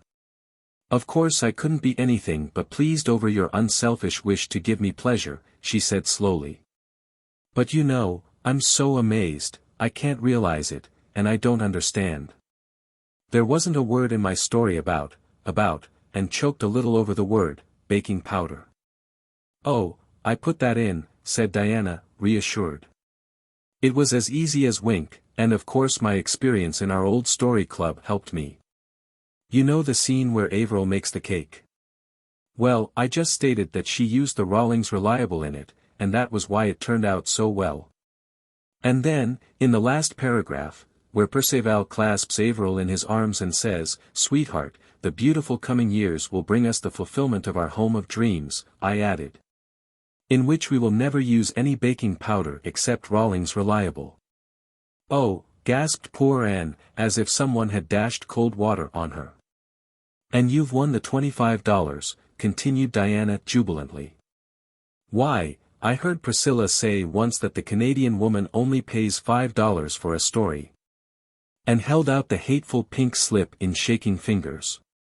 I can't take it, it's yours by right, Diana. You sent the story in and made the alterations. I would certainly never have sent it. So you must take the check. I'd like to see myself, said Diana scornfully. Why, what I did wasn't any trouble. The honor of being a friend of the prize winner is enough for me. Well, I must go. I should have gone straight home from the post office for we have company. But I simply had to come and hear the news. I'm so glad for your sake, Anne. And suddenly bent forward, put her arms about Diana, and kissed her cheek. I think you are the sweetest and truest friend in the world, Diana, she said, with a little tremble in her voice, and I assure you I appreciate the motive of what you've done. Diana, pleased and embarrassed, got herself away, and poor Anne, after flinging the innocent check into her bureau drawer as if it were blood money, cast herself on her bed and wept tears of shame and outraged sensibility. Oh, she could never live this down, never. Gilbert arrived at dusk, brimming over with congratulations, for he had called at Orchard Slope and heard the news. But his congratulations died on his lips at sight of Anne's face. Why, Anne, what is the matter? I expected to find you radiant over winning Rawlings Reliable Prize. Good for you. Oh, Gilbert, not you, implored Anne, in an et tu brute tone. I thought you would understand. Can't you see how awful it is? I must confess I can't. What is wrong? Everything, moaned Anne. I feel as if I were disgraced forever. What do you think a mother would feel like if she found her child tattooed over with a baking powder advertisement? I feel just the same. I loved my poor little story, and I wrote it out of the best that was in me. And it is sacrilege to have it degraded to the level of a baking powder advertisement. Don't you remember what Professor Hamilton used to tell us in the literature class at Queen's? He said we were never to write a word for a low or unworthy motive, but always to cling to the very highest ideals. What will he think when he hears I've written a story to advertise Rawlings Reliable? And, oh, when it gets out at Redmond. Think how I'll be teased and laughed at. That you won't, said Gilbert, wondering uneasily if it were that confounded junior's opinion in particular over which Anne was worried. The Reds will think just as I thought, that you, being like 9 out of 10 of us, not overburdened with worldly wealth, had taken this way of earning an honest penny to help yourself through the year. I don't see that there's anything low or unworthy about that, or anything ridiculous either. One would rather write masterpieces of literature no doubt, but meanwhile board and tuition fees have to be paid. This common-sense, matter-of-fact view of the case cheered Anne a little. At least it removed her dread of being laughed at, though the deeper hurt of an outraged ideal remained. Chapter 16. Adjusted Relationships. It's the homiest spot I ever saw, it's homier than home, avowed Philippa Gordon, looking about her with delighted eyes. They were all assembled at twilight in the big living room at Patty's Place, Anne and Priscilla, Phil and Stella, Aunt Jamesina, Rusty, Joseph, the Sarah cat, and Gog and Magog. The firelight shadows were dancing over the walls. The cats were purring, and a huge bowl of hothouse chrysanthemums, sent to Phil by one of the victims, shone through the golden gloom like creamy moons. It was 3 weeks since they had considered themselves settled, and already all believed the experiment would be a success. The first fortnight after their return had been a pleasantly exciting one. They had been busy setting up their household goods, organizing their little establishment, and adjusting different opinions.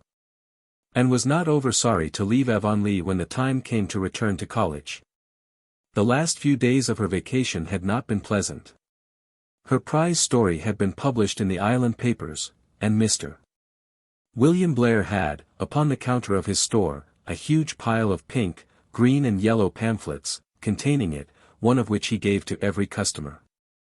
He sent a complimentary bundle to Anne, who promptly dropped them all in the kitchen stove. Her humiliation was the consequence of her own ideals only, for Avonlea folks thought it quite splendid that she should have won the prize. Her many friends regarded her with honest admiration, her few foes with scornful envy. Josie Pye said she believed and Shirley had just copied the story, she was sure she remembered reading it in a paper years before. The Sloanes, who had found out or guessed that Charlie had been turned down, said they didn't think it was much to be proud of, almost anyone could have done it, if she tried. Aunt Atossa told and she was very sorry to hear she had taken to writing novels, nobody born and bred in Avonlea would do it, that was what came of adopting orphans from goodness knew where, with goodness knew what kind of parents. Even Mrs. Rachel Lynde was darkly dubious about the propriety of writing fiction, though she was almost reconciled to it by that $25 check. "It is perfectly amazing, the price they pay for such lies, that's what," she said, half proudly, half severely. All things considered, it was a relief when going away time came. And it was very jolly to be back at Redmond, a wise, experienced soph with hosts of friends to greet on the merry opening day. Pri and Stella and Gilbert were there, Charlie Sloane, looking more important than ever a sophomore looked before, Phil, with the Alec and Alonzo question still unsettled, and Moody Spurgeon Macpherson. Moody Spurgeon had been teaching school ever since leaving Queen's, but his mother had concluded it was high time he gave it up and turned his attention to learning how to be a minister.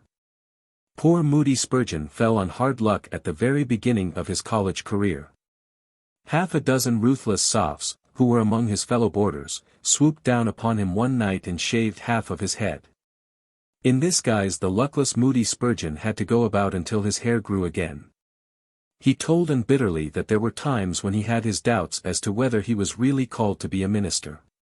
Aunt Jamesina did not come until the girls had Patty's place ready for her. Miss Patty had sent the key to Anne, with a letter in which she said Gog and Magog were packed in a box under the spare-room bed, but might be taken out when wanted. In a postscript she added that she hoped the girls would be careful about putting up pictures. The living room had been newly papered 5 years before and she and Miss Maria did not want any more holes made in that new paper than was absolutely necessary. For the rest she trusted everything to Anne. How those girls enjoyed putting their nest in order. As Phil said, it was almost as good as getting married. You had the fun of homemaking without the bother of a husband. All brought something with them to adorn or make comfortable the little house. Pri and Phil and Stella had knickknacks and pictures galore, which latter they proceeded to hang according to taste, in reckless disregard of Miss Patty's new paper. "We'll putty the holes up when we leave, dear, she'll never know," they said to protesting Anne. Diana had given Anne a pine needle cushion and Miss Ada had given both her and Priscilla a fearfully and wonderfully embroidered one. Marilla had sent a big box of preserves, and darkly hinted at a hamper for Thanksgiving, and Mrs. Lynde gave Anne a patchwork quilt and loaned her 5 more. "You take them," she said authoritatively. "They might as well be in use as packed away in that trunk in the garret for moths to gnaw." No moths would ever have ventured near those quilts, for they reeked of mothballs to such an extent that they had to be hung in the orchard of Patty's Place a full fortnight before they could be endured indoors. Verily, aristocratic Spofford Avenue had rarely beheld such a display. The gruff old millionaire who lived next door came over and wanted to buy the gorgeous red and yellow tulip pattern one which Mrs. Rachel had given Anne. He said his mother used to make quilts like that, and by Jove, he wanted one to remind him of her. And would not sell it, much to his disappointment, but she wrote all about it to Mrs. Lynde. That highly gratified lady sent word back that she had one just like it to spare, so the Tobacco King got his quilt after all, and insisted on having it spread on his bed, to the disgust of his fashionable wife. Mrs. Lynde's quilts served a very useful purpose that winter. Patty's Place, for all its many virtues, had its faults also. It was really a rather cold house, and when the frosty nights came the girls were very glad to snuggle down under Mrs. Lynde's quilts, and hoped that the loan of them might be accounted unto her for righteousness. And had the blue room she had coveted at sight. Priscilla and Stella had the large one. Phil was blissfully content with the little one over the kitchen. And Aunt Jamesina was to have the downstairs one off the living room. Rusty at first slept on the doorstep. Anne, walking home from Redmond a few days after her return, became aware that the people that she met surveyed her with a covert, indulgent smile. And wondered uneasily what was the matter with her. Was her hat crooked? Was her belt loose? Craning her head to investigate, Anne, for the first time, saw Rusty. Trotting along behind her, close to her heels, was quite the most forlorn specimen of the cat tribe she had ever beheld. The animal was well past kittenhood, lank, thin, disreputable looking. Pieces of both ears were lacking, one eye was temporarily out of repair, and one jowl ludicrously swollen. As for color, if a once black cat had been well and thoroughly singed, the result would have resembled the hue of this waif's thin, draggled, unsightly fur. And shooed, but the cat would not shoo. As long as she stood he sat back on his haunches and gazed at her reproachfully out of his one good eye. When she resumed her walk he followed. And resigned herself to his company until she reached the gate of Patty's place, which she coldly shut in his face, fondly supposing she had seen the last of him. But when, 15 minutes later, Phil opened the door, there sat the rusty brown cat on the step. More, he promptly darted in and sprang upon Anne's lap with a half-pleading, half-triumphant meow. "And," said Stella severely, "do you own that animal?" "No, I do not," protested disgusted Anne.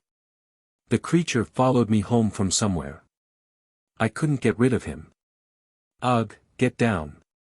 I like decent cats reasonably well. But I don't like beasties of your complexion." Pussy, however, refused to get down. He coolly curled up in Anne's lap and began to purr. "He has evidently adopted you," laughed Priscilla. "I won't be adopted," said Anne stubbornly. "The poor creature is starving," said Phil pityingly. "Why, his bones are almost coming through his skin." "Well, I'll give him a square meal and then he must return to whence he came," said Anne resolutely. The cat was fed and put out. In the morning he was still on the doorstep. On the doorstep he continued to sit, bolting in whenever the door was opened. No coolness of welcome had the least effect on him, of nobody save and did he take the least notice. Out of compassion the girls fed him, but when a week had passed they decided that something must be done. The cat's appearance had improved. His eye and cheek had resumed their normal appearance, he was not quite so thin. And he had been seen washing his face. "But for all that we can't keep him," said Stella. "Aunt Jimsy is coming next week and she will bring the Sarah cat with her. We can't keep two cats. And if we did this Rusty Coat would fight all the time with the Sarah cat. He's a fighter by nature. He had a pitched battle last evening with the Tobacco King's cat and routed him, horse, foot and artillery. We must get rid of him," agreed Anne, looking darkly at the subject of their discussion, who was purring on the hearthrug with an air of lamb-like meekness. "But the question is, how? How can 4 unprotected females get rid of a cat who won't be got rid of?" "We must chloroform him," said Phil briskly. "That is the most humane way." "Who of us knows anything about chloroforming a cat?" demanded Anne gloomily. "I do, honey. It's one of my few, sadly few, useful accomplishments. I've disposed of several at home. You take the cat in the morning and give him a good breakfast. Then you take an old burlap bag, there's one in the back porch, put the cat on it and turn over him a wooden box. Then take a 2-ounce bottle of chloroform, uncork it, and slip it under the edge of the box. Put a heavy weight on top of the box and leave it till evening. The cat will be dead, curled up peacefully as if he were asleep. No pain, no struggle." "It sounds easy," said Anne dubiously. "It is easy. Just leave it to me." "I'll see to it," said Phil reassuringly. Accordingly the chloroform was procured, and the next morning Rusty was lured to his doom. He ate his breakfast, licked his chops, and climbed into Anne's lap. Anne's heart misgave her. This poor creature loved her, trusted her. How could she be a party to this destruction? Here, take him, she said hastily to Phil. I feel like a murderess. He won't suffer, you know, comforted Phil, but Anne had fled. The fatal deed was done in the back porch. Nobody went near it that day. But at dusk Phil declared that Rusty must be buried. Pri and Stella must dig his grave in the orchard, declared Phil, and Anne must come with me to lift the box off. That's the part one always hate. The two conspirators tiptoed reluctantly to the back porch. Phil gingerly lifted the stone she had put on the box. Suddenly, faint but distinct, sounded an unmistakable mew under the box. He isn't dead, gasped Anne, sitting blankly down on the kitchen doorstep. He must be, said Phil incredulously. Another tiny mew proved that he wasn't. The two girls stared at each other. What will we do? Questioned Anne. Why in the world don't you come? Demanded Stella, appearing in the doorway. We've got the grave ready. What silent still and silent all, she quoted teasingly. Oh, no, the voices of the dead sound like the distant torrent's fall, promptly counterquoted Anne, pointing solemnly to the box. A burst of laughter broke the tension. We must leave him here till morning, said Phil, replacing the stone. He hasn't mewed for 5 minutes. Perhaps the mews we heard were his dying groan. Or perhaps we merely imagined them, under the strain of our guilty consciences. But, when the box was lifted in the morning, Rusty bounded at one gay leap to Anne's shoulder where he began to lick her face affectionately. Never was there a cat more decidedly alive. Here's a knot hole in the box, groaned Phil. I never saw it. That's why he didn't die. Now, we've got to do it all over again. No, we haven't, declared Anne suddenly. Rusty isn't going to be killed again. He's my cat, and you've just got to make the best of it. Oh, well, if you'll settle with Aunt Jimsy and the Sarah cat, said Stella, with the air of one washing her hands of the whole affair. From that time Rusty was one of the family. He slept o'nights on the scrubbing cushion in the back porch and lived on the fat of the land. By the time Aunt Jamesina came he was plump and glossy and tolerably respectable. But, like Kipling's cat, he walked by himself. His paw was against every cat, and every cat's paw against him. One by one he vanquished the aristocratic felines of Spofford Avenue. As for human beings, he loved Anne alone. Nobody else even dared stroke him. An angry spit and something that sounded much like very improper language greeted anyone who did. The airs that cat puts on are perfectly intolerable, declared Stella. Him was a nice old puissance, him was, vowed Anne, cuddling her pet defiantly. Well, I don't know how he and the Sarah cat will ever make out to live together, said Stella pessimistically. Cat fights in the orchard o'nights are bad enough. But cat fights here in the living room are unthinkable. In due time Aunt Jamesina arrived. Anne and Priscilla and Phil had awaited her advent rather dubiously, but when Aunt Jamesina was enthroned in the rocking chair before the open fire they figuratively bowed down and worshipped her. Aunt Jamesina was a tiny old woman with a little, softly triangular face, and large, soft blue eyes that were alight with unquenchable youth, and as full of hopes as a girl's. She had pink cheeks and snow-white hair which she wore in quaint little puffs over her ears. It's a very old-fashioned way, she said, knitting industriously at something as dainty and pink as a sunset cloud. But I am old-fashioned. My clothes are, and it stands to reason my opinions are, too. I don't say they're any the better of that, mind you. In fact, I dare say they're a good deal the worse. But they've worn nice and easy. New shoes are smarter than old ones, but the old ones are more comfortable. I'm old enough to indulge myself in the matter of shoes and opinions. I mean to take it real easy here. I know you expect me to look after you and keep you proper, but I'm not going to do it. You're old enough to know how to behave if you're ever going to be. So, as far as I am concerned, concluded Aunt Jamesina, with a twinkle in her young eyes, you can all go to destruction in your own way. Oh, will somebody separate those cats, pleaded Stella, shudderingly. Aunt Jamesina had brought with her not only the Sarah cat but Joseph.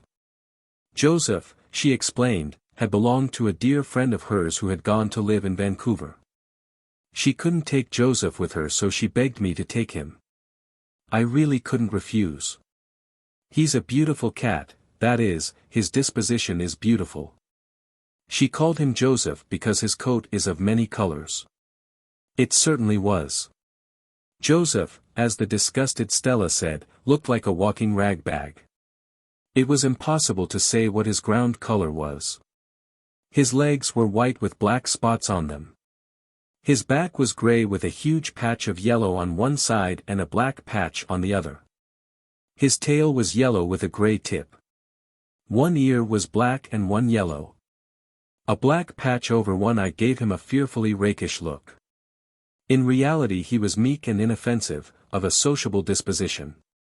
In one respect, if in no other, Joseph was like a lily of the field. He toiled not, neither did he spin or catch mice. Yet Solomon in all his glory slept not on softer cushions, or feasted more fully on fat things. Joseph and the Sarah cat arrived by express in separate boxes. After they had been released and fed, Joseph selected the cushion and corner which appealed to him, and the Sarah cat gravely sat herself down before the fire and proceeded to wash her face. She was a large, sleek, gray and white cat, with an enormous dignity which was not at all impaired by any consciousness of her plebeian origin. She had been given to Aunt Jamesina by her washerwoman. Her name was Sarah, so my husband always called Puss the Sarah cat, explained Aunt Jamesina. She is 8 years old, and a remarkable mouser. Don't worry, Stella. The Sarah cat never fights and Joseph rarely. They'll have to fight here in self-defense, said Stella. At this juncture Rusty arrived on the scene. He bounded joyously halfway across the room before he saw the intruders. Then he stopped short. His tail expanded until it was as big as 3 tails. The fur on his back rose up in a defiant arch. Rusty lowered his head, uttered a fearful shriek of hatred and defiance, and launched himself at the Sarah cat. The stately animal had stopped washing her face and was looking at him curiously. She met his onslaught with one contemptuous sweep of her capable paw. Rusty went rolling helplessly over on the rug. He picked himself up dazedly. What sort of a cat was this who had boxed his ears? He looked dubiously at the Sarah cat. Would he or would he not? The Sarah cat deliberately turned her back on him and resumed her toilet operations. Rusty decided that he would not. He never did. From that time on the Sarah cat ruled the roost. Rusty never again interfered with her. But Joseph rashly sat up and yawned. Rusty, burning to avenge his disgrace, swooped down upon him. Joseph, pacific by nature, could fight upon occasion and fight well. The result was a series of drawn battles. Every day Rusty and Joseph fought at sight. And took Rusty's part and detested Joseph. Stella was in despair. But Aunt Jamesina only laughed. Let them fight it out, she said tolerantly. They'll make friends after a bit. Joseph needs some exercise, he was getting too fat. And Rusty has to learn he isn't the only cat in the world. Eventually Joseph and Rusty accepted the situation and from sworn enemies became sworn friends. They slept on the same cushion with their paws about each other, and gravely washed each other's faces. We've all got used to each other, said Phil. And I've learned how to wash dishes and sweep a floor. But you needn't try to make us believe you can chloroform a cat, laughed Anne. It was all the fault of the knothole, protested Phil. It was a good thing the knothole was there, said Aunt Jamesina rather severely. Kittens have to be drowned, I admit, or the world would be overrun. But no decent, grown-up cat should be done to death, unless he sucks eggs. You wouldn't have thought Rusty very decent if you'd seen him when he came here, said Stella. He positively looked like the old Nick. I don't believe old Nick can be so very ugly, said Aunt Jamesina reflectively. He wouldn't do so much harm if he was. I always think of him as a rather handsome gentleman. Chapter 17. A letter from Davy. It's beginning to snow, girls, said Phil, coming in one November evening, and there are the loveliest little stars and crosses all over the garden walk. I never noticed before what exquisite things snowflakes really are. One has time to notice things like that in the simple life. Bless you all for permitting me to live it. It's really delightful to feel worried because butter has gone up 5 cents a pound. Has it? Demanded Stella, who kept the household accounts. It has, and here's your butter. I'm getting quite expert at marketing. It's better fun than flirting, concluded Phil gravely. Everything is going up scandalously, sighed Stella. Never mind. Thank goodness air and salvation are still free, said Aunt Jamesina. And so is laughter, added Anne. There's no tax on it yet, and that is well, because you're all going to laugh presently. I'm going to read you Davy's letter. His spelling has improved immensely this past year, though he is not strong on apostrophes, and he certainly possesses the gift of writing an interesting letter. Listen and laugh, before we settle down to the evening study grind.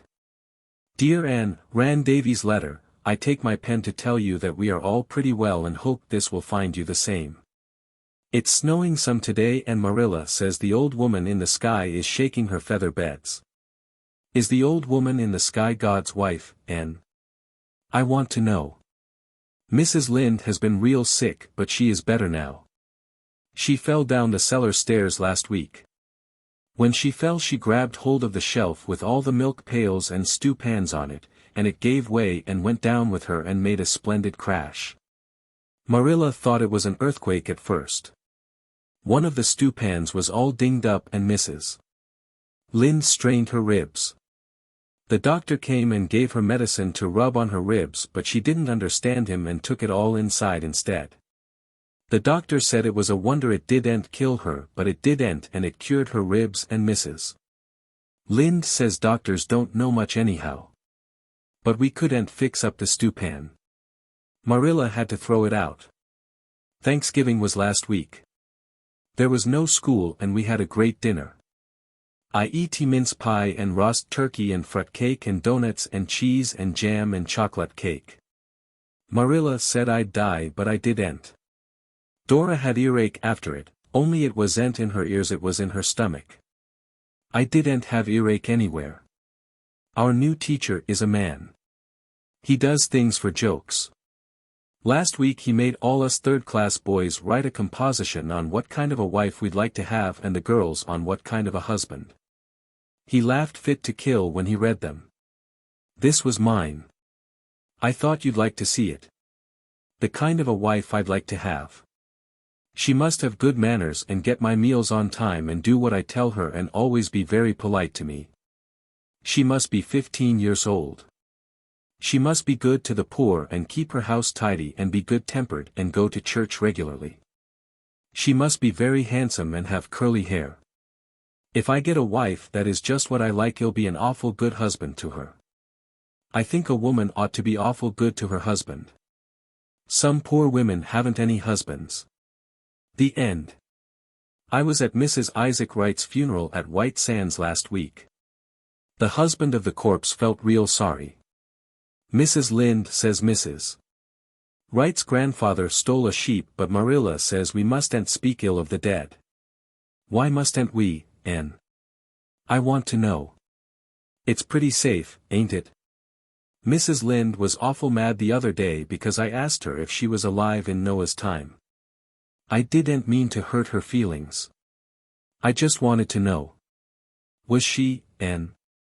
Mr. Harrison wanted to get rid of his dog. So he hung him once but he come to life and scooted for the barn while Mr. Harrison was digging the grave, so he hung him again and he stayed dead that time. Mr. Harrison has a new man working for him. He's awful awkward. Mr. Harrison says he is left-handed in both his feet. Mr. Barry's hired man is lazy. Mrs. Barry says that but Mr. Barry says he ain't lazy exactly, only he thinks it easier to pray for things than to work for them. Mrs. Harmon Andrews' prize pig that she talked so much of died in a fit. Mrs. Lynde says it was a judgment on her for pride. But I think it was hard on the pig. Milty Boulter has been sick. The doctor gave him medicine and it tasted horrid. I offered to take it for him for a quarter, but the Boulters are so mean. Milty says he'd rather take it himself and save his money. I asked Mrs. Boulter how a person would go about catching a man, and she got awful mad and said she didn't know, she'd never chased men. The AVIS is going to paint the hall again. They're tired of having it blue. The new minister was here to tea last night. He took 3 pieces of pie. If I did that, Mrs. Lynde would call me piggy. And he eat fast and took big bites, and Marilla is always telling me not to do that. Why can ministers do what boys can't? I want to know. I haven't any more news. Here are 6 kisses. XXXXXX, Dora sends one. Hey, race hers. X. Your loving friend. David Keith. PSN, who was the devil's father? I want to know.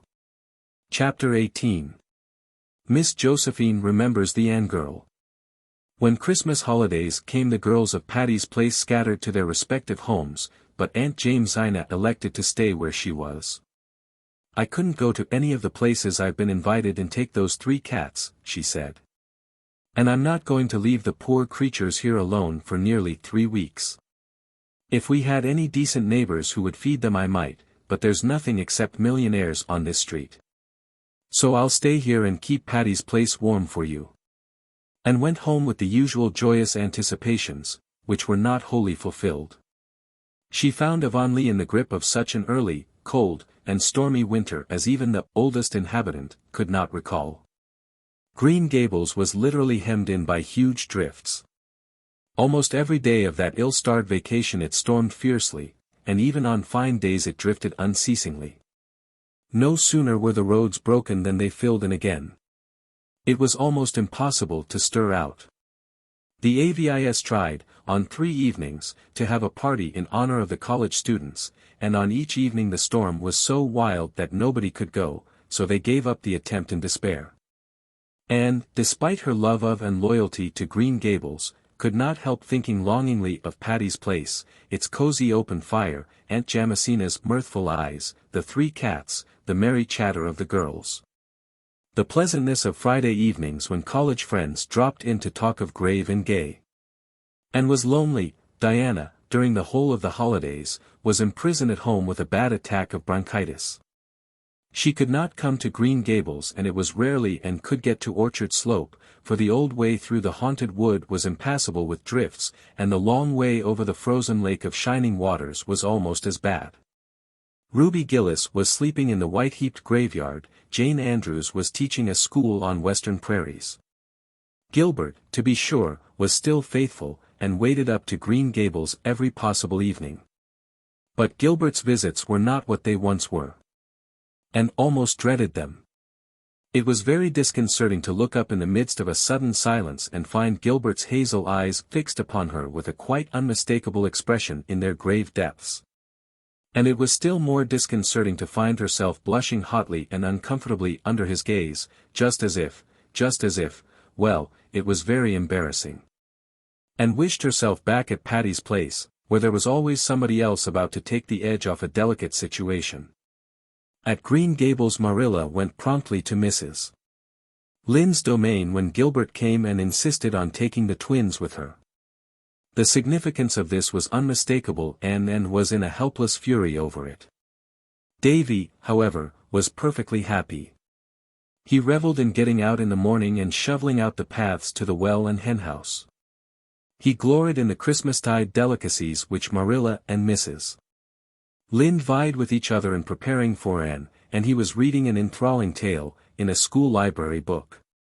Of a wonderful hero who seemed blessed with a miraculous faculty for getting into scrapes from which he was usually delivered by an earthquake or a volcanic explosion, which blew him high and dry out of his troubles, landed him in a fortune. And closed the story with proper eclat. "I tell you it's a bully story, Anne," he said ecstatically. I'd ever so much rather read it than the Bible. Would you? Smiled Anne. Davy peered curiously at her. You don't seem a bit shocked, Anne. Mrs. Lynde was awful shocked when I said it to her. No, I'm not shocked, Davy. I think it's quite natural that a 9-year-old boy would sooner read an adventure story than the Bible. But when you are older I hope and think that you will realize what a wonderful book the Bible is. Oh, I think some parts of it are fine, conceded Davy.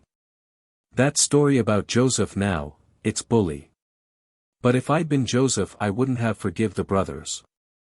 No, siree, Anne. I'd have cut all their heads off. Mrs. Lynde was awful mad when I said that and shut the Bible up and said she'd never read me any more of it if I talked like that.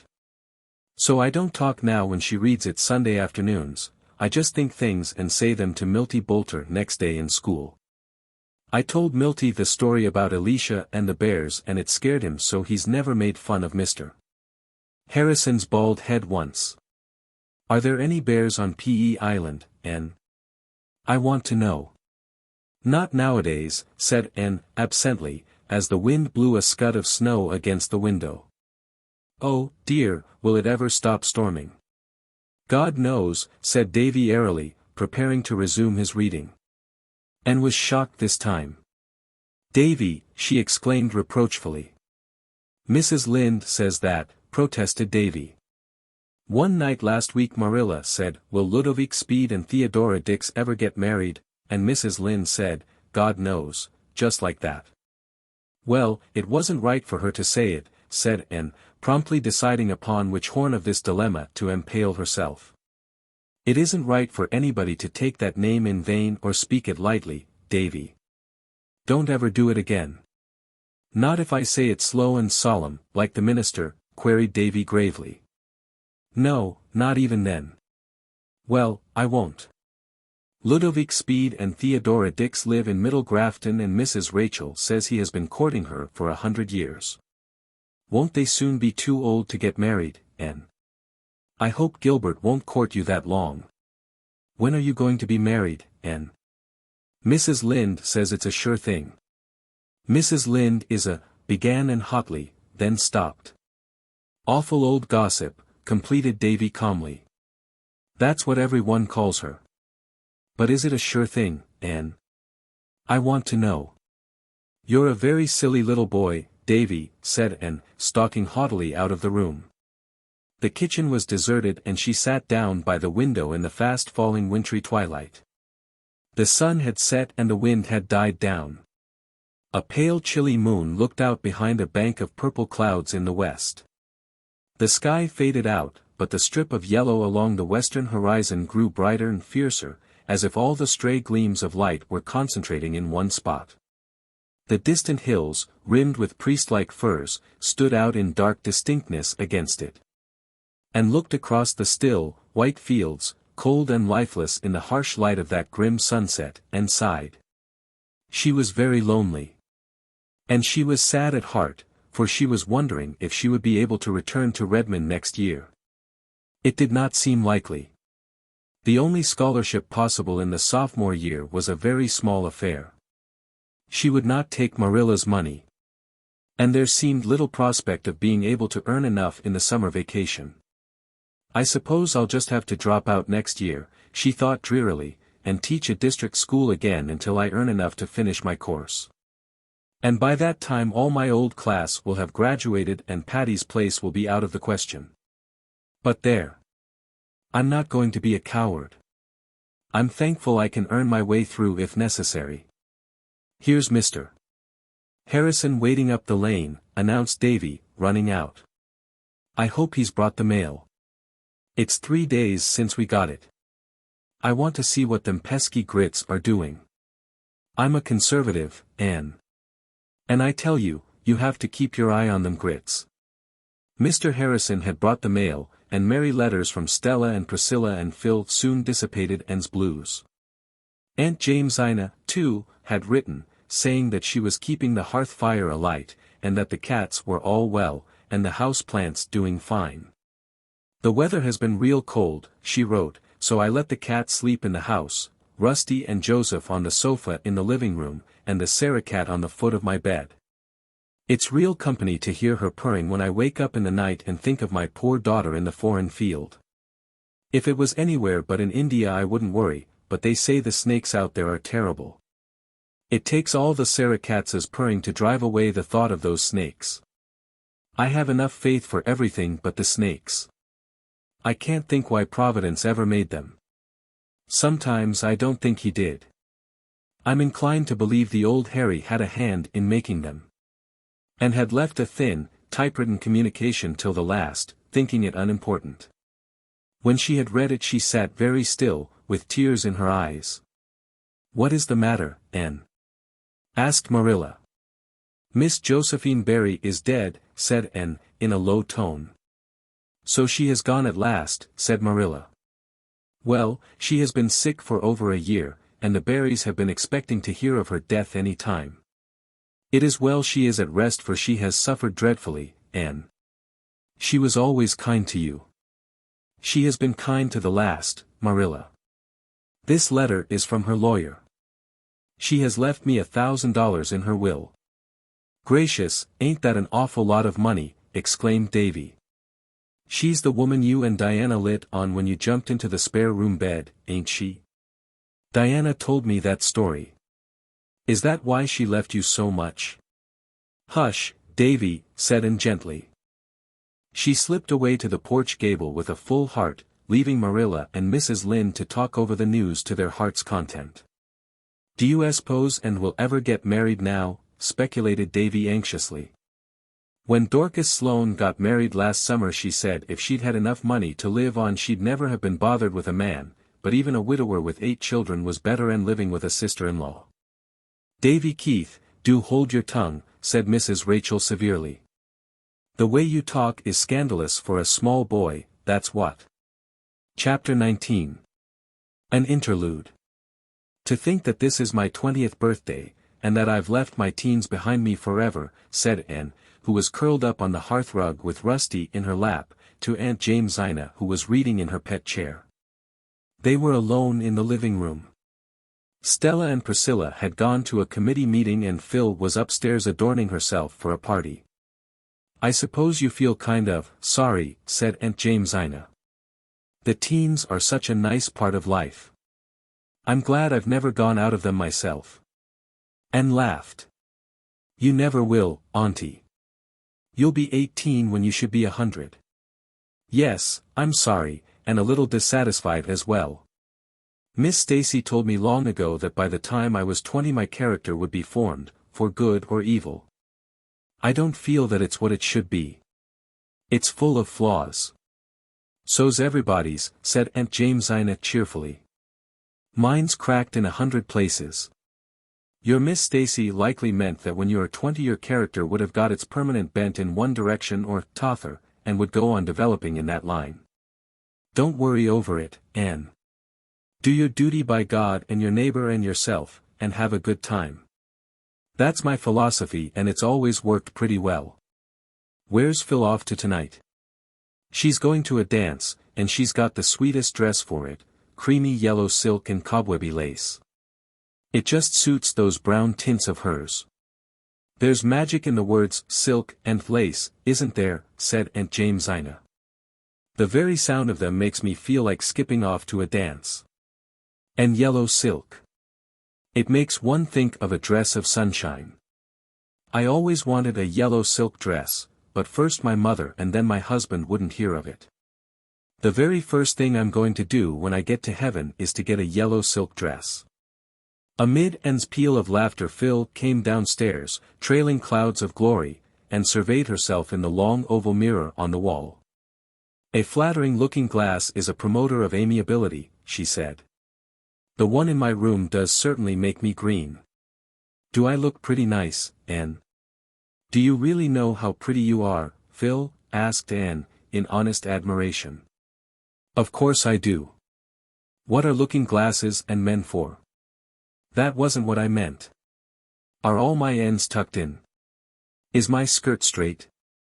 And would this rose look better lower down? I'm afraid it's too high, it will make me look lopsided. But I hate things tickling my ears. Everything is just right, and that southwest dimple of yours is lovely. And, there's one thing in particular I like about you, you're so ungrudging. There isn't a particle of envy in you. Why should she be envious? Demanded Aunt Jamesina. She's not quite as good-looking as you, maybe, but she's got a far handsomer nose. I know it, conceded Phil. My nose always has been a great comfort to me, confessed Anne. And I love the way your hair grows on your forehead, Anne. And that one wee curl, always looking as if it were going to drop, but never dropping, is delicious. But as for noses, mine is a dreadful worry to me. I know by the time I'm 40 it will be Bernie. What do you think I'll look like when I'm 40, Anne? Like an old, matronly, married woman, teased Anne. I won't, said Phil, sitting down comfortably to wait for her escort. Joseph, you calico beastie, don't you dare jump on my lap. I won't go to a dance all over cat hairs. No, Anne, I won't look matronly. But no doubt I'll be married. To Alec or Alonzo? Asked Anne. To one of them, I suppose, sighed Phil, if I can ever decide which.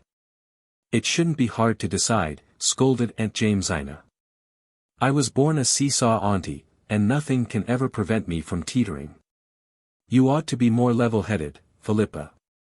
It's best to be level-headed, of course, agreed Philippa, but you miss lots of fun. As for Alec and Alonzo, if you knew them you'd understand why it's difficult to choose between them. They're equally nice. Then take somebody who is nicer, suggested Aunt Jamesina. There's that senior who is so devoted to you, Will Leslie. He has such nice, large, mild eyes. They're a little bit too large and too mild, like a cow's, said Phil cruelly. What do you say about George Parker? There's nothing to say about him except that he always looks as if he had just been starched and ironed. Mar Holworthy then. You can't find a fault with him. No, he would do if he wasn't poor. I must marry a rich man, Aunt Jamesina. That, and good looks, is an indispensable qualification. I'd marry Gilbert Blythe if he were rich. Oh, would you? Said Anne, rather viciously.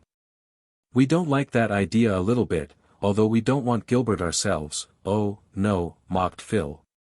But don't let's talk of disagreeable subjects. I'll have to marry sometime, I suppose, but I shall put off the evil day as long as I can. You mustn't marry anybody you don't love, Phil, when all's said and done, said Aunt Jamesina. Oh, hearts that loved in the good old way have been out, oh, the fashion this many a day. Trilled Phil mockingly. There's the carriage. I fly, bye-bye, you two old-fashioned darlings. When Phil had gone Aunt Jamesina looked solemnly at Anne. That girl is pretty and sweet and good-hearted, but do you think she is quite right in her mind, by spells, Anne? Oh, I don't think there's anything the matter with Phil's mind, said Anne, hiding a smile. It's just her way of talking. Aunt Jamesina shook her head. Well, I hope so, Anne. I do hope so, because I love her. But I can't understand her, she beats me. She isn't like any of the girls I ever knew, or any of the girls I was myself. How many girls were you, Aunt Jimsy? About half a dozen, my dear. Chapter 20. Gilbert speaks. This has been a dull, prosy day, yawned Phil, stretching herself idly on the sofa, having previously dispossessed two exceedingly indignant cats. And looked up from Pickwick Papers. Now that spring examinations were over she was treating herself to Dickens.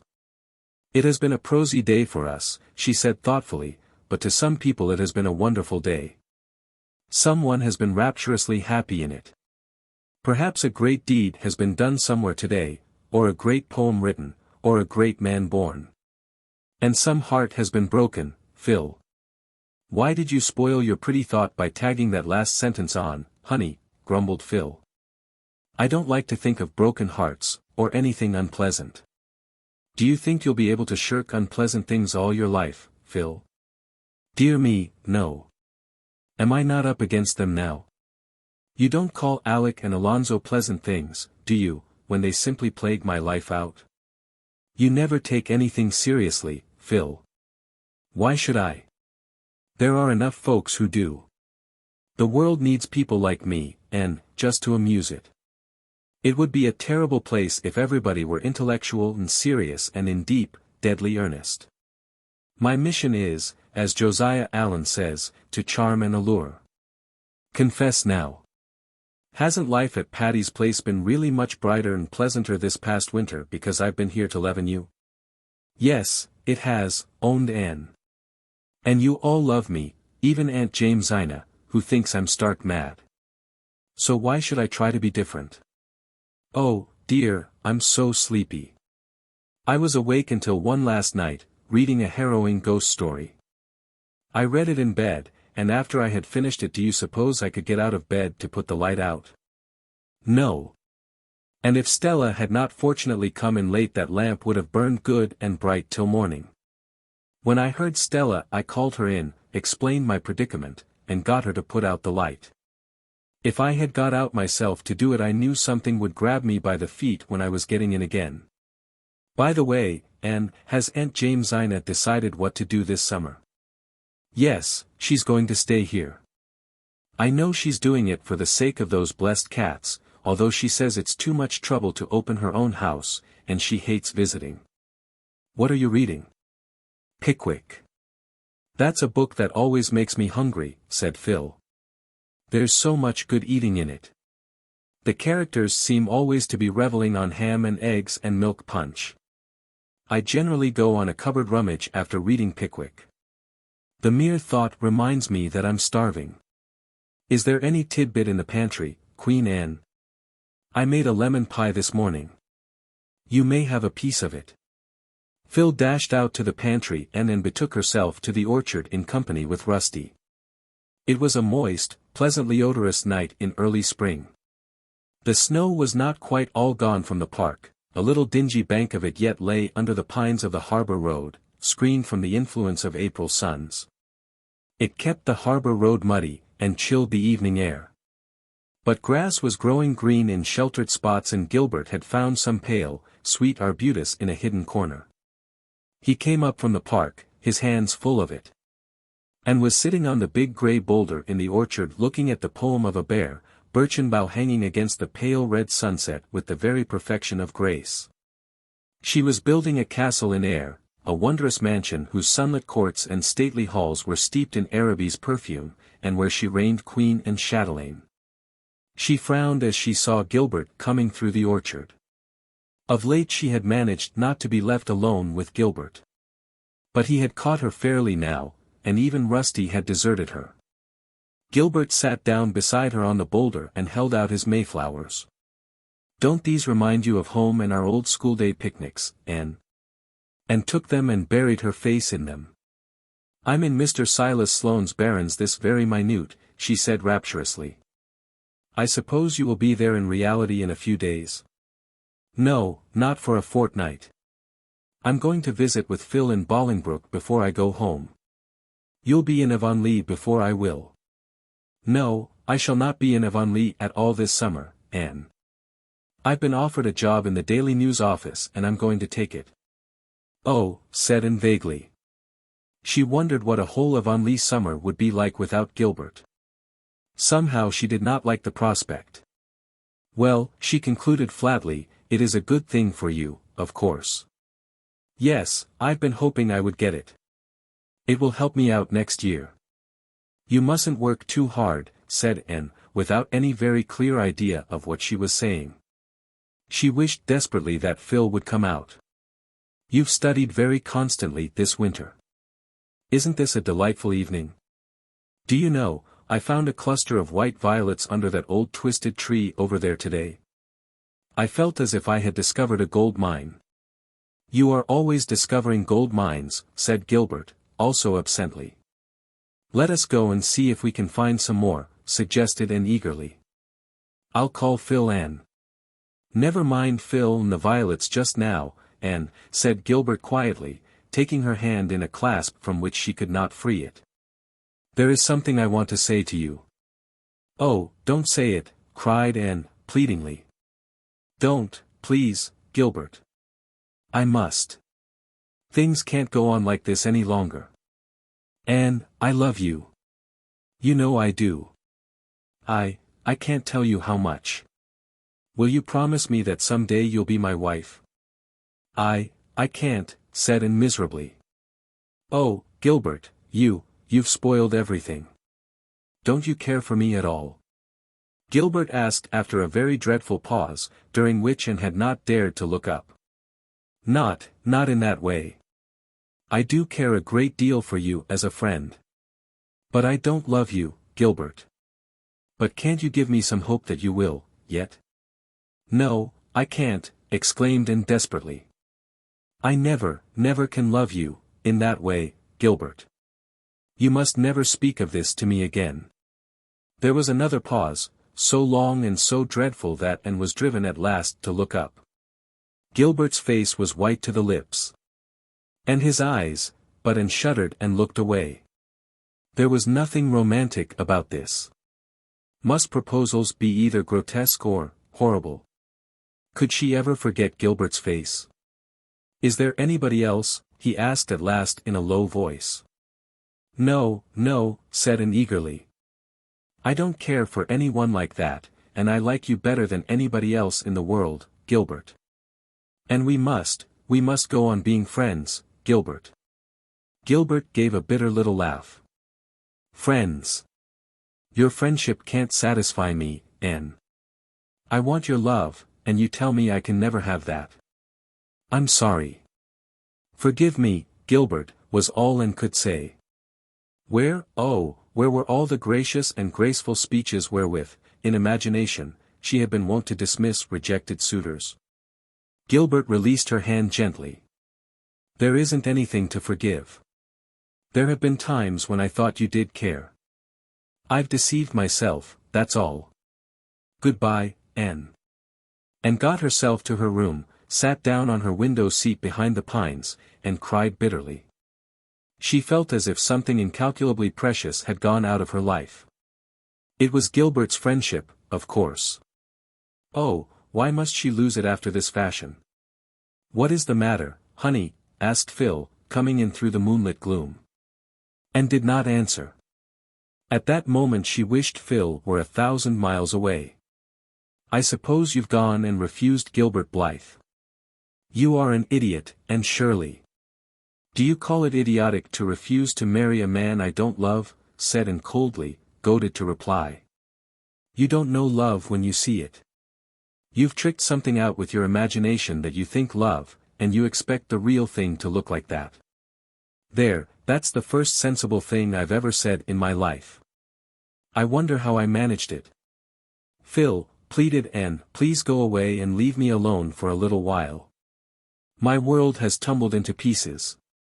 I want to reconstruct it. Without any Gilbert in it, said Phil, going. A world without any Gilbert in it. And repeated the words drearily. Would it not be a very lonely, forlorn place? Well, it was all Gilbert's fault. He had spoiled their beautiful comradeship. She must just learn to live without it.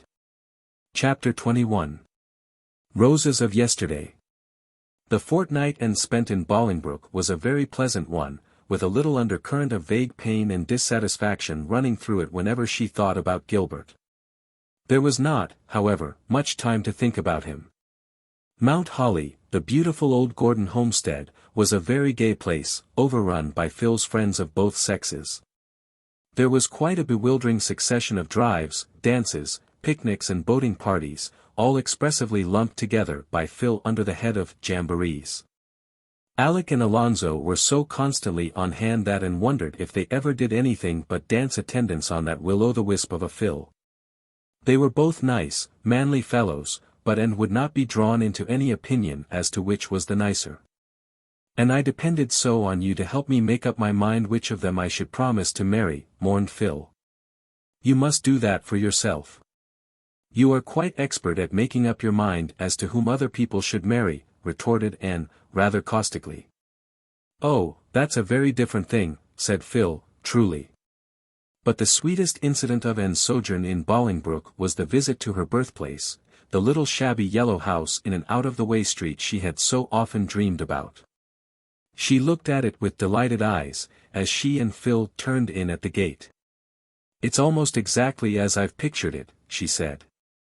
"There is no honeysuckle over the windows, but there is a lilac tree by the gate, and, yes, there are the muslin curtains in the windows. How glad I am it is still painted yellow." A very tall, very thin woman opened the door. "Yes, the Shirleys lived here 20 years ago," she said, in answer to Anne's question. "They had it rented. I remember, They both died of fever at Unct. It was terrible sad. They left a baby. I guess it's dead long ago. It was a sickly thing. Old Thomas and his wife took it, as if they hadn't enough of their own." "It didn't die," said Anne, smiling. "I was that baby." "You don't say so." "Why, you have grown," exclaimed the woman, as if she were much surprised that Anne was not still a baby. "Come to look at you, I see the resemblance. You're complected like your pa. He had red hair. But you favor your ma in your eyes and mouth. She was a nice little thing. My darter went to school to her and was nigh crazy about her. They was buried in the one grave and the school board put up a tombstone to them as a reward for faithful service." "Will you come in? Will you let me go all over the house?" asked Anne eagerly. "Laws, yes, you can if you like. 'Twon't take you long, there ain't much of it. I keep it my man to build a new kitchen, but he ain't one of your hustlers. The parlor's in there and there's 2 rooms upstairs. Just prowl about yourselves. I've got to see to the baby. The east room was the one you were born in. I remember your ma saying she loved to see the sunrise. And I mind hearing that you was born just as the sun was rising and its light on your face was the first thing your ma saw. And went up the narrow stairs and into that little east room with a full heart. It was as a shrine to her. Here her mother had dreamed the exquisite, happy dreams of anticipated motherhood, here that red sunrise light had fallen over them both in the sacred hour of birth, here her mother had died. And looked about her reverently, her eyes with tears. It was for her one of the jeweled hours of life that gleam out radiantly forever in memory. "Just to think of it, Mother was younger than I am now when I was born," she whispered. When Anne went downstairs the lady of the house met her in the hall. She held out a dusty little packet tied with faded blue ribbon. "Here's a bundle of old letters I found in that closet upstairs when I came here," she said.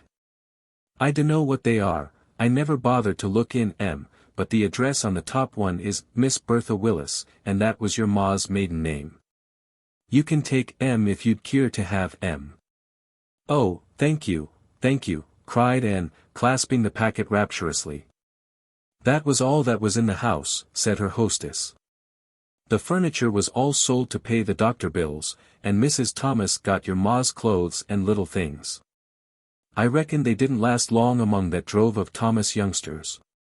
They was destructive young animals, as I mind, I haven't one thing that belonged to my mother," said Anne, chokily. I can never thank you enough for these letters. You're quite welcome. Laws, but your eyes is like your ma's. She could just about talk with hers. Your father was sorter homely but awful nice. I mind hearing folks say when they was married that there never was 2 people more in love with each other. Poor creatures, they didn't live much longer, but they was awful happy while they was alive, and I suppose that counts for a good deal." And longed to get home to read her precious letters, but she made one little pilgrimage first. She went alone to the green corner of the old Bolingbroke cemetery where her father and mother were buried, and left on their grave the white flowers she carried. Then she hastened back to Mount Holly, shut herself up in her room, and read the letters. Some were written by her father, some by her mother. There were not many, only a dozen in all, for Walter and Bertha Shirley had not been often separated during their courtship. The letters were yellow and faded and dim, blurred with the touch of passing years. No profound words of wisdom were traced on the stained and wrinkled pages, but only lines of love and trust. The sweetness of forgotten things clung to them, the far-off, fond imaginings of those long-dead lovers. Bertha Shirley had possessed the gift of writing letters which embodied the charming personality of the writer in words and thoughts that retained their beauty and fragrance after the lapse of time. The letters were tender, intimate, sacred. To Anne, the sweetest of all was the one written after her birth to the father on a brief absence. It was full of a proud young mother's accounts of baby, her cleverness, her brightness, her thousand sweetnesses. "I love her best when she is asleep and better still when she is awake," Bertha Shirley had written in the postscript. Probably it was the last sentence she had ever penned. The end was very near for her. "This has been the most beautiful day of my life," and said to Phil that night. "I've found my father and mother. Those letters have made them real to me. I'm not an orphan any longer. I feel as if I had opened a book and found roses of yesterday, sweet and beloved, between its leaves." Chapter 22. Spring and then return to Green Gables.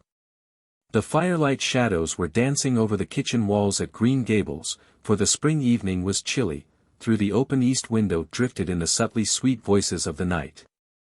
Marilla was sitting by the fire, at least, in body. In spirit she was roaming olden ways, with feet grown young. Of late Marilla had thus spent many an hour, when she thought she should have been knitting for the twins. "I suppose I'm growing old," she said.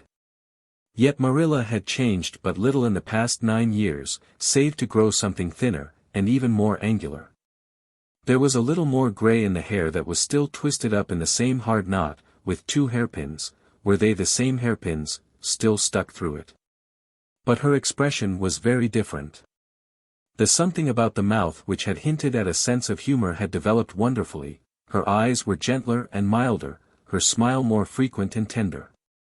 Marilla was thinking of her whole past life, her cramped but not unhappy childhood, the jealously hidden dreams and the blighted hopes of her girlhood, the long, gray, narrow, monotonous years of dull middle life that followed.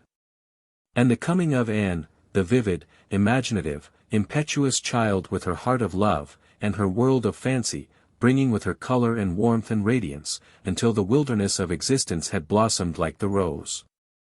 Marilla felt that out of her 60 years she had lived only the 9 that had followed the advent of Anne. Anne would be home tomorrow night. The kitchen door opened. Marilla looked up expecting to see Mrs. Lynde.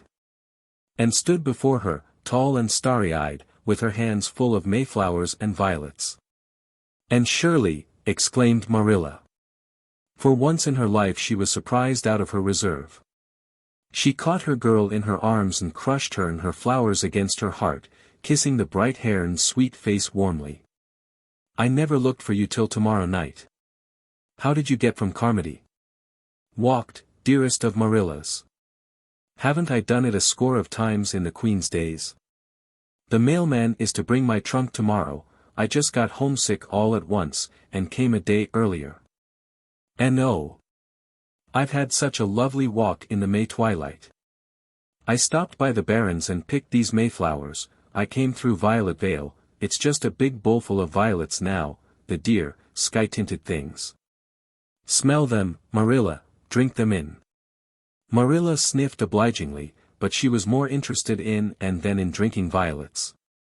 "Sit down, child. You must be real tired. I'm going to get you some supper. There's a darling moonrise behind the hills tonight, Marilla, and oh, how the frogs sang me home from Carmody. I do love the music of the frogs. It seems bound up with all my happiest recollections of old spring evenings. And it always reminds me of the night I came here first. Do you remember it, Marilla?" "Well, yes," said Marilla with emphasis. "I'm not likely to forget it ever. They used to sing so madly in the marsh and brook that year. I would listen to them at my window in the dusk, and wonder how they could seem so glad and so sad at the same time. Oh, but it's good to be home again. Redmond was splendid and Bolingbroke delightful, but Green Gables is home. Gilbert isn't coming home this summer, I hear, said Marilla. No. Something in Anne's tone made Marilla glance at her sharply, but Anne was apparently absorbed in arranging her violets in a bowl. See, aren't they sweet? She went on hurriedly. The year is a book, isn't it, Marilla? Spring's pages are written in mayflowers and violets, summers in roses, autumns in red maple leaves, and winter in holly and evergreen. Did Gilbert do well in his examinations? Persisted Marilla. Excellently well. He led his class. But where are the twins and Mrs. Lynde? Rachel and Dora are over at Mr. Harrison's. Davy is down at Bolter's. I think I hear him coming now. Davy burst in, saw Anne, stopped, and then hurled himself upon her with a joyful yell. Oh, Anne, ain't I glad to see you. Say, Anne, I've grown 2 inches since last fall. Mrs. Lynde measured me with her tape today, and say, Anne, see my front tooth. It's gone. Mrs. Lynde tied one end of a string to it and the other end to the door, and then shut the door. I sold it to Milty for 2 cents. Milty's collecting teeth. What in the world does he want teeth for? Asked Marilla. To make a necklace for playing Indian chief, explained Davy, climbing upon Anne's lap. He's got 15 already, and everybody's else's promised, so there's no use in the rest of us starting to collect, too. I tell you the Bolters are great business people. Were you a good boy at Mrs. Bolter's? Asked Marilla severely. Yes. But say, Marilla, I'm tired of being good. You'd get tired of being bad much sooner, Davy boy, said Anne. Well, it'd be fun while it lasted, wouldn't it? Persisted Davy. I could be sorry for it afterwards, couldn't I? Being sorry wouldn't do away with the consequences of being bad, Davy. Don't you remember the Sunday last summer when you ran away from Sunday school? You told me then that being bad wasn't worthwhile. What were you and Milty doing today? Oh, we fished and chased the cat, and hunted for eggs, and yelled at the echo. There's a great echo in the bush behind the Bolter barn. Say, what is echo, Anne, I want to know. Echo is a beautiful nymph, Davy, living far away in the woods, and laughing at the world from among the hills. What does she look like? Her hair and eyes are dark, but her neck and arms are white as snow. No mortal can ever see how fair she is. She is fleeter than a deer, and that mocking voice of hers is all we can know of her. You can hear her calling at night, you can hear her laughing under the stars. But you can never see her. She flies afar if you follow her, and laughs at you always just over the next hill. Is that true, Anne? Or is it a whopper? Demanded Davy staring. Davy, said Anne despairingly, haven't you sense enough to distinguish between a fairy tale and a falsehood? Then what is it that sasses back from the Bolter bush? I want to know, insisted Davy. When you are a little older, Davy, I'll explain it all to you. The mention of age evidently gave a new turn to Davy's thoughts, for after a few moments of reflection, he whispered solemnly. Anne, I'm going to be married. When? Asked Anne with equal solemnity. Oh, not until I'm grown up, of course. Well, that's a relief, Davy. Who is the lady? Stella Fletcher, she's in my class at school. And say, Anne, she's the prettiest girl you ever saw. If I die before I grow up you'll keep an eye on her, won't you? Davy Keith, do stop talking such nonsense, said Marilla severely. 'Tisn't nonsense, protested Davy in an injured tone. She's my promised wife, and if I was to die she'd be my promised widow, wouldn't she? And she hasn't got a soul to look after her except her old grandmother. Come and have your supper, Anne, said Marilla, and don't encourage that child in his absurd talk. Chapter 23. Paul cannot find the rock people.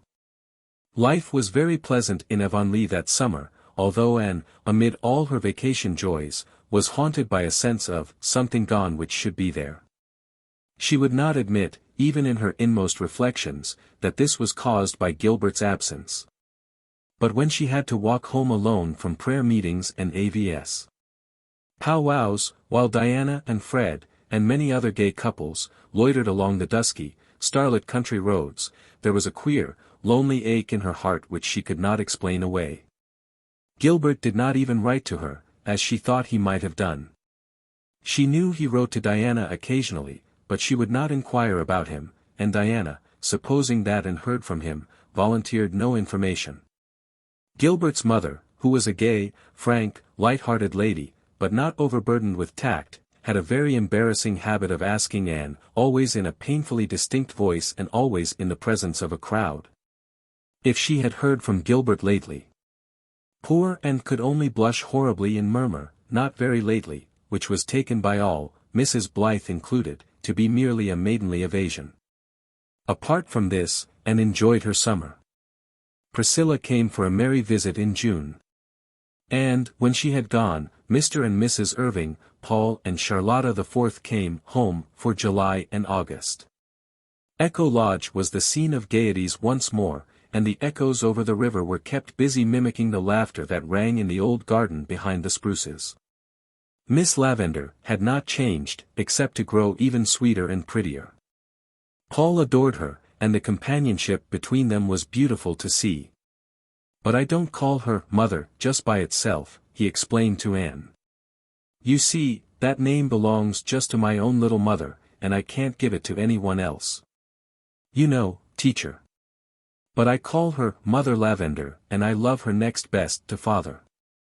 I even love her a little better than you, teacher." "Which is just as it ought to be," answered Anne. Paul was 13 now and very tall for his years. His face and eyes were as beautiful as ever, and his fancy was still like a prism, separating everything that fell upon it into rainbows. He and Anne had delightful rambles to wood and field and shore. Never were there two more thoroughly kindred spirits. Charlotta the Fourth had blossomed out into young ladyhood. She wore her hair now in an enormous pompadour and had discarded the blue ribbon bows of auld lang syne, but her face was as freckled, her nose as snubbed, and her mouth and smiles as wide as ever. "You don't think I talk with a Yankee accent, do you, Miss Shirley, ma'am?" she demanded anxiously. "I don't notice it, Charlotta. I'm real glad of that. They said I did at home, but I thought likely they just wanted to aggravate me. I don't want no Yankee accent. Not that I've a word to say against the Yankees, Miss Shirley, ma'am. They're real civilized. But give me old P.E. Island every time." Paul spent his first fortnight with his grandmother Irving in Avonlea, and was there to meet him when he came, and found him wild with eagerness to get to the shore. Nora and the Golden Lady and the twin sailors would be there. He could hardly wait to eat his supper. Could he not see Nora's elfin face peering around the point, watching for him wistfully? But it was a very sober Paul who came back from the shore in the twilight. "Didn't you find your rock people?" asked Anne. Paul shook his chestnut curls sorrowfully. "The twin sailors and the Golden Lady never came at all," he said. "Nora was there, but Nora is not the same, teacher. She is changed." "Oh, Paul, it is you who are changed," said Anne. "You have grown too old for the rock people. They like only children for playfellows. I am afraid the twin sailors will never again come to you in the pearly, enchanted boat with the sail of moonshine. And the Golden Lady will play no more for you on her golden harp. Even Nora will not meet you much longer. You must pay the penalty of growing up, Paul. You must leave fairyland behind you." "You two talk as much foolishness as ever you did," said old Mrs. Irving, half indulgently, half approvingly. "Oh, no, we don't," said Anne, shaking her head gravely. "We are getting very, very wise, and it is such a pity. We are never half so interesting when we have learned that language is given us to enable us to conceal our thoughts." "But it isn't, it is given us to exchange our thoughts," said Mrs. Irving seriously. She had never heard of Talleyrand and did not understand epigrams. And spent a fortnight of halcyon days at Echo Lodge in the golden prime of August. While there she incidentally contrived to hurry Ludovic Speed in his leisurely courting of Theodora Dix, as related duly in another chronicle of her history. One, Arnold Sherman, an elderly friend of the Irvings, was there at the same time, and added not a little to the general pleasantness of life. First Chronicles of Avonlea. "What a nice playtime this has been," said Anne. "I feel like a giant refreshed. And it's only a fortnight more till I go back to Kingsport, and Redmond and Patty's Place. Patty's Place is the dearest spot, Miss Lavender. I feel as if I had two homes, one at Green Gables and one at Patty's Place. But where has the summer gone? It doesn't seem a day since I came home that spring evening with the Mayflowers. When I was little I couldn't see from one end of the summer to the other. It stretched before me like an unending season. Now, 'tis a handbreadth, 'tis a tale." "Anne, are you and Gilbert Blythe as good friends as you used to be?" asked Miss Lavender quietly. "I am just as much Gilbert's friend as ever I was, Miss Lavender." Miss Lavender shook her head.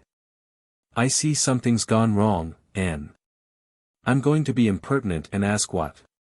Have you quarreled?" "No, it's only that Gilbert wants more than friendship and I can't give him more." "Are you sure of that, Anne?" "Perfectly sure. I'm very, very sorry." "I wonder why everybody seems to think I ought to marry Gilbert Blythe," said Anne petulantly. "Because you were made and meant for each other, Anne, that is why. You needn't toss that young head of yours. It's a fact." Chapter 24. Enter Jonas. Prospect Point. August 20th. "Dear Anne," spelled, with, an, E, wrote Phil, "I must prop my eyelids open long enough to write you. I've neglected you shamefully this summer, honey, but all my other correspondents have been neglected, too. I have a huge pile of letters to answer, so I must gird up the loins of my mind and hoe in. Excuse my mixed metaphors. I'm fearfully sleepy. Last night Cousin Emily and I were calling at a neighbor's. There were several other callers there, and as soon as those unfortunate creatures left, our hostess and her 3 daughters picked them all to pieces. I knew they would begin on Cousin Emily and me as soon as the door shut behind us. When we came home Mrs. Lilly informed us that the aforesaid neighbor's hired boy was supposed to be down with scarlet fever. You can always trust Mrs. Lilly to tell you cheerful things like that. I have a horror of scarlet fever. I couldn't sleep when I went to bed for thinking of it. I tossed and tumbled about, dreaming fearful dreams when I did snooze for a minute. And at 3 I wakened up with a high fever, a sore throat, and a raging headache. I knew I had scarlet fever. I got up in a panic and hunted up Cousin Emily's doctor book to read up the symptoms. And I had them all.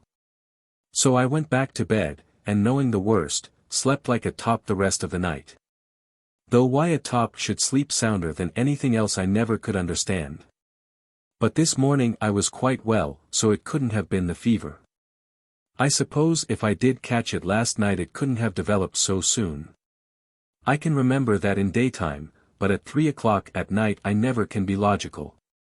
I suppose you wonder what I'm doing at Prospect Point.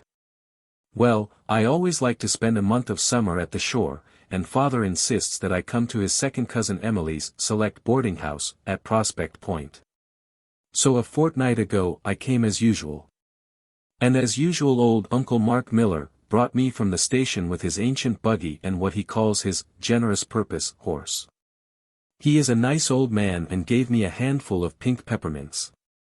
Peppermints always seem to me such a religious sort of candy, I suppose because when I was a little girl Grandmother Gordon always gave them to me in church. Once I asked, referring to the smell of peppermints, "Is that the odor of sanctity?" I didn't like to eat Uncle Mark's peppermints because he just fished them loose out of his pocket, and had to pick some rusty nails and other things from among them before he gave them to me. But I wouldn't hurt his dear old feelings for anything, so I carefully sowed them along the road at intervals. When the last one was gone, Uncle Mark said, a little rebukingly, "Ye shouldn't eat all them candies to onct, Miss Phil. You'll likely have the stomachache. Cousin Emily has only 5 boarders besides myself, 4 old ladies and 1 young man. My right-hand neighbor is Mrs. Lilly. She is one of those people who seem to take a gruesome pleasure in detailing all their many aches and pains and sicknesses. You cannot mention any ailment but she says, shaking her head, "Ah, I know too well what that is," and then you get all the details. Jonas declares he once spoke of locomotor ataxia in hearing and she said she knew too well what that was. She suffered from it for 10 years and was finally cured by a traveling doctor. Who is Jonas? Just wait, and Shirley. You'll hear all about Jonas in the proper time and place. He is not to be mixed up with estimable old ladies. My left-hand neighbor at the table is Mrs. Finney. She always speaks with a wailing, dolorous voice. You are nervously expecting her to burst into tears every moment. She gives you the impression that life to her is indeed a vale of tears, and that a smile, never to speak of a laugh, is a frivolity truly reprehensible. She has a worse opinion of me than Aunt Jamesina, and she doesn't love me hard to atone for it, as Auntie J. does, either. Miss Maria Grimsby sits cat-eye-corner from me. The first day I came I remarked to Miss Maria that it looked a little like rain, and Miss Maria laughed.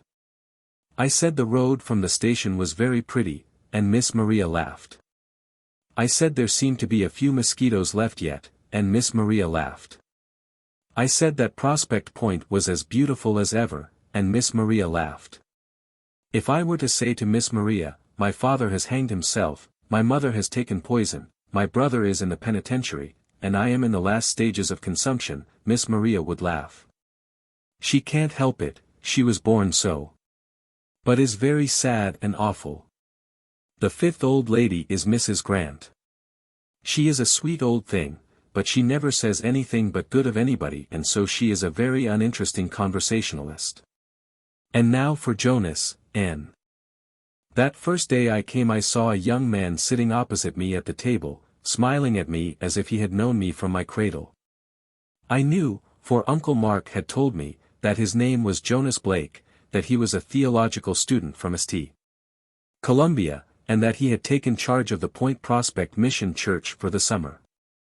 He is a very ugly young man, really, the ugliest young man I've ever seen. He has a big, loose-jointed figure with absurdly long legs. His hair is tow-color and lank, his eyes are green, and his mouth is big, and his ears, but I never think about his ears if I can help it. He has a lovely voice, if you shut your eyes he is adorable, and he certainly has a beautiful soul and disposition. We were good chums right way. Of course he is a graduate of Redmond, and that is a link between us. We fished and boated together.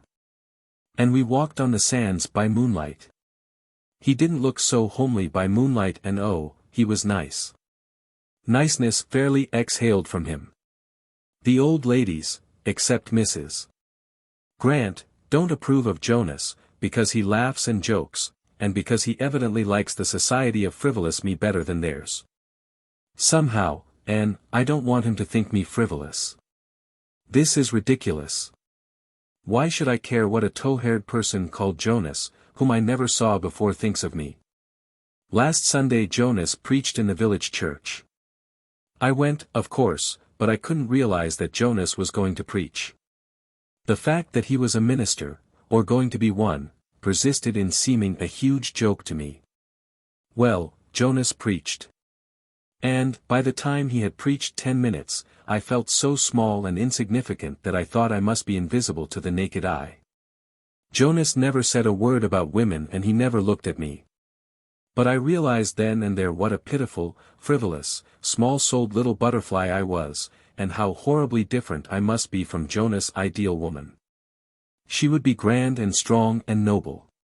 He was so earnest and tender and true. He was everything a minister ought to be. I wondered how I could ever have thought him ugly, but he really is. With those inspired eyes and that intellectual brow which the roughly falling hair hid on weak days. It was a splendid sermon and I could have listened to it forever, and it made me feel utterly wretched. Oh, I wish I was like you, N. He caught up with me on the road home, and grinned as cheerfully as usual.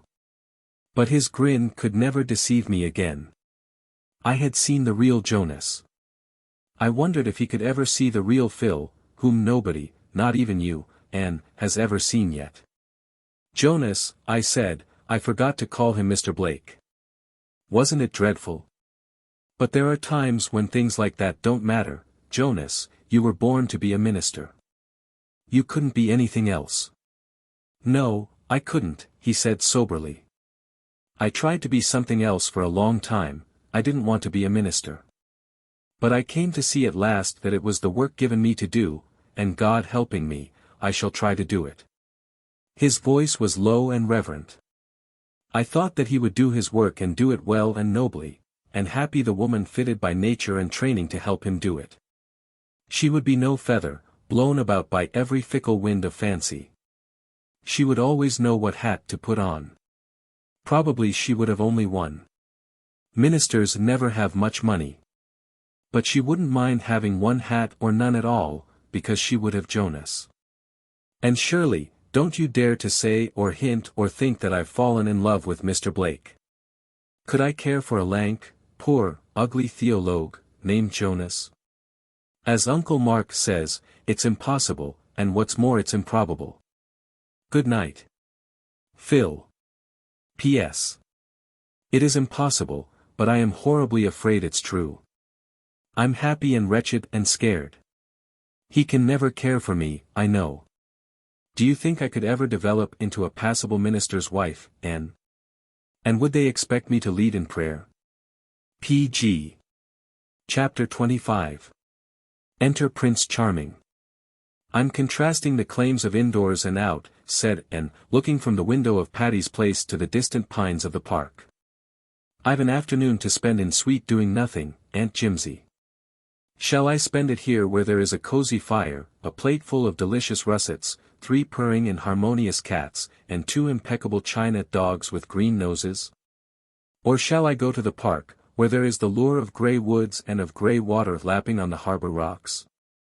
If I was as young as you, I'd decide in favor of the park, said Aunt Jamesina, tickling Joseph's yellow ear with a knitting needle.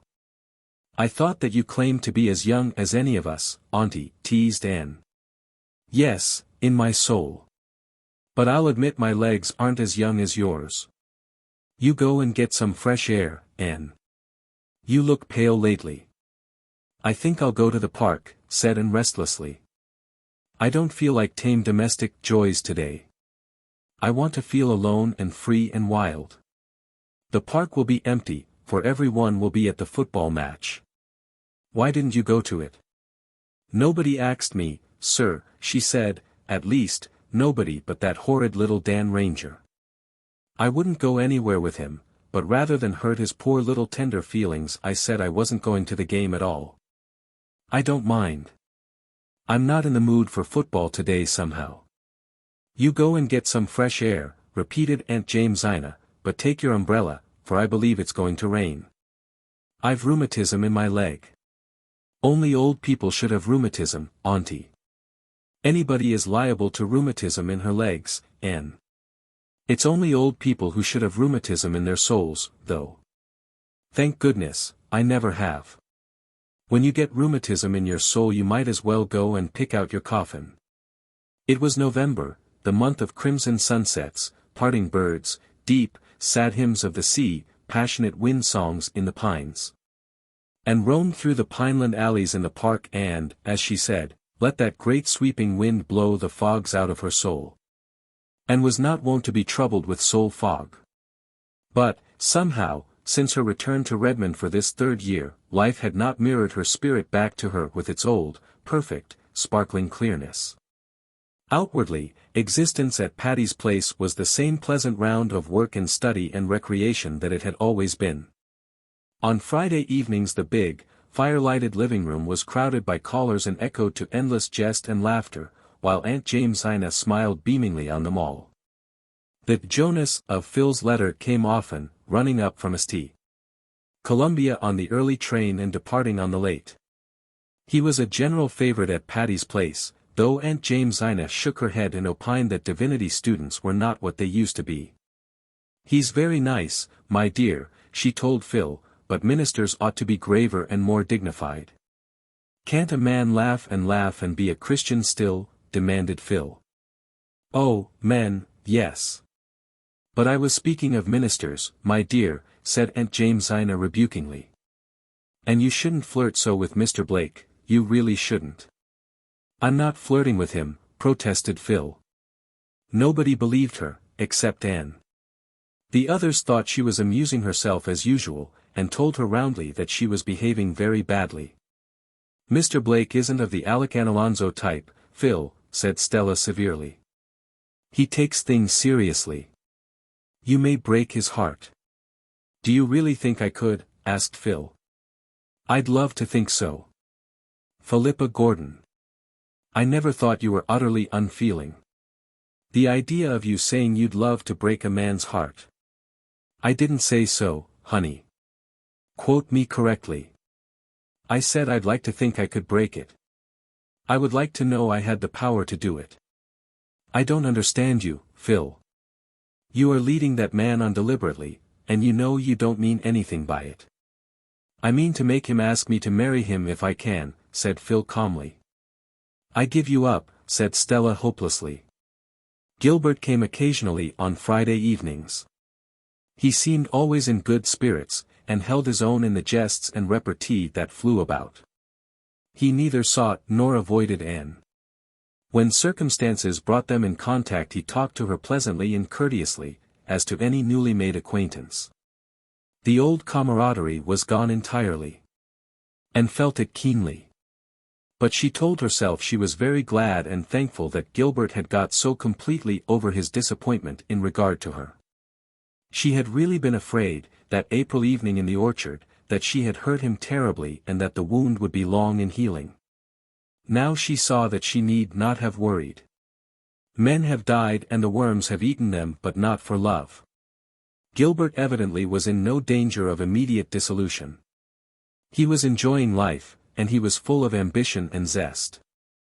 For him there was to be no wasting in despair because a woman was fair and cold. Anne, as she listened to the ceaseless badinage that went on between him and Phil, wondered if she had only imagined that look in his eyes when she had told him she could never care for him. There were not lacking those who would gladly have stepped into Gilbert's vacant place. But Anne snubbed them without fear and without reproach. If the real Prince Charming was never to come she would have none of a substitute. So she sternly told herself that grey day in the windy park. Suddenly the rain of Aunt Jamesina's prophecy came with a swish and rush. Anne put up her umbrella and hurried down the slope. As she turned out on the harbor road a savage gust of wind tore along it. Instantly her umbrella turned wrong side out. And clutched at it in despair. And then, there came a voice close to her. Pardon me, may I offer you the shelter of my umbrella? And looked up. Tall and handsome and distinguished looking, dark, melancholy, inscrutable eyes, melting, musical, sympathetic voice, yes, the very hero of her dreams stood before her in the flesh. He could not have more closely resembled her ideal if he had been made to order. Thank you, she said confusedly. We'd better hurry over to that little pavilion on the point, suggested the unknown. We can wait there until this shower is over. It is not likely to rain so heavily very long. The words were very commonplace, but oh, the tone. And the smile which accompanied them. Anne felt her heart beating strangely. Together they scurried to the pavilion and sat breathlessly down under its friendly roof. Anne laughingly held up her false umbrella. It is when my umbrella turns inside out that I am convinced of the total depravity of inanimate things, she said gaily. The raindrops sparkled on her shining hair, its loosened rings curled around her neck and forehead. Her cheeks were flushed, her eyes big and starry. Her companion looked down at her admiringly. She felt herself blushing under his gaze. Who could he be? Why, there was a bit of the Redmond white and scarlet pinned to his coat lapel. Yet she had thought she knew, by sight at least, all the Redmond students except the freshmen. And this courtly youth surely was no freshman. We are schoolmates, I see, he said, smiling at Anne's colors. That ought to be sufficient introduction. My name is Roy Gardner. And you are the Miss Shirley who read the Tennyson paper at the Philomathic the other evening, aren't you? Yes, but I cannot place you at all, said Anne, frankly. Please, where do you belong? I feel as if I didn't belong anywhere yet. I put in my freshman and sophomore years at Redmond 2 years ago. I've been in Europe ever since. Now I've come back to finish my arts course. This is my junior year, too, said Anne. So we are classmates as well as college mates. I am reconciled to the loss of the years that the locust has eaten, said her companion, with a world of meaning in those wonderful eyes of his. The rain came steadily down for the best part of an hour. But the time seemed really very short. When the clouds parted and a burst of pale November sunshine fell athwart the harbor and the pines, Anne and her companion walked home together. By the time they had reached the gate of Patty's Place he had asked permission to call, and had received it.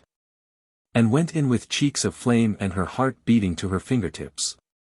Rusty, who climbed into her lap and tried to kiss her, found a very absent welcome. Anne, with her soul full of romantic thrills, had no attention to spare just then for a crop-eared pussy cat. That evening a parcel was left at Patty's Place for Miss Shirley. It was a box containing a dozen magnificent roses. Phil pounced impertinently on the card that fell from it, read the name and the poetical quotation written on the back. Roy Gardner, she exclaimed. Why, Anne, I didn't know you were acquainted with Roy Gardner. I met him in the park this afternoon in the rain, explained Anne hurriedly. My umbrella turned inside out and he came to my rescue with his. Oh. Phil peered curiously at Anne. And is that exceedingly commonplace incident any reason why he should send us long-stemmed roses by the dozen, with a very sentimental rhyme?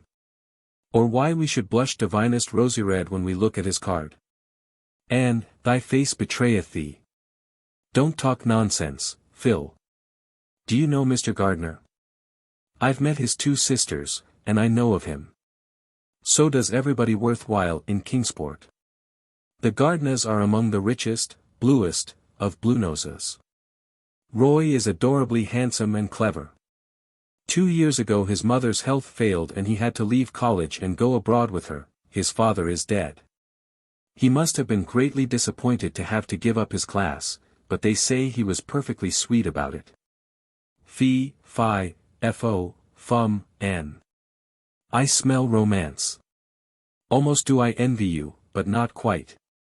After all, Roy Gardner isn't Jonas. You goose. Said Anne loftily. But she lay long awake that night, nor did she wish for sleep. Her waking fancies were more alluring than any vision of dreamland. Had the real prince come at last? Recalling those glorious dark eyes which had gazed so deeply into her own, and was very strongly inclined to think he had. Chapter 26. Enter Christine. The girls at Patty's Place were dressing for the reception which the juniors were giving for the seniors in February. Anne surveyed herself in the mirror of the blue room with girlish satisfaction. She had a particularly pretty gown on. Originally it had been only a simple little slip of cream silk with a chiffon overdress. But Phil had insisted on taking it home with her in the Christmas holidays and embroidering tiny rosebuds all over the chiffon. Phil's fingers were deft, and the result was a dress which was the envy of every Redmond girl. Even Allie Boone, whose frocks came from Paris, was wont to look with longing eyes on that rosebud concoction as Anne trailed up the main staircase at Redmond in it. And was trying the effect of a white orchid in her hair. Roy Gardner had sent her white orchids for the reception, and she knew no other Redmond girl would have them that night, when Phil came in with admiring gaze. Anne, this is certainly your night for looking handsome. 9 nights out of 10 I can easily outshine you. The 10th you blossom out suddenly into something that eclipses me altogether. How do you manage it? It's the dress, dear. Fine feathers. 'Tisn't. The last evening you flamed out into beauty you wore your old blue flannel shirtwaist that Mrs. Lynde made you. If Roy hadn't already lost head and heart about you he certainly would tonight. But I don't like orchids on you, Anne. No. It isn't jealousy. Orchids don't seem to belong to you. They're too exotic, too tropical, too insolent. Don't put them in your hair, anyway. Well, I won't. I admit I'm not fond of orchids myself. I don't think they're related to me. Roy doesn't often send them, he knows I like flowers I can live with. Orchids are only things you can visit with. Jonas sent me some dear pink rosebuds for the evening, but he isn't coming himself. He said he had to lead a prayer meeting in the slums. I don't believe he wanted to come. And I'm horribly afraid Jonas doesn't really care anything about me. And I'm trying to decide whether I'll pine away and die, or go on and get my BA. And be sensible and useful. You couldn't possibly be sensible and useful, Phil, so you'd better pine away and die, said Anne cruelly. Heartless Anne. Silly Phil. You know quite well that Jonas loves you. But, he won't tell me so. And I can't make him. He looks it, I'll admit. But speak to me only with thine eyes isn't a really reliable reason for embroidering doilies and hemstitching tablecloths. I don't want to begin such work until I'm really engaged. It would be tempting fate. Mr. Blake is afraid to ask you to marry him, Phil. He is poor and can't offer you a home such as you've always had. You know that is the only reason he hasn't spoken long ago. I suppose so, agreed Phil dolefully. Well, brightening up, if he won't ask me to marry him I'll ask him, that's all. So it's bound to come right. I won't worry. By the way, Gilbert Blythe is going about constantly with Christine Stewart. Did you know? And was trying to fasten a little gold chain about her throat. She suddenly found the clasp difficult to manage. What was the matter with it, or with her fingers? No, she said carelessly. Who is Christine Stewart? Ronald Stewart's sister. She's in Kingsport this winter studying music. I haven't seen her, but they say she's very pretty and that Gilbert is quite crazy over her. How angry I was when you refused Gilbert, Anne. But Roy Gardner was foreordained for you. I can see that now. You were right, after all. And did not blush, as she usually did when the girls assumed that her eventual marriage to Roy Gardner was a settled thing. All at once she felt rather dull. Phil's chatter seemed trivial and the reception a bore. She boxed poor Rusty's ears. Get off that cushion instantly, you cat, you. Why don't you stay down where you belong? And picked up her orchids and went downstairs, where Aunt Jamesina was presiding over a row of coats hung before the fire to warm. Roy Gardner was waiting for Anne and teasing the Sarah cat while he waited. The Sarah cat did not approve of him. She always turned her back on him. But everybody else at Patty's place liked him very much. Aunt Jamesina, carried away by his unfailing and deferential courtesy, and the pleading tones of his delightful voice, declared he was the nicest young man she ever knew, and that Anne was a very fortunate girl. Such remarks made Anne restive. Roy's wooing had certainly been as romantic as girlish heart could desire, but she wished Aunt Jamesina and the girls would not take things so for granted. When Roy murmured a poetical compliment as he helped her on with her coat, she did not blush and thrill as usual, and he found her rather silent in their brief walk to Redmond. He thought she looked a little pale when she came out of the co-ed's dressing room, but as they entered the reception room her color and sparkle suddenly returned to her. She turned to Roy with her gayest expression. He smiled back at her with what Phil called his deep, black, velvety smile. Yet she really did not see Roy at all.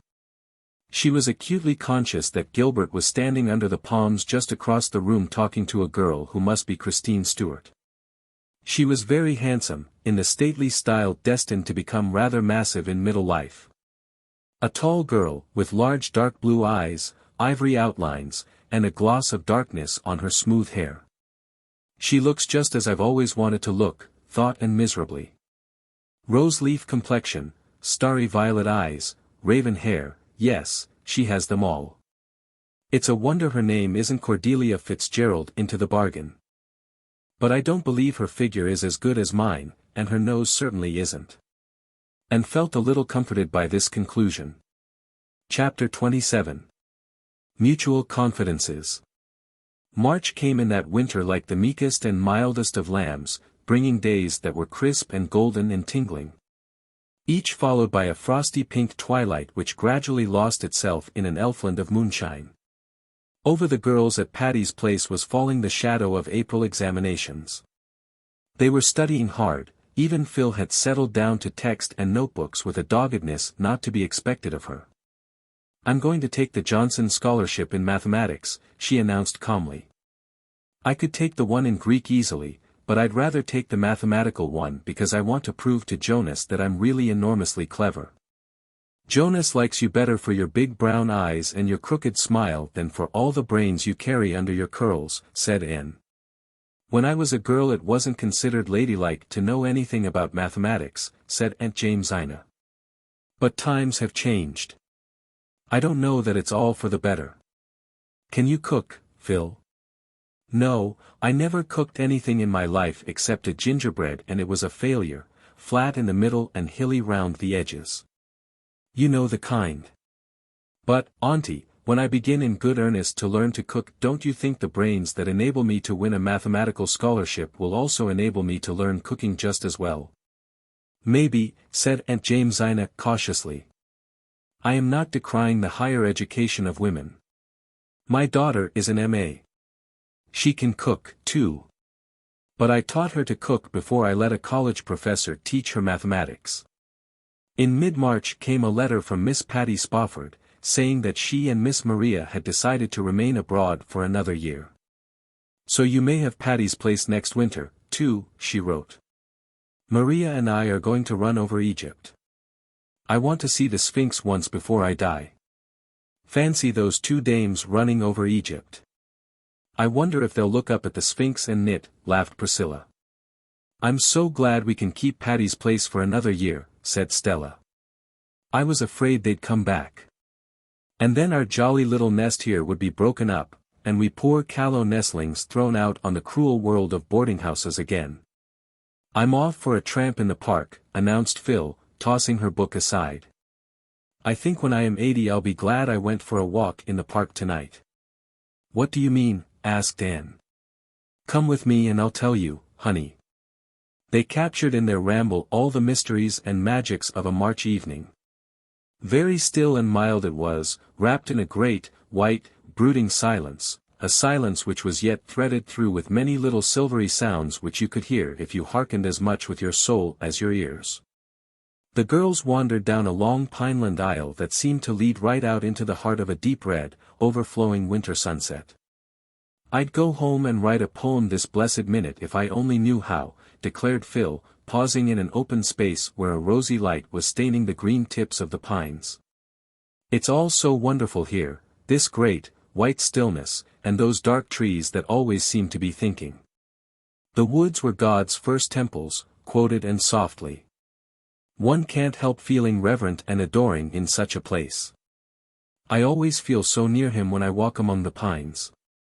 "Anne, I'm the happiest girl in the world," confessed Phil suddenly. "So Mr. Blake has asked you to marry him at last," said Anne calmly. "Yes. And I sneezed 3 times while he was asking me. Wasn't that horrid? But I said, yes, almost before he finished. I was so afraid he might change his mind and stop.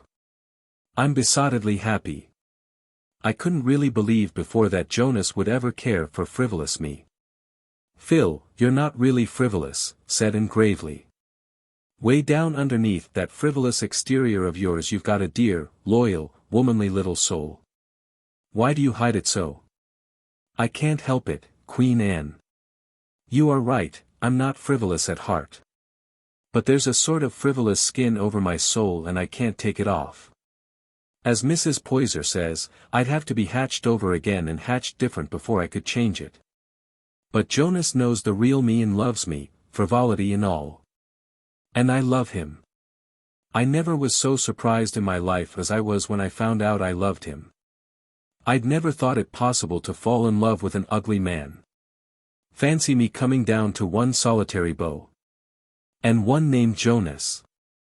But I mean to call him Joe. That's such a nice, crisp little name. I couldn't nickname Alonzo. What about Alec and Alonzo? Oh, I told them at Christmas that I never could marry either of them. It seems so funny now to remember that I ever thought it possible that I might. They felt so badly I just cried over both of them, howled. But I knew there was only one man in the world I could ever marry. I had made up my own mind for once and it was real easy, too. It's very delightful to feel so sure, and know it's your own sureness and not somebody else's. Do you suppose you'll be able to keep it up? Making up my mind, you mean? I don't know, but Joe has given me a splendid rule. He says, when I'm perplexed, just to do what I would wish I had done when I shall be 80. Anyhow, Joe can make up his mind quickly enough, and it would be uncomfortable to have too much mind in the same house. What will your father and mother say? Father won't say much. He thinks everything I do right. But mother will talk. Oh, her tongue will be as burny as her nose. But in the end it will be all right. You'll have to give up a good many things you've always had, when you marry Mr. Blake, Phil. But I'll have him. I won't miss the other things. We're to be married a year from next June. Joe graduates from St. Columbia this spring, you know. Then he's going to take a little mission church down on Patterson Street in the slums. Fancy me in the slums. But I'd go there or to Greenland's icy mountains with him. And this is the girl who would never marry a man who wasn't rich, commented Anne to a young pine tree. Oh, don't cast up the follies of my youth to me. I shall be poor as gaily as I've been rich. You'll see. I'm going to learn how to cook and make over dresses. I've learned how to market since I've lived at Patty's place, and once I taught a Sunday school class for a whole summer. Aunt Jamesina says I'll ruin Joe's career if I marry him. But I won't. I know I haven't much sense or sobriety, but I've got what is ever so much better, the knack of making people like me. There is a man in Bolingbroke who lisps and always testifies in prayer meeting. He says, if you can't dine like an electric star, dine like a candlestick. I'll be Joe's little candlestick. Phil, you're incorrigible. Well, I love you so much that I can't make nice, light, congratulatory little speeches. But I'm heart glad of your happiness. I know. Those big gray eyes of yours are brimming over with real friendship, Anne. Some day I'll look the same way at you. You're going to marry Roy, aren't you, Anne? My dear Philippa, did you ever hear of the famous Betty Baxter, who refused a man before he'd axed her? I am not going to emulate that celebrated lady by either refusing or accepting anyone before he axes me. All Redmond knows that Roy is crazy about you, said Phil candidly. And you do love him, don't you, Anne? I suppose so, said Anne reluctantly. She felt that she ought to be blushing while making such a confession, but she was not. On the other hand, she always blushed hotly when anyone said anything about Gilbert Blythe or Christine Stuart in her hearing. Gilbert Blythe and Christine Stuart were nothing to her, absolutely nothing. But Anne had given up trying to analyze the reason of her blushes. As for Roy, of course she was in love with him, madly so. How could she help it? Was he not her ideal? Who could resist those glorious dark eyes, and that pleading voice? Were not half the Redmond girls wildly envious? And what a charming sonnet he had sent her, with a box of violets, on her birthday. And knew every word of it by heart. It was very good stuff of its kind, too. Not exactly up to the level of Keats or Shakespeare, even, and was not so deeply in love as to think that. But it was very tolerable magazine verse. And it was addressed to her, not to Laura or Beatrice or the Maid of Athens, but to her, and Shirley. To be told in rhythmical cadences that her eyes were stars of the morning, that her cheek had the flush it stole from the sunrise, that her lips were redder than the roses of paradise, was thrillingly romantic. Gilbert would never have dreamed of writing a sonnet to her eyebrows. But then, Gilbert could see a joke. She had once told Roy a funny story, and he had not seen the point of it. She recalled the chummy laugh she and Gilbert had had together over it, and wondered uneasily if life with a man who had no sense of humor might not be somewhat uninteresting in the long run. But who could expect a melancholy, inscrutable hero to see the humorous side of things? It would be flatly unreasonable. Chapter 28. A June evening. "I wonder what it would be like to live in a world where it was always June," said Anne, as she came through the spice and bloom of the twilit orchard to the front door steps, where Marilla and Mrs. Rachel were sitting, talking over Mrs. Sampson Coates' funeral, which they had attended that day. Dora sat between them, diligently studying her lessons. But Davy was sitting tailor fashion on the grass, looking as gloomy and depressed as his single dimple would let him. "You'd get tired of it," said Marilla, with a sigh. "I dare say. But just now I feel that it would take me a long time to get tired of it, if it were all as charming as today. Everything loves June. Davy boy, why this melancholy November face in blossom time?" "I'm just sick and tired of living," said the youthful pessimist. "At 10 years? Dear me, how sad." "I'm not making fun," said Davy with dignity. "I'm discouraged," bringing out the big word with a valiant effort. "Why and wherefore?" asked Anne, sitting down beside him. "'Cause the new teacher that come when Mr. Holmes got sick give me 10 sums to do for Monday. It'll take me all day tomorrow to do them. It isn't fair to have to work Saturdays. Milty Boulter said he wouldn't do them, but Marilla says I've got to. I don't like Miss Carson a bit." "Don't talk like that about your teacher, Davy Keith," said Mrs. Rachel severely. "Miss Carson is a very fine girl. There is no nonsense about her."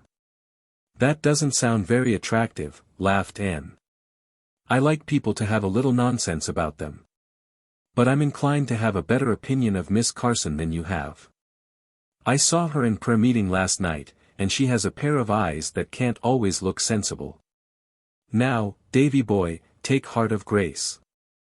Tomorrow will bring another day, and I'll help you with the sums as far as in me lies. Don't waste this lovely hour, twixt light and dark worrying over arithmetic." "Well, I won't," said Davy, brightening up.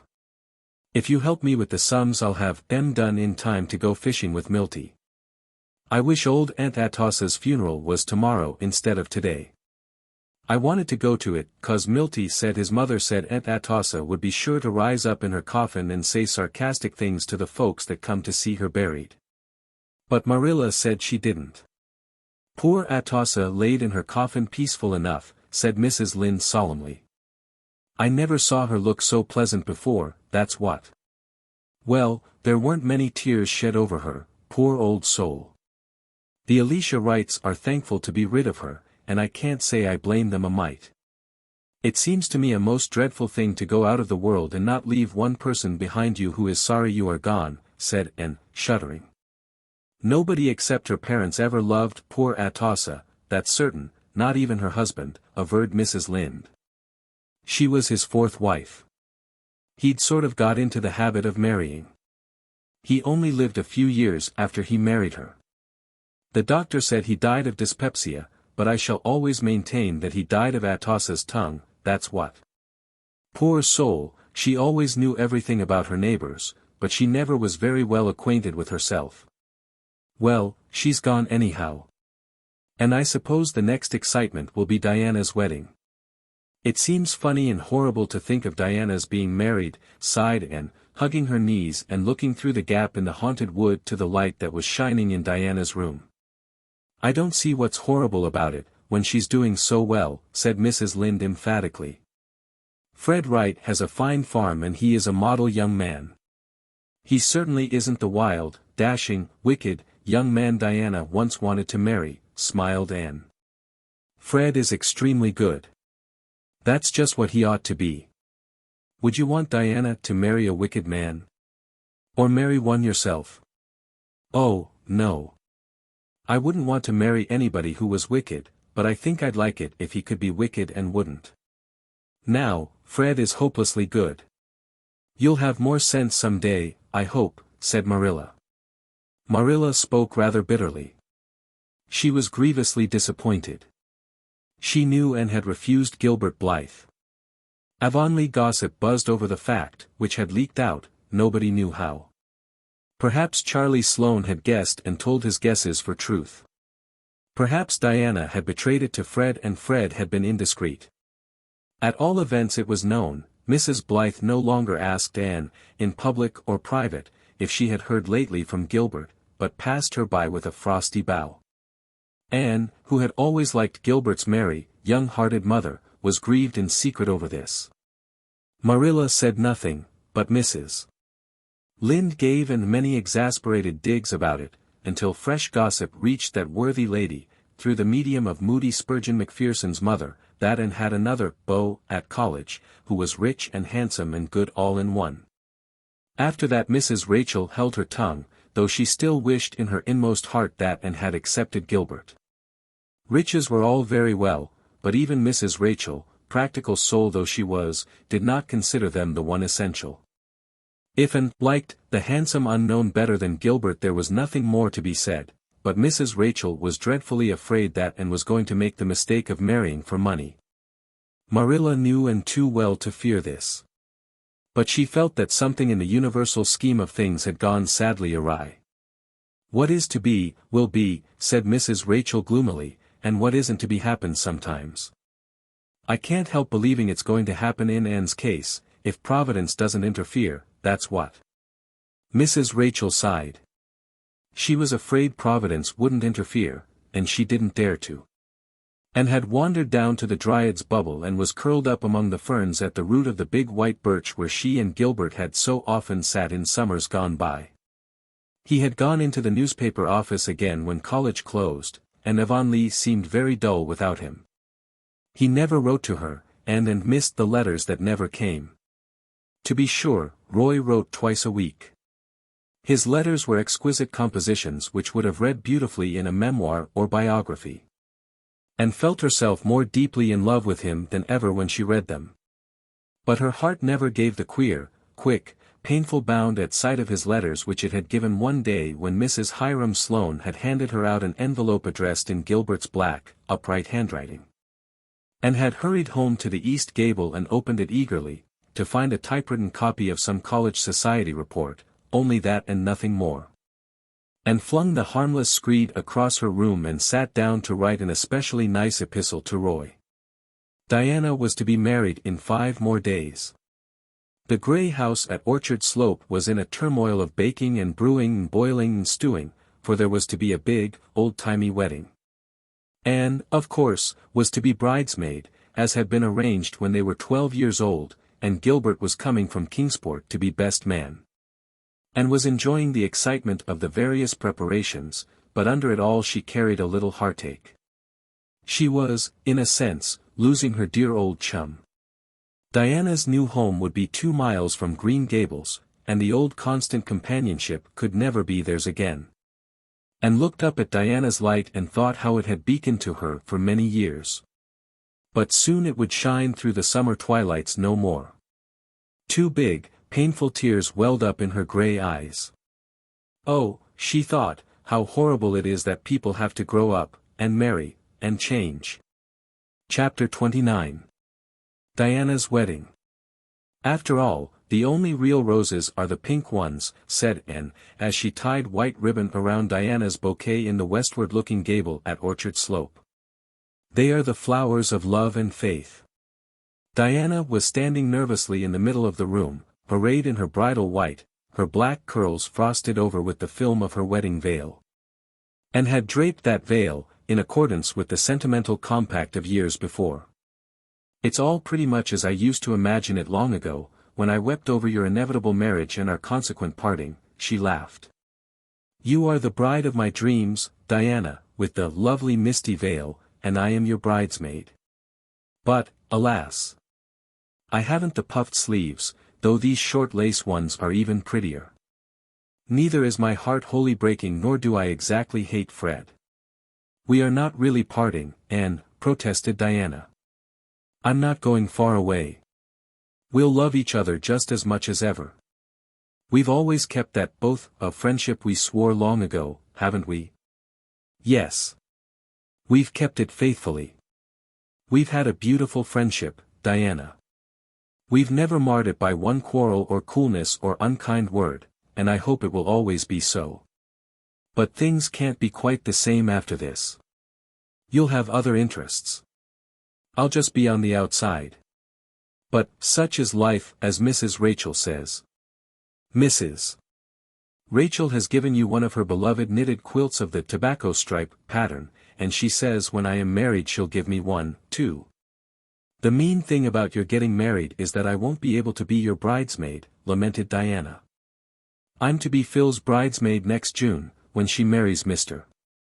Blake, and then I must stop, for you know the proverb 3 times a bridesmaid, never a bride, said Anne, peeping through the window over the pink and snow of the blossoming orchard beneath. Here comes the minister, Diana. Oh, Anne, gasped Diana, suddenly turning very pale and beginning to tremble. Oh, Anne, I'm so nervous, I can't go through with it, Anne, I know I'm going to faint. If you do I'll drag you down to the rainwater hogshed and drop you in, said Anne unsympathetically. Cheer up, dearest. Getting married can't be so very terrible when so many people survive the ceremony. See how cool and composed I am, and take courage. Wait till your turn comes, Miss Anne. Oh, Anne, I hear father coming upstairs. Give me my bouquet. Is my veil right? Am I very pale? You look just lovely. Dee, darling, kiss me goodbye for the last time. Diana Barry will never kiss me again. Diana Wright will, though. There, mother's calling. Come. Following the simple, old-fashioned way in vogue then, and went down to the parlor on Gilbert's arm. They met at the top of the stairs for the first time since they had left Kingsport, for Gilbert had arrived only that day. Gilbert shook hands courteously. He was looking very well, though, as Anne instantly noted, rather thin. He was not pale. There was a flush on his cheek that had burned into it as Anne came along the hall towards him, in her soft, white dress with lilies of the valley in the shining masses of her hair. As they entered the crowded parlor together a little murmur of admiration ran around the room. What a fine-looking pair they are, whispered the impressible Mrs. Rachel to Marilla. Fred ambled in alone, with a very red face, and then Diana swept in on her father's arm. She did not faint, and nothing untoward occurred to interrupt the ceremony. Feasting and merrymaking followed. Then, as the evening waned, Fred and Diana drove away through the moonlight to their new home, and Gilbert walked with Anne to Green Gables. Something of their old comradeship had returned during the informal mirth of the evening. Oh, it was nice to be walking over that well-known road with Gilbert again. The night was so very still that one should have been able to hear the whisper of roses in blossom, the laughter of daisies, the piping of grasses, many sweet sounds, all tangled up together. The beauty of moonlight on familiar fields irradiated the world. "Can't we take a ramble up Lover's Lane before you go in?" asked Gilbert as they crossed the bridge over the lake of shining waters, in which the moon lay like a great, drowned blossom of gold. Anne assented readily.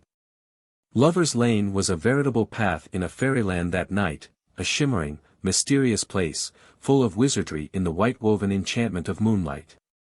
There had been a time when such a walk with Gilbert through Lover's Lane would have been far too dangerous. But Roy and Christine had made it very safe now. Anne found herself thinking a good deal about Christine as she chatted lightly to Gilbert. She had met her several times before leaving Kingsport, and had been charmingly sweet to her. Christine had also been charmingly sweet. Indeed, they were a most cordial pair. But for all that, their acquaintance had not ripened into friendship. Evidently Christine was not a kindred spirit. "Are you going to be in Avonlea all summer?" asked Gilbert. "No. I'm going down east to Valley Road next week. Esther Haythorne wants me to teach for her through July and August. They have a summer term in that school, and Esther isn't feeling well. So I'm going to substitute for her. In one way I don't mind. Do you know, I'm beginning to feel a little bit like a stranger in Avonlea now. It makes me sorry, but it's true. It's quite appalling to see the number of children who have shot up into big boys and girls, really young men and women, these past 2 years. Half of my pupils are grown up. It makes me feel awfully old to see them in the places you and I and our mates used to fill. And laughed and sighed. She felt very old and mature and wise, which showed how young she was. She told herself that she longed greatly to go back to those dear merry days when life was seen through a rosy mist of hope and illusion, and possessed an indefinable something that had passed away forever. Where was it now, the glory and the dream? "So wags the world away," quoted Gilbert practically, and a trifle absently. And wondered if he were thinking of Christine. Oh, Avonlea was going to be so lonely now, with Diana gone. Chapter 30. Mrs. Skinner's Romance. And stepped off the train at Valley Road Station and looked about to see if anyone had come to meet her. She was to board with a certain Miss Janet Sweet, but she saw no one who answered in the least to her preconception of that lady, as formed from Esther's letter. The only person in sight was an elderly woman, sitting in a wagon with mail bags piled around her. 200 would have been a charitable guess at her weight. Her face was as round and red as a harvest moon and almost as featureless. She wore a tight, black, cashmere dress, made in the fashion of 10 years ago, a little dusty black straw hat trimmed with bows of yellow ribbon, and faded black lace mitts. "Here, you," she called, waving her whip at Anne. "Are you the new Valley Road schoolma'am?" "Yes." "Well, I thought so. Valley Road is noted for its good-looking schoolma'ams, just as Millersville is noted for its homely ones. Janet Sweet asked me this morning if I could bring you out. I said, sartin I kin, if she don't mind being scrunched up some. This rig of mine's kinder small for the mail bags and I'm some heftier than Thomas. Just wait, miss, till I shift these bags a bit and I'll tuck you in somehow. It's only 2 miles to Janet's. Her next-door neighbor's hired boy is coming for your trunk tonight. My name is Skinner, Amelia Skinner." And was eventually tucked in, exchanging amused smiles with herself during the process. "Jog along, black mare," commanded Mrs. Skinner, gathering up the reins in her pudgy hands. "This is my first trip on the mail route. Thomas wanted to hoe his turnips today, so he asked me to come. So I just sat down and took a standing-up snack and started. I sorter like it. Oh, course it's rather tedious. Part of the time I sits and thinks and the rest I just sits. Jog along, black mare. I want to get home early. Thomas is terrible lonesome when I'm away. You see, we haven't been married very long." "Oh," said Anne politely. "Just a month. Thomas courted me for quite a spell, though. It was real romantic." And tried to picture Mrs. Skinner on speaking terms with romance and failed. "Oh," she said again. "Yes. You see, there was another man after me. Jog along, black mare. I'd been a widder so long folks had given up expecting me to marry again. But when my darter, she's a schoolma'am like you, went out west to teach I felt real lonesome and wasn't nowise sot against the idea. By'm by Thomas began to come up and so did the other feller, William Obadiah Seaman, his name was. For a long time I couldn't make up my mind which of them to take, and they kept coming, and I kept worrying. You see, W.O. was rich, he had a fine place and carried considerable style. He was by far the best match. Jog along, black mare." "Why didn't you marry him?" asked Anne. "Well, why see, he didn't love me," answered Mrs. Skinner, solemnly. And opened her eyes widely and looked at Mrs. Skinner. But there was not a glint of humor on that lady's face. Evidently Mrs. Skinner saw nothing amusing in her own case. He'd been a widder man for 3 years, and his sister kept house for him. Then she got married and he just wanted someone to look after his house. It was worth looking after, too, mind you that. It's a handsome house. Jog along, black mare.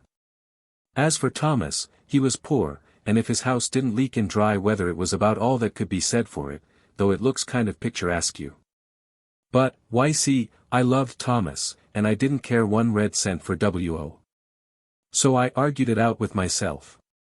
Sarah Crow, say I, my first was a crow, you can marry your rich man if you like but you won't be happy. Folks can't get along together in this world without a little bit of love. You just better tie up to Thomas, for he loves you and you love him and nothing else ain't going to do you. Jog along, black mare. So I told Thomas I'd take him. All the time I was getting ready I never dared drive past W.O.'s place for fear the sight of that fine house of his would put me in the swithers again. But now I never think of it at all, and I'm just that comfortable and happy with Thomas. Jog along, black mare. How did William Obadiah take it? Queried Anne. Oh, he rumpused a bit. But he's going to see a skinny old maid in Millersville now, and I guess she'll take him fast enough. She'll make him a better wife than his first did. W.O. never wanted to marry her. He just asked her to marry him 'cause his father wanted him to, never dreaming but that she'd say, no, but mind you, she said, yes. There was a predicament for you. Jog along, black mare. She was a great housekeeper, but most awful mean. She wore the same bonnet for 18 years. Then she got a new one and W.O. met her on the road and didn't know her. Jog along, black mare. I feel that I'd a narrer escape. I might have married him and been most awful miserable, like my poor cousin, Jane and married a rich man she didn't care anything about, and she hasn't the life of a dog. She come to see me last week and says she, Sarah Skinner, I envy you. I'd rather live in a little hut on the side of the road with a man I was fond of than in my big house with the one I've got. Jane Ann's man ain't such a bad sort, nuther, though he's so contrary that he wears his fur coat when the thermometer's at 90. The only way to get him to do anything is to coax him to do the opposite. But there ain't any love to smooth things down and it's a poor way of living. Jog along, black mare. There's Janet's place in the hollow, wayside, she calls it. Quite picturesque, ain't it? I guess you'll be glad to get out of this, with all the mail bags jamming round you. Yes, but I have enjoyed my drive with you very much, said Anne sincerely. Get away now, said Mrs. Skinner, highly flattered. Wait till I tell Thomas that. He always feels dreadful tickled when I get a compliment. Jog along, black mare. Well, here we are. I hope you'll get on well in the school, miss. There's a short cut to it through the Mias back of Janet's. If you take that way be awful careful. If you once got stuck in that black mud you'd be sucked right down and never seen or heard tell of again till the day of judgment, like Adam Palmer's cow. Jog along, black mare. Chapter 31. And to Philippa. And Shirley to Philippa Gordon, greeting. Well beloved, it's high time I was writing you. Here am I, installed once more as a country schoolma'am at Valley Road, boarding at Wayside, the home of Miss Janet Sweet. Janet is a dear soul and very nice looking, tall, but not over tall. Stoutish, yet with a certain restraint of outline suggestive of a thrifty soul who is not going to be over lavish even in the matter of avoirdupois. She has a knot of soft, crimpy, brown hair with a thread of gray in it, a sunny face with rosy cheeks, and big, kind eyes as blue as forget-me-nots. Moreover, she is one of those delightful, old-fashioned cooks who don't care a bit if they ruin your digestion as long as they can give you feasts of fat things. I like her. And she likes me, principally, it seems, because she had a sister named Anne who died young. I'm real glad to see you, she said briskly, when I landed in her yard. My, you don't look a mite like I expected. I was sure you'd be dark, my sister Anne was dark. And here you're red-headed. For a few minutes I thought I wasn't going to like Janet as much as I had expected at first sight. Then I reminded myself that I really must be more sensible than to be prejudiced against anyone simply because she called my hair red. Probably the word auburn was not in Janet's vocabulary at all. Wayside is a dear sort of little spot. The house is small and white, set down in a delightful little hollow that drops away from the road. Between road and house is an orchard and flower garden all mixed up together. The front door walk is bordered with quahog clam shells, cowhawks, Janet calls them. There is Virginia creeper over the porch and moss on the roof. My room is a neat little spot off the parlor, just big enough for the bed and me. Over the head of my bed there is a picture of Robbie Burns standing at Highland Mary's grave, shadowed by an enormous weeping willow tree. Robbie's face is so lugubrious that it is no wonder I have bad dreams. Why, the first night I was here I dreamed I couldn't laugh. The parlor is tiny and neat. Its one window is so shaded by a huge willow that the room has a grotto-like effect of emerald gloom. There are wonderful tidies on the chairs, and gay mats on the floor, and books and cards carefully arranged on a round table, and vases of dried grass on the mantelpiece. Between the vases is a cheerful decoration of preserved coffin plates, 5 in all, pertaining respectively to Janet's father and mother, a brother, her sister Anne, and a hired man who died here once. If I go suddenly insane some of these days, know all men by these presents that those coffin plates have caused it. But it's all delightful and I said so. Janet loved me for it, just as she detested poor Esther because Esther had said so much shade was unhygienic and had objected to sleeping on a feather bed. Now, I glory in feather beds, and the more unhygienic and feathery they are the more I glory. Janet says it is such a comfort to see me eat. She had been so afraid I would be like Miss Haythorne, who wouldn't eat anything but fruit and hot water for breakfast and tried to make Janet give up frying things. Esther is really a dear girl, but she is rather given to fads. The trouble is that she hasn't enough imagination and has a tendency to indigestion.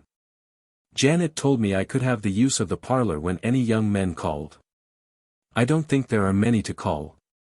I haven't seen a young man in Valley Road yet, except the next-door hired boy, Sam Tolliver, a very tall, lank, tow-haired youth. He came over one evening recently and sat for an hour on the garden fence, near the front porch where Janet and I were doing fancy work. The only remarks he volunteered in all that time were, "Hev a peppermint, miss. Do now fine thing for Carrar, peppermints, and, powerful lot jump grasses round here tonight." Yep. But there is a love affair going on here.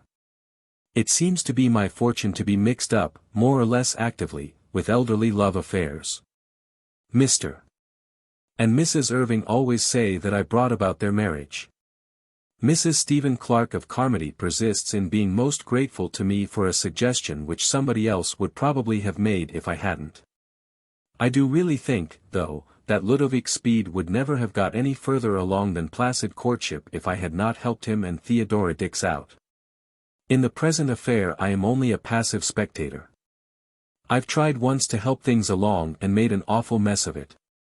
So I shall not meddle again. I'll tell you all about it when we meet. Chapter 32. Tea with Mrs. Douglas. On the first Thursday night of Anne's sojourn in Valley Road Janet asked her to go to prayer meeting. Janet blossomed out like a rose to attend that prayer meeting. She wore a pale blue, pansy-sprinkled muslin dress with more ruffles than one would ever have supposed economical Janet could be guilty of, and a white leghorn hat with pink roses and 3 ostrich feathers on it. And felt quite amazed. Later on, she found out Janet's motive in so arraying herself, a motive as old as Eden. Valley Road prayer meetings seemed to be essentially feminine. There were 32 women present, 2 half-grown boys, and 1 solitary man, beside the minister. And found herself studying this man. He was not handsome or young or graceful. He had remarkably long legs, so long that he had to keep them coiled up under his chair to dispose of them, and he was stoop-shouldered. His hands were big, his hair wanted barbering, and his mustache was unkempt. But Anne thought she liked his face. It was kind and honest and tender. There was something else in it, too, just what, and found it hard to define. She finally concluded that this man had suffered and been strong, and it had been made manifest in his face. There was a sort of patient, humorous endurance in his expression which indicated that he would go to the stake if need be, but would keep on looking pleasant until he really had to begin squirming. When prayer meeting was over, this man came up to Janet and said, "May I see you home, Janet?" Janet took his arm, as primly and shyly as if she were no more than 16, having her first escort home, and told the girls at Patty's Place later on. "Miss Shirley, permit me to introduce Mr. Douglas," she said stiffly. Mr. Douglas nodded and said, "I was looking at you in prayer meeting, miss, and thinking what a nice little girl you were."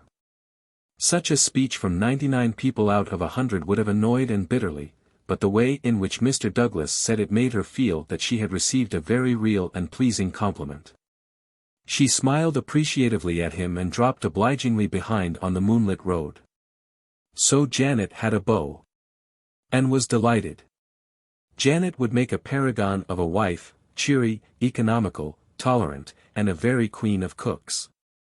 It would be a flagrant waste on nature's part to keep her a permanent old maid. "John Douglas asked me to take you up to see his mother," said Janet the next day. "She's bedrid a lot of the time and never goes out of the house. But she's powerful fond of company and always wants to see my boarders. Can you go up this evening?" And assented, but later in the day Mr. Douglas called on his mother's behalf to invite them up to tea on Saturday evening. "Oh, why didn't you put on your pretty pansy dress?" asked Anne, when they left home. It was a hot day, and poor Janet, between her excitement and her heavy black cashmere dress, looked as if she were being broiled alive. Old Mrs. Douglas would think it terrible frivolous and unsuitable, I'm afraid. John likes that dress, though, she added wistfully. The old Douglas homestead was half a mile from Wayside, cresting a windy hill. The house itself was large and comfortable, old enough to be dignified, and girdled with maple groves and orchards. There were big, trim barns behind it, and everything bespoke prosperity. Whatever the patient endurance in Mr. Douglas' face had meant it hadn't, so Anne reflected, meant debts and duns. John Douglas met them at the door and took them into the sitting-room, where his mother was enthroned in an armchair. And had expected old Mrs. Douglas to be tall and thin, because Mr. Douglas was. Instead, she was a tiny scrap of a woman, with soft pink cheeks, mild blue eyes, and a mouth like a baby's. Dressed in a beautiful, fashionably made black silk dress, with a fluffy white shawl over her shoulders, and her snowy hair surmounted by a dainty lace cap, she might have posed as a grandmother doll. "How do you do, Janet dear?" she said sweetly. "I am so glad to see you again, dear." She put up her pretty old face to be kissed. "And this is our new teacher. I'm delighted to meet you. My son has been singing your praises until I'm half jealous, and I'm sure Janet ought to be wholly so." Poor Janet blushed, and said something polite and conventional, and then everybody sat down and made talk. It was hard work, even for Anne, for nobody seemed at ease except old Mrs. Douglas, who certainly did not find any difficulty in talking. She made Janet sit by her and stroked her hand occasionally.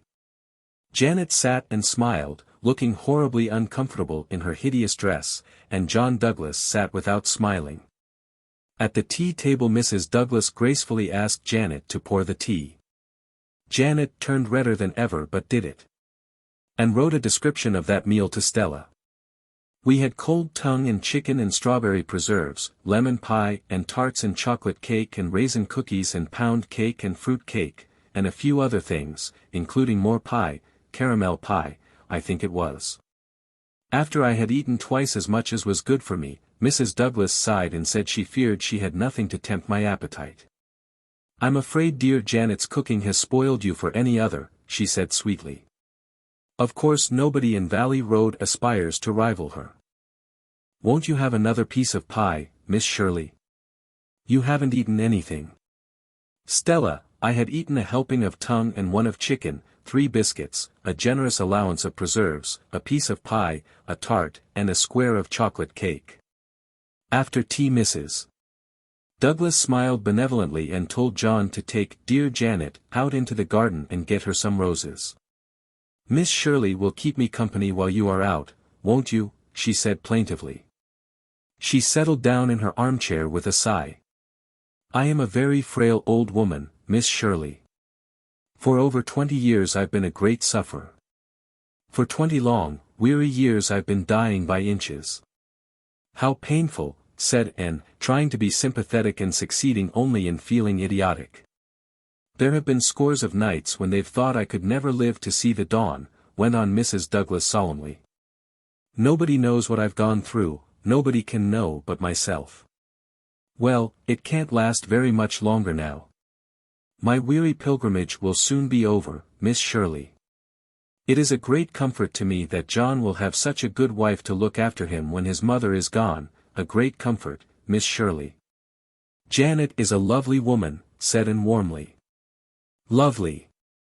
A beautiful character, assented Mrs. Douglas. And a perfect housekeeper, something I never was.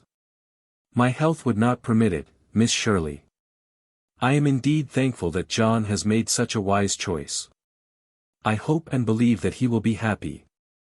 He is my only son, Miss Shirley, and his happiness lies very near my heart. Of course, said Anne stupidly.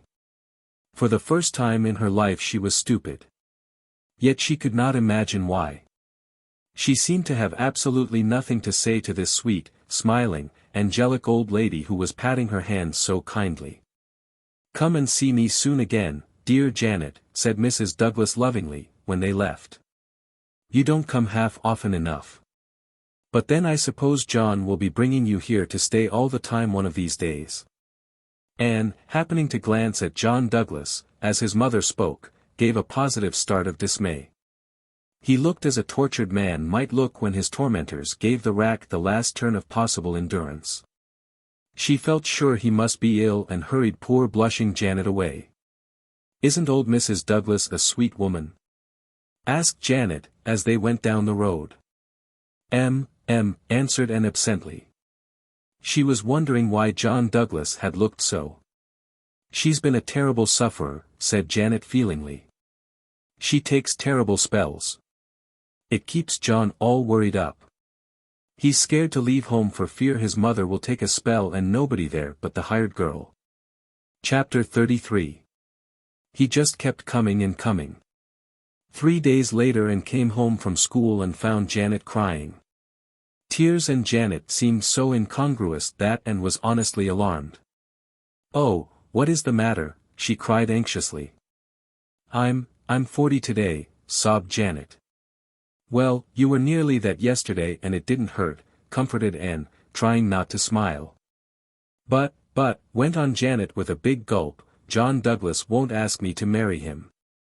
Oh, but he will, said Anne lamely. You must give him time, Janet.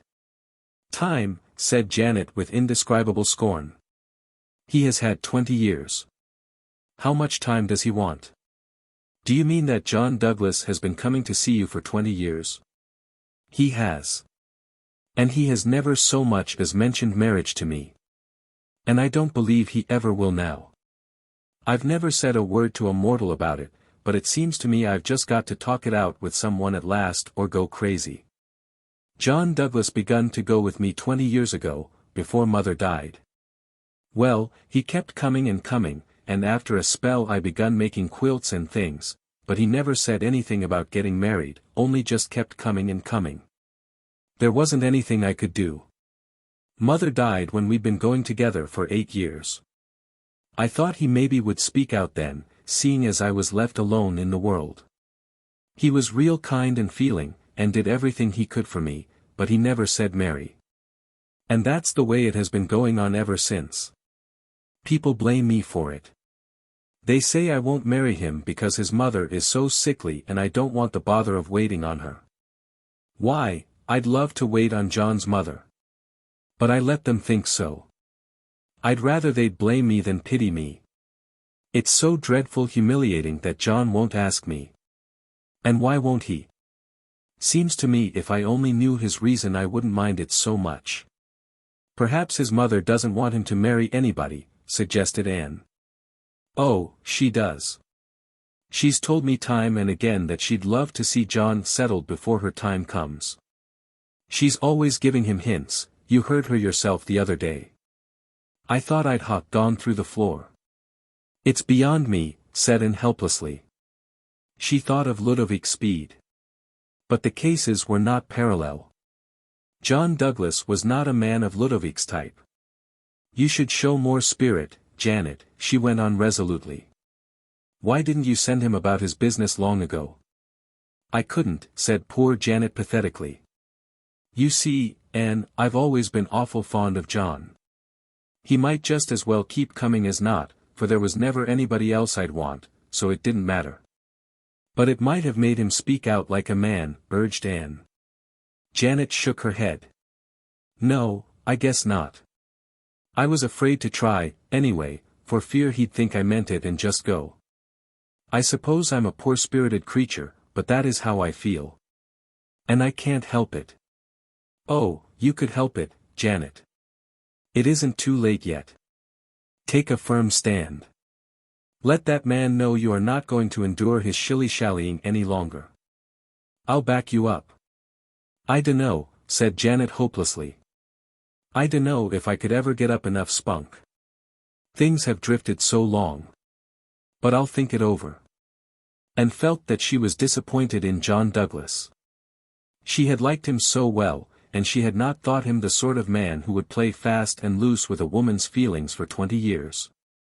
He certainly should be taught a lesson, and felt vindicatively that she would enjoy seeing the process. Therefore she was delighted when Janet told her, as they were going to prayer meeting the next night, that she meant to show some spirit. I'll let John Douglas see I'm not going to be trodden on any longer.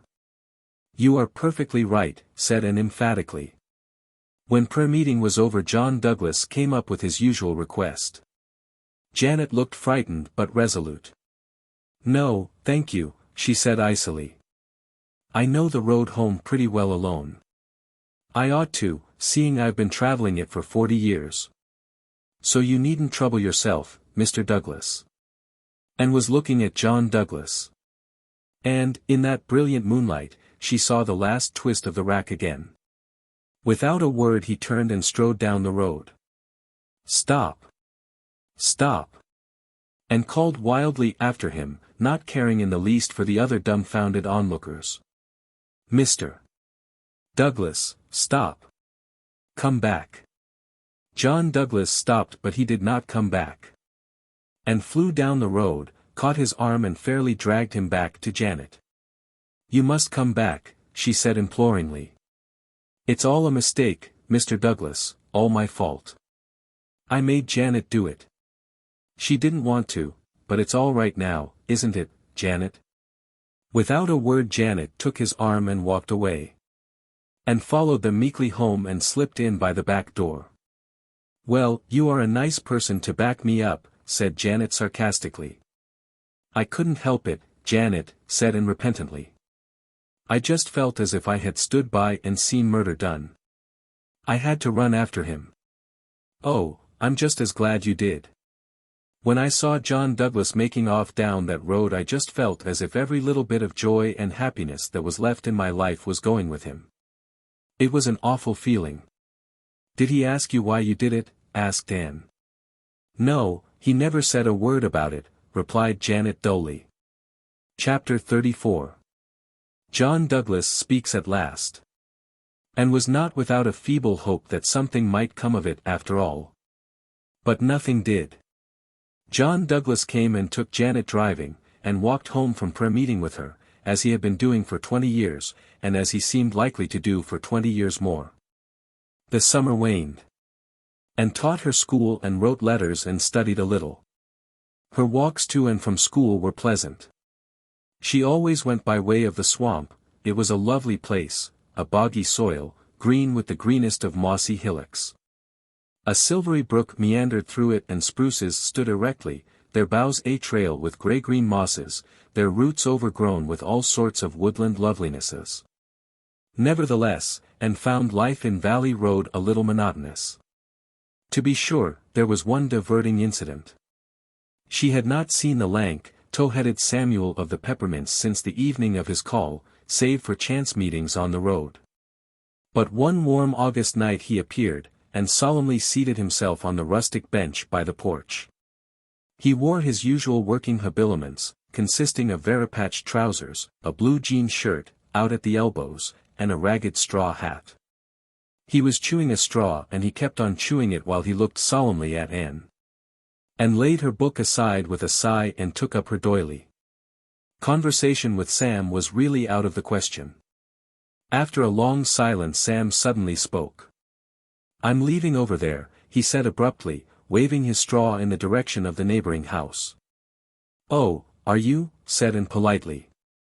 "Yep. And where are you going now?" "Wall, I've been thinking some of getting a place of my own. There's one that'd suit me over at Millersville.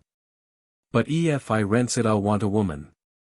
"I suppose so," said Anne vaguely. "Yep." There was another long silence. Finally Sam removed his straw again and said, "Will ye hev me?" "T," gasped Anne. "Will ye hev me?" "Do you mean, marry you?" queried poor Anne feebly. "Yep." "Why, I'm hardly acquainted with you," cried Anne indignantly. "But yet get acquainted with me after we was married," said Sam. And gathered up her poor dignity. "Certainly I won't marry you," she said haughtily. "Wall, ye might do worse," expostulated Sam. "I'm a good worker and I've got some money in the bank. Don't speak of this to me again." "Whatever put such an idea into your head?" said Anne, her sense of humor getting the better of her wrath. It was such an absurd situation. "Yerry a likely-looking girl and hev a right smart way o' stepping," said Sam.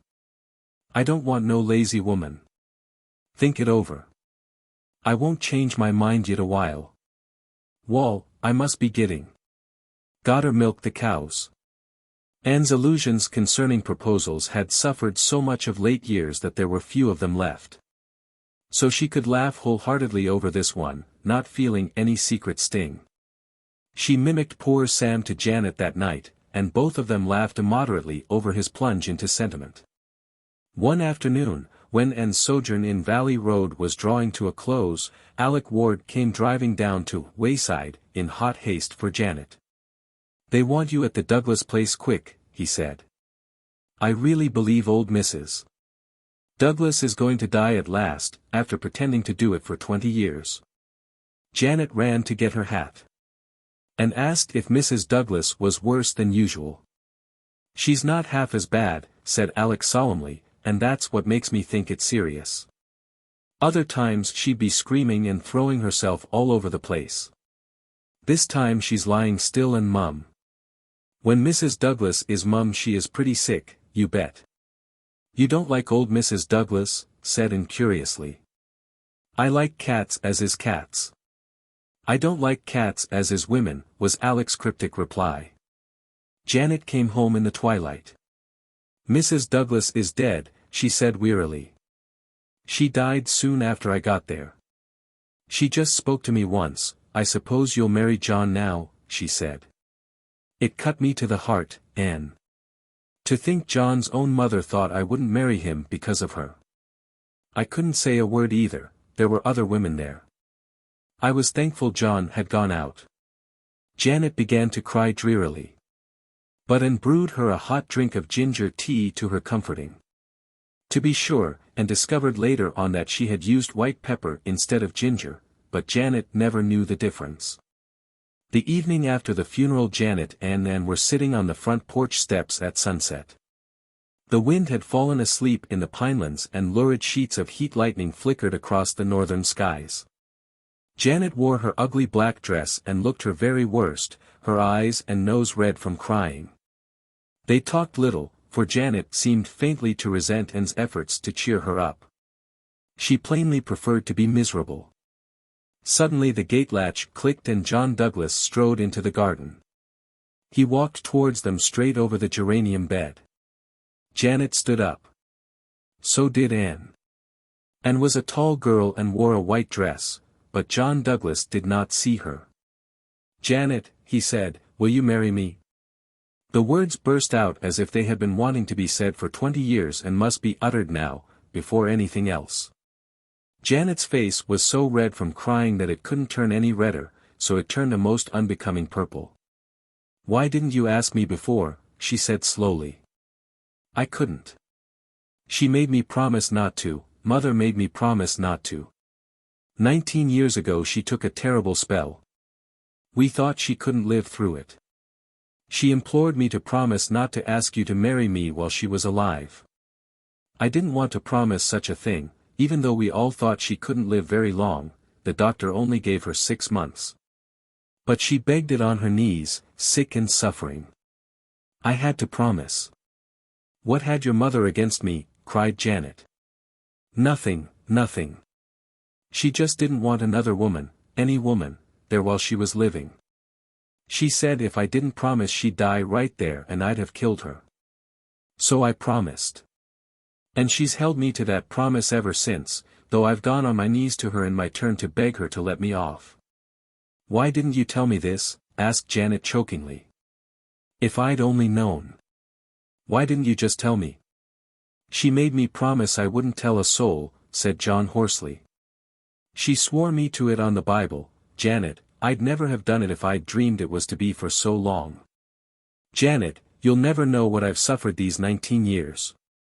I know I've made you suffer, too, but you'll marry me for all, won't you, Janet? Oh, Janet, won't you? I've come as soon as I could to ask you." At this moment the stupefied and came to her senses and realized that she had no business to be there. She slipped away and did not see Janet until the next morning, when the latter told her the rest of the story. "That cruel, relentless, deceitful old woman," cried Anne. "Hush, she's dead," said Janet solemnly. "If she wasn't, but she is. So we mustn't speak evil of her. But I'm happy at last, Anne. And I wouldn't have minded waiting so long a bit if I'd only known why. When are you to be married?" "Next month. Of course it will be very quiet. I suppose people will talk terrible. They'll say I made enough haste to snap John up as soon as his poor mother was out of the way. John wanted to let them know the truth, but I said, no, John. After all, she was your mother, and we'll keep the secret between us, and not cast any shadow on her memory. I don't mind what people say, now that I know the truth myself. It don't matter a mite. Let it all be buried with the dead, says I to him. So I coaxed him round to agree with me. You're much more forgiving than I could ever be, and said, rather crossly.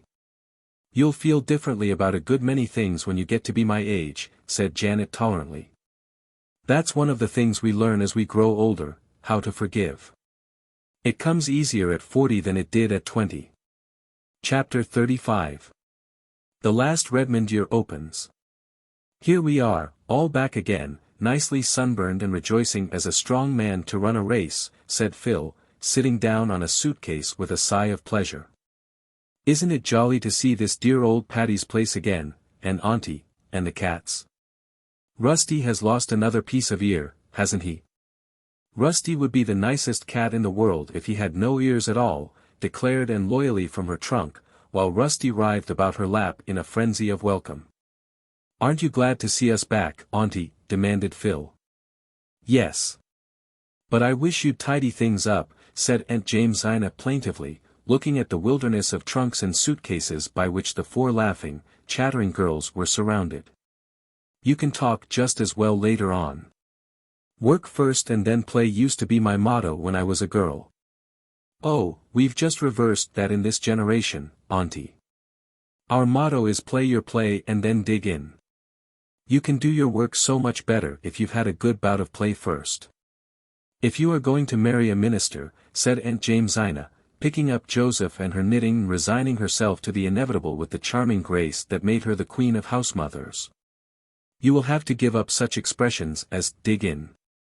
Why? Moaned Phil. Oh, why must a minister's wife be supposed to utter only prunes and prisms? I shan't. Everybody on Patterson Street uses slang, that is to say, metaphorical language, and if I didn't they would think me insufferably proud and stuck up. Have you broken the news to your family? Asked Priscilla, feeding the Sarah cat bits from her lunch basket. Phil nodded. how did they take it? Oh, mother rampaged. But I stood rock firm, even I, Philippa Gordon, who never before could hold fast to anything. Father was calmer. Father's own daddy was a minister, so you see he has a soft spot in his heart for the cloth. I had Joe up to Mount Holly, after mother grew calm, and they both loved him. But mother gave him some frightful hints in every conversation regarding what she had hoped for me. Oh, my vacation pathway hasn't been exactly strewn with roses, girls dear. But, I've won out and I've got Joe. Nothing else matters. To you, said Aunt Jamesina darkly. Nor to Joe, either, retorted Phil. You keep on pitying him. Why, pray? I think he's to be envied. He's getting brains, beauty, and a heart of gold in me. It's well we know how to take your speeches, said Aunt Jamesina patiently. I hope you don't talk like that before strangers. What would they think? Oh, I don't want to know what they think. I don't want to see myself as others see me. I'm sure it would be horribly uncomfortable most of the time. I don't believe Burns was really sincere in that prayer either. Oh, I dare say we all pray for some things that we really don't want, if we were only honest enough to look into our hearts, owned Aunt Jamesina candidly. I've a notion that such prayers don't rise very far. I used to pray that I might be enabled to forgive a certain person, but I know now I really didn't want to forgive her. When I finally got that I did want to, I forgave her without having to pray about it. I can't picture you as being unforgiving for long, said Stella. Oh, I used to be. But holding spite doesn't seem worthwhile when you get along in years. That reminds me, said Anne, and told the tale of John and Janet. And now tell us about that romantic scene you hinted so darkly at in one of your letters, demanded Phil. And acted out Samuel's proposal with great spirit. The girls shrieked with laughter and Aunt Jamesina smiled. It isn't in good taste to make fun of your beaux, she said severely, but, she added calmly, I always did it myself. Tell us about your beaux, Auntie, entreated Phil. You must have had any number of them. They're not in the past tense, retorted Aunt Jamesina. I've got them yet. There are 3 old widowers at home who have been casting sheep's eyes at me for some time. You children needn't think you own all the romance in the world. Widowers and sheep's eyes don't sound very romantic, Auntie. Well, no, but young folks aren't always romantic either. Some of my beaux certainly weren't. I used to laugh at them scandalous, poor boys. There was Jim Elwood, he was always in a sort of daydream, never seemed to sense what was going on. He didn't wake up to the fact that I'd said no till a year after I'd said it. When he did get married, his wife fell out of the sleigh one night when they were driving home from church and he never missed her. Then there was Dan Winston. He knew too much. He knew everything in this world and most of what is in the next. He could give you an answer to any question, even if you asked him when the judgment day was to be. Milton Edwards was real nice and I liked him, but I didn't marry him. For one thing, he took a week to get a joke through his head, and for another he never asked me. Horatio Reeve was the most interesting beau I ever had. But when he told a story he dressed it up so that you couldn't see it for frills. I never could decide whether he was lying or just letting his imagination run loose. And what about the others, Auntie? Go away and unpack, said Aunt Jamesina, waving Joseph at them by mistake for a needle. The others were too nice to make fun of. I shall respect their memory. There's a box of flowers in your room, Anne. They came about an hour ago. After the first week the girls of Patty's Place settled down to a steady grind of study. For this was their last year at Redmond and graduation honors must be fought for persistently. And devoted herself to English, Priscilla pored over classics, and Philippa pounded away at mathematics. Sometimes they grew tired, sometimes they felt discouraged, sometimes nothing seemed worth the struggle for it. In one such mood Stella wandered up to the Blue Room one rainy November evening. And sat on the floor in a little circle of light cast by the lamp beside her, amid a surrounding snow of crumpled manuscript. What in the world are you doing? Just looking over some old story club yarns. I wanted something to cheer and inebriate. I'd studied until the world seemed azure. So I came up here and dug these out of my trunk. They are so drenched in tears and tragedy that they are excruciatingly funny. I'm blue and discouraged myself, said Stella, throwing herself on the couch. Nothing seems worthwhile. My very thoughts are old. I've thought them all before. What is the use of living after all, N? Honey, it's just brain fag that makes us feel that way, and the weather. A pouring rainy night like this, coming after a hard day's grind, would squelch anyone but a Mark Tapley. You know it is worthwhile to live. Oh, I suppose so. But I can't prove it to myself just now. Just think of all the great and noble souls who have lived and worked in the world, said Anne dreamily. Isn't it worthwhile to come after them and inherit what they won and taught? Isn't it worthwhile to think we can share their inspiration? And then, all the great souls that will come in the future. Isn't it worthwhile to work a little and prepare the way for them, make just one step in their path easier? Oh, my mind agrees with you, Anne. But my soul remains doleful and uninspired. I'm always grubby and dingy on rainy nights. Some nights I like the rain, I like to lie in bed and hear it pattering on the roof and drifting through the pines. I like it when it stays on the roof, said Stella. It doesn't always. I spent a gruesome night in an old country farmhouse last summer. The roof leaked and the rain came pattering down on my bed. There was no poetry in that. I had to get up in the murk midnight and chivy round to pull the bedstead out of the drip, and it was one of those solid, old-fashioned beds that weigh a ton, more or less. And then that drip drop kept up all night until my nerves just went to pieces. You've no idea what an eerie noise a great drop of rain falling with a mushy thud on a bare floor makes in the night. It sounds like ghostly footsteps and all that sort of thing. What are you laughing over, Anne? These stories. As Phil would say, they are killing, in more senses than one, for everybody died in them. What dazzlingly lovely heroines we had, and how we dressed them.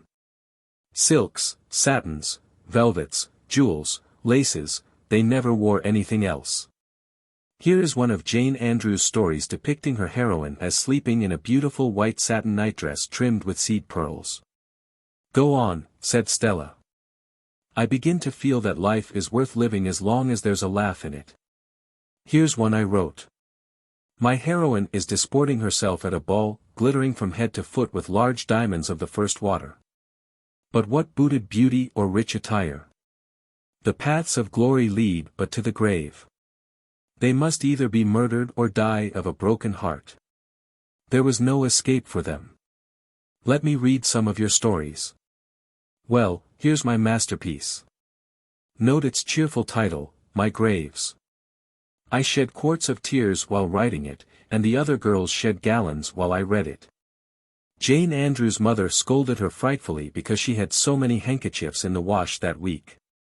It's a harrowing tale of the wanderings of a Methodist minister's wife. I made her a Methodist because it was necessary that she should wander. She buried a child every place she lived in. There were 9 of them and their graves were severed far apart, ranging from Newfoundland to Vancouver.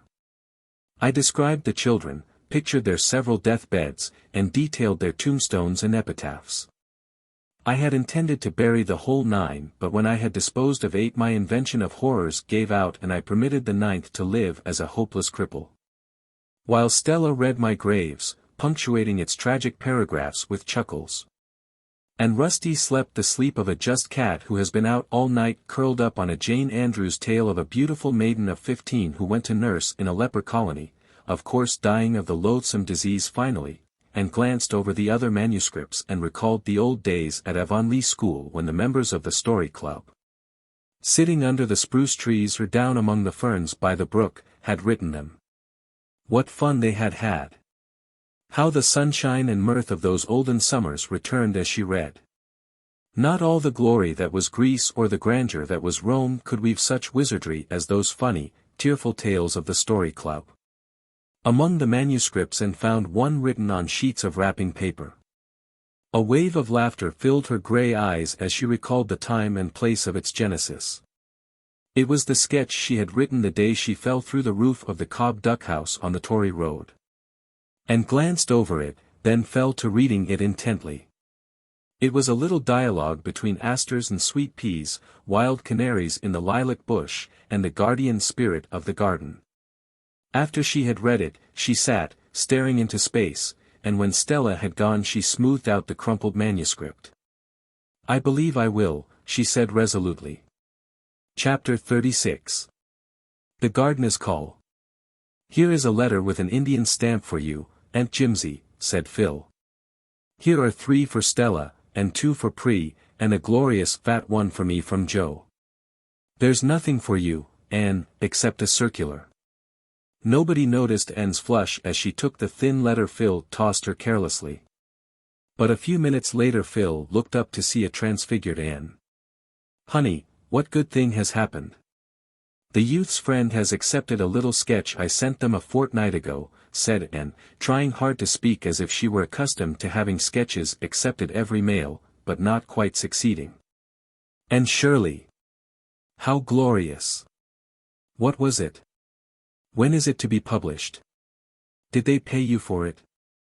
"Yes, they've sent a check for $10, and the editor writes that he would like to see more of my work." "Dear man, he shall. It was an old sketch I found in my box. I rewrote it and sent it in, but I never really thought it could be accepted because it had no plot," said Anne, recalling the bitter experience of Averil's atonement. "What are you going to do with that $10, Anne?" "Let's all go uptown and get drunk," suggested Phil. "I am going to squander it in a wild soulless revel of some sort," declared Anne gaily. "At all events it isn't tainted money, like the check I got for that horrible reliable baking powder story. I spent it usefully for clothes and hated them every time I put them on." "Think of having a real live author at Patty's Place," said Priscilla. "It's a great responsibility," said Aunt Jamesina solemnly. "Indeed it is," agreed Pri with equal solemnity. "Authors are kittle cattle. You never know when or how they will break out. And may make copy of us." "I meant that the ability to write for the press was a great responsibility," said Aunt Jamesina severely, "and I hope Anne realizes it. My daughter used to write stories before she went to the foreign field, but now she has turned her attention to higher things. She used to say her motto was, 'Never write a line you would be ashamed to read at your own funeral.' You'd better take that for yours, Anne, if you are going to embark in literature. Though, to be sure," added Aunt Jamesina perplexedly, "Elizabeth always used to laugh when she said it. She always laughed so much that I don't know how she ever came to decide on being a missionary. I'm thankful she did, I prayed that she might, but, I wish she hadn't." Then Aunt Jamesina wondered why those giddy girls all laughed. Anne's eyes shone all that day, literary ambitions sprouted and budded in her brain. Their exhilaration accompanied her to Jenny Cooper's walking party, and not even the sight of Gilbert and Christine, walking just ahead of her and Roy, could quite subdue the sparkle of her starry hopes. Nevertheless, she was not so rapt from things of earth as to be unable to notice that Christine's walk was decidedly ungraceful. "But I suppose Gilbert looks only at her face. So like a man," thought Anne scornfully. "Shall you be home Saturday afternoon?" asked Roy. "Yes. My mother and sisters are coming to call on you," said Roy quietly.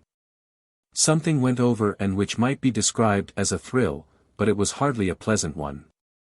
She had never met any of Roy's family, she realized the significance of his statement, and it had, somehow, an irrevocableness about it that chilled her. "I shall be glad to see them," she said flatly, and then wondered if she really would be glad. She ought to be, of course. But would it not be something of an ordeal? Gossip had filtered to Anne regarding the light in which the Gardners viewed the infatuation of son and brother. Roy must have brought pressure to bear in the matter of this call. And knew she would be weighed in the balance. From the fact that they had consented to call she understood that, willingly or unwillingly, they regarded her as a possible member of their clan. "I shall just be myself. I shall not try to make a good impression," thought Anne loftily. But she was wondering what dress she would better wear Saturday afternoon, and if the new style of high hairdressing would suit her better than the old, and the walking party was rather spoiled for her. By night she had decided that she would wear her brown chiffon on Saturday, but would do her hair low. Friday afternoon none of the girls had classes at Redmond. Stella took the opportunity to write a paper for the Philomathic Society, and was sitting at the table in the corner of the living room with an untidy litter of notes and manuscript on the floor around her. Stella always vowed she never could write anything unless she threw each sheet down as she completed it. Anne, in her flannel blouse and serge skirt, with her hair rather blown from her windy walk home, was sitting squarely in the middle of the floor, teasing the Sarah cat with a wishbone. Joseph and Rusty were both curled up in her lap. A warm plummy odor filled the whole house, for Priscilla was cooking in the kitchen. Presently she came in, enshrouded in a huge work apron, with a smudge of flour on her nose, to show Aunt Jamesina the chocolate cake she had just iced. At this auspicious moment the knocker sounded. Nobody paid any attention to it save Phil, who sprang up and opened it, expecting a boy with the hat she had bought that morning. On the doorstep stood Mrs. Gardner and her daughters. Anne scrambled to her feet somehow, emptying 2 indignant cats out of her lap as she did so, and mechanically shifting her wishbone from her right hand to her left. Priscilla, who would have had to cross the room to reach the kitchen door, lost her head, wildly plunged the chocolate cake under a cushion on the inglenook sofa, and dashed upstairs. Stella began feverishly gathering up her manuscript. Only Aunt Jamesina and Phil remained normal. Thanks to them, everybody was soon sitting at ease, even Anne. Priscilla came down, apronless and smudgeless, Stella reduced her corner to decency, and Phil saved the situation by a stream of ready small talk. Mrs. Gardner was tall and thin and handsome, exquisitely gowned, cordial with a cordiality that seemed a trifle forced. Aline Gardner was a younger edition of her mother, lacking the cordiality. She endeavored to be nice, but succeeded only in being haughty and patronizing. Dorothy Gardner was slim and jolly and rather tomboyish. And knew she was Roy's favorite sister and warmed to her. She would have looked very much like Roy if she had had dreamy dark eyes instead of roguish hazel ones. Thanks to her and Phil, the call really went off very well, except for a slight sense of strain in the atmosphere and 2 rather untoward incidents. Rusty and Joseph, left to themselves, began a game of chase, and sprang madly into Mrs. Gardner's silken lap and out of it in their wild career. Mrs. Gardner lifted her lorgnette and gazed after their flying forms as if she had never seen cats before, and Anne, choking back slightly nervous laughter, apologized as best she could. "You are fond of cats," said Mrs. Gardner, with a slight intonation of tolerant wonder. Anne, despite her affection for Rusty, was not especially fond of cats, but Mrs. Gardner's tone annoyed her. Inconsequently she remembered that Mrs.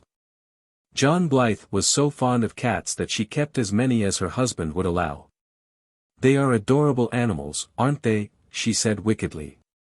"I have never liked cats," said Mrs. Gardner remotely. "I love them," said Dorothy. "They are so nice and selfish. Dogs are too good and unselfish. They make me feel uncomfortable. But cats are gloriously human. You have 2 delightful old china dogs there. May I look at them closely?" said Aline, crossing the room towards the fireplace and thereby becoming the unconscious cause of the other accident. Picking up Magog, she sat down on the cushion under which was secreted Priscilla's chocolate cake. Priscilla and Anne exchanged agonized glances but could do nothing. The stately Aline continued to sit on the cushion and discuss china dogs until the time of departure. Dorothy lingered behind a moment to squeeze Anne's hand and whisper impulsively. "I know you and I are going to be chums. Oh, Roy has told me all about you. I'm the only one of the family he tells things to, poor boy, nobody could confide in Mama and Aline, you know. What glorious times you girls must have here. Won't you let me come often and have a share in them? Come as often as you like, Anne responded heartily, thankful that one of Roy's sisters was likable. She would never like Aline, so much was certain, and Aline would never like her, though Mrs. Gardner might be one. Altogether, Anne sighed with relief when the ordeal was over. Of all sad words of tongue or pen, the saddest are "it might have been," quoted Priscilla tragically, lifting the cushion. This cake is now what you might call a flat failure. And the cushion is likewise ruined. Never tell me that Friday isn't unlucky. People who send word they are coming on Saturday shouldn't come on Friday, said Aunt Jamesina. I fancy it was Roy's mistake, said Phil. That boy isn't really responsible for what he says when he talks to Anne. Where is Anne?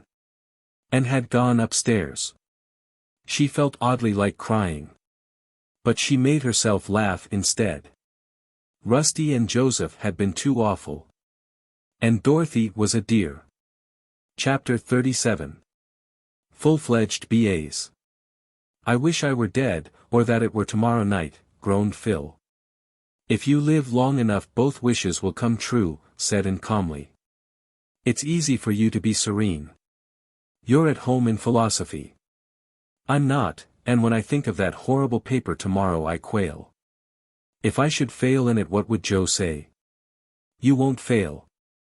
How did you get on in Greek today? I don't know. Perhaps it was a good paper and perhaps it was bad enough to make Homer turn over in his grave. I've studied and mulled over notebooks until I'm incapable of forming an opinion of anything. How thankful little Phil will be when all this examinating is over. Examinating? I never heard such a word. Well, haven't I as good a right to make a word as anyone else? Demanded Phil. Words aren't made, they grow, said Anne. Never mind, I begin faintly to discern clear water ahead where no examination breakers loom.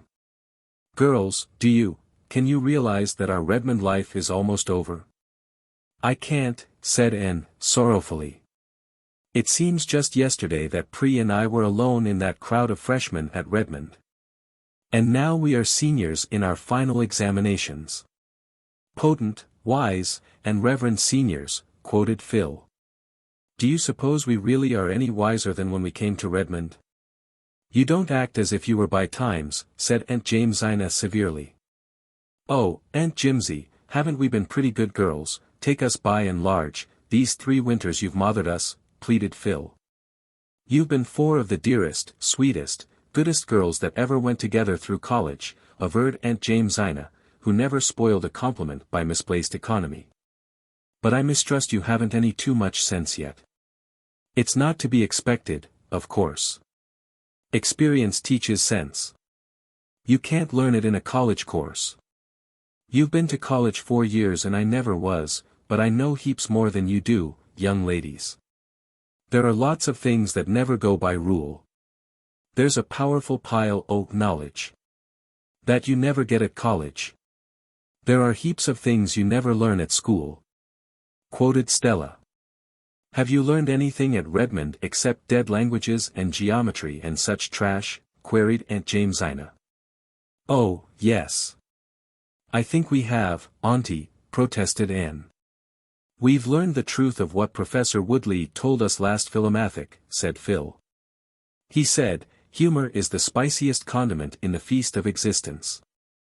Laugh at your mistakes but learn from them, joke over your troubles but gather strength from them, make a jest of your difficulties but overcome them. Isn't that worth learning, Aunt Jimsy? Yes, it is, dearie. When you've learned to laugh at the things that should be laughed at, and not to laugh at those that shouldn't, you've got wisdom and understanding. What have you got out of your Redmond course, Anne? Murmured Priscilla aside. I think, said Anne slowly, that I really have learned to look upon each little hindrance as a jest and each great one as the foreshadowing of victory. Summing up, I think that is what Redmond has given me. I shall have to fall back on another Professor Woodley quotation to express what it has done for me, said Priscilla. You remember that he said in his address, there is so much in the world for us all if we only have the eyes to see it, and the heart to love it, and the hand to gather it to ourselves, so much in men and women, so much in art and literature. So much everywhere in which to delight, and for which to be thankful. I think Redmond has taught me that in some measure, Anne. Judging from what you all say, remarked Aunt Jamesina, the sum and substance is that you can learn, if you've got natural gumption enough, in 4 years at college what it would take about 20 years of living to teach you. Well, that justifies higher education in my opinion. It's a matter I was always dubious about before. But what about people who haven't natural gumption, Aunt Jimsy? People who haven't natural gumption never learn, retorted Aunt Jamesina, neither in college nor life. If they live to be 100 they really don't know anything more than when they were born. It's their misfortune not their fault, poor souls. But those of us who have some gumption should duly thank the Lord for it. Will you please define what gumption is, Aunt Jimsy? Asked Phil. No, I won't, young woman. Anyone who has gumption knows what it is, and anyone who hasn't can never know what it is. So there is no need of defining it. The busy days flew by and examinations were over. And took high honors in English. Priscilla took honors in classics, and Phil in mathematics. Stella obtained a good all-round showing. Then came convocation. This is what I would once have called an epoch in my life, said Anne, as she took Roy's violets out of their box and gazed at them thoughtfully. She meant to carry them, of course, but her eyes wandered to another box on her table. It was filled with lilies of the valley, as fresh and fragrant as those which bloomed in the Green Gables yard when June came to Avonlea. Gilbert Blythe's card lay beside it. And wondered why Gilbert should have sent her flowers for convocation. She had seen very little of him during the past winter. He had come to Patty's Place only one Friday evening since the Christmas holidays, and they rarely met elsewhere. She knew he was studying very hard, aiming at high honors and the Cooper Prize, and he took little part in the social doings of Redmond. Anne's own winter had been quite gay socially. She had seen a good deal of the Gardners. She and Dorothy were very intimate, college circles expected the announcement of her engagement to Roy any day. And expected it herself. Yet just before she left Patty's Place for convocation she flung Roy's violets aside and put Gilbert's lilies of the valley in their place. She could not have told why she did it. Somehow, old Avonlea days and dreams and friendships seemed very close to her in this attainment of her long-cherished ambitions. She and Gilbert had once pictured out merrily the day on which they should be capped and gowned graduates in arts. The wonderful day had come and Roy's violets had no place in it. Only her old friend's flowers seemed to belong to this fruition of old blossoming hopes which he had once shared. For years this day had beckoned and allured to her. But when it came the one single, keen, abiding memory it left with her was not that of the breathless moment when the stately president of Redmond gave her cap and diploma and hailed her B.A. It was not of the flash in Gilbert's eyes when he saw her lilies, nor the puzzled pained glance Roy gave her as he passed her on the platform. It was not of Aline Gardner's condescending congratulations, or Dorothy's ardent, impulsive good wishes. It was of one strange, unaccountable pang that spoiled this long-expected day for her and left in it a certain faint but enduring flavor of bitterness. The arts graduates gave a graduation dance that night. When and dressed for it she tossed aside the pearl beads she usually wore and took from her trunk the small box that had come to Green Gables on Christmas Day. In it was a thread-like gold chain with a tiny pink enamel heart as a pendant. On the accompanying card was written, "With all good wishes from your old chum, Gilbert." And, laughing over the memory the enamel heart conjured up the fatal day when Gilbert had called her "carrots" and vainly tried to make his peace with a pink candy heart, had written him a nice little note of thanks. But she had never worn the trinket. Tonight she fastened it about her white throat with a dreamy smile. She and Phil walked to Redmond together. And walked in silence. Phil chattered of many things. Suddenly she said, "I heard today that Gilbert Blythe's engagement to Christine Stuart was to be announced as soon as convocation was over. Did you hear anything of it?" "No," said Anne. "I think it's true," said Phil lightly. And did not speak. In the darkness she felt her face burning. She slipped her hand inside her collar and caught at the gold chain. One energetic twist and it gave way. And thrust the broken trinket into her pocket. Her hands were trembling and her eyes were smarting. But she was the gayest of all the gay revellers that night, and told Gilbert unregretfully that her card was full when he came to ask her for a dance. Afterwards, when she sat with the girls before the dying embers at Patty's Place, removing the spring chilliness from their satin skins, none chatted more blithely than she of the day's events. "Moody Spurgeon Macpherson called here tonight after you left," said Aunt Jamesina, who had sat up to keep the fire on. "He didn't know about the graduation dance. That boy ought to sleep with a rubber band around his head to train his ears not to stick out. I had a beau once who did that and it improved him immensely. It was I who suggested it to him and he took my advice, but he never forgave me for it." "Moody Spurgeon is a very serious young man," yawned Priscilla. "He is concerned with graver matters than his ears. He is going to be a minister, you know." "Well, I suppose the Lord doesn't regard the ears of a man," said Aunt Jamesina gravely, dropping all further criticism of Moody Spurgeon. Aunt Jamesina had a proper respect for the cloth even in the case of an unfledged parson. Chapter 38. False Dawn. "Just imagine, this night week I'll be in Avonlea, delightful thought," said Anne, bending over the box in which she was packing Mrs. Rachel Lynde's quilts. "But just imagine, this night week I'll be gone forever from Patty's Place, horrible thought. I wonder if the ghost of all our laughter will echo through the maiden dreams of Miss Patty and Miss Maria," speculated Phil. Miss Patty and Miss Maria were coming home, after having trotted over most of the habitable globe. "We'll be back the second week in May," wrote Miss Patty. "I expect Patty's Place will seem rather small after the Hall of the Kings at Karnak, but I never did like big places to live in. And I'll be glad enough to be home again. When you start traveling late in life you're apt to do too much of it because you know you haven't much time left, and it's a thing that grows on you. I'm afraid Maria will never be contented again. I shall leave here my fancies and dreams to bless the next comer," said Anne, looking around the blue room wistfully, her pretty blue room where she had spent 3 such happy years.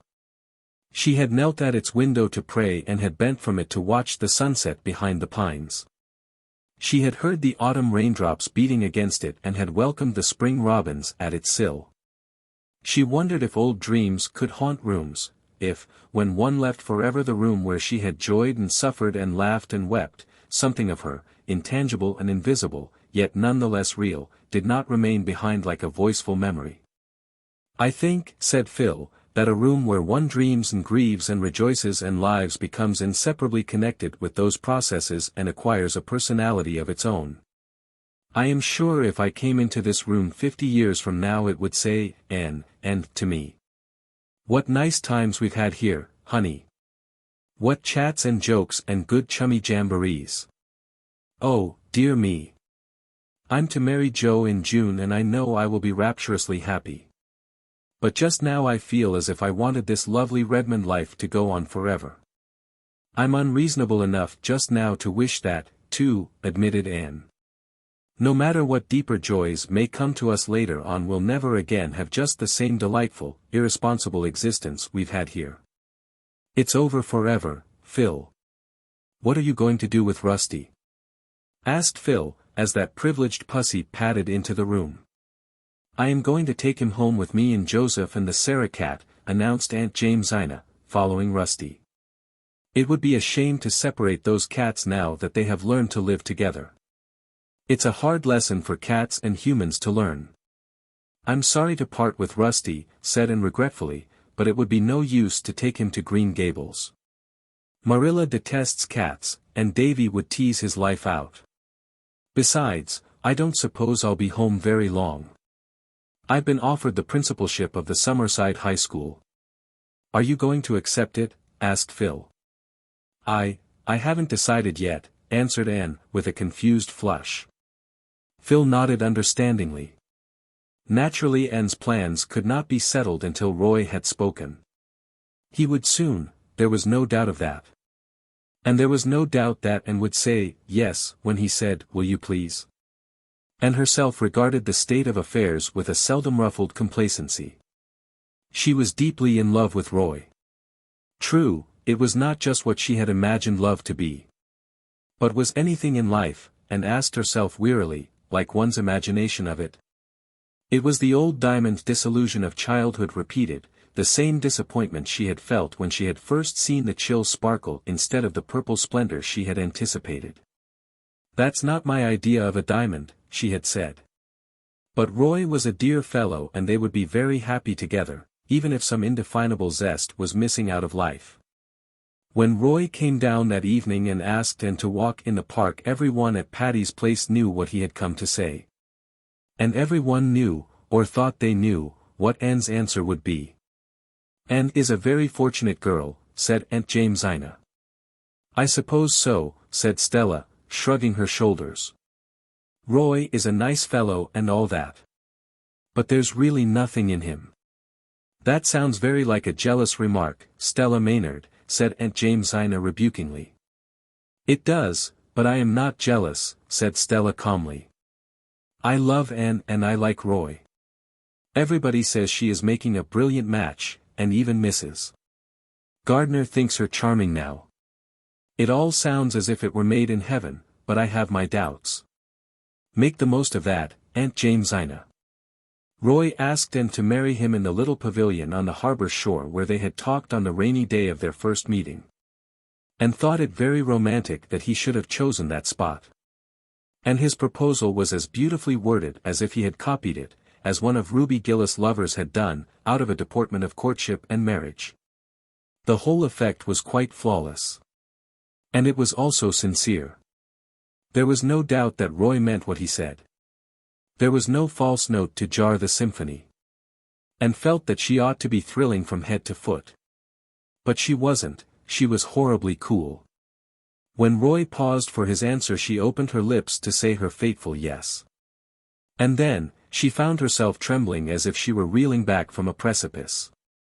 To her came one of those moments when we realize, as by a blinding flash of illumination, more than all our previous years have taught us. She pulled her hand from Roy's. Oh, I can't marry you, I can't, she cried, wildly. Roy turned pale, and also looked rather foolish. He had, small blame to him, felt very sure. What do you mean? He stammered. I mean that I can't marry you, repeated Anne desperately. I thought I could, but I can't. Why can't you? Roy asked more calmly. Because, I don't care enough for you. A crimson streak came into Roy's face. So you've just been amusing yourself these 2 years, he said slowly. No, I haven't, gasped poor Anne. Oh, how could she explain? She couldn't explain. There are some things that cannot be explained. I did think I cared, truly I did, but I know now I don't. You have ruined my life, said Roy bitterly. Forgive me, pleaded Anne miserably, with hot cheeks and stinging eyes. Roy turned away and stood for a few minutes looking out seaward. When he came back to Anne, he was very pale again. You can give me no hope, he said. And shook her head mutely. Then, goodbye, said Roy. I can't understand it, I can't believe you are not the woman I've believed you to be. But reproaches are idle between us.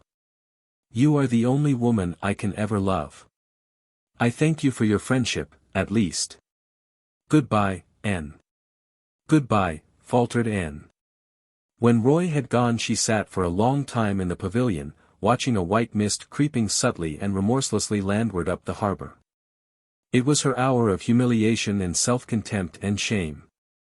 Their waves went over her. And yet, underneath it all, was a queer sense of recovered freedom. She slipped into Patty's Place in the dusk and escaped to her room. But Phil was there on the window seat. Wait, said Anne, flushing to anticipate the scene. Wait till you hear what I have to say. Phil, Roy asked me to marry him and I refused. You refused him, said Phil blankly. Yes. And Shirley, are you in your senses?" "I think so," said Anne wearily. "Oh, Phil, don't scold me. You don't understand." "I certainly don't understand. You've encouraged Roy Gardner in every way for 2 years, and now you tell me you've refused him.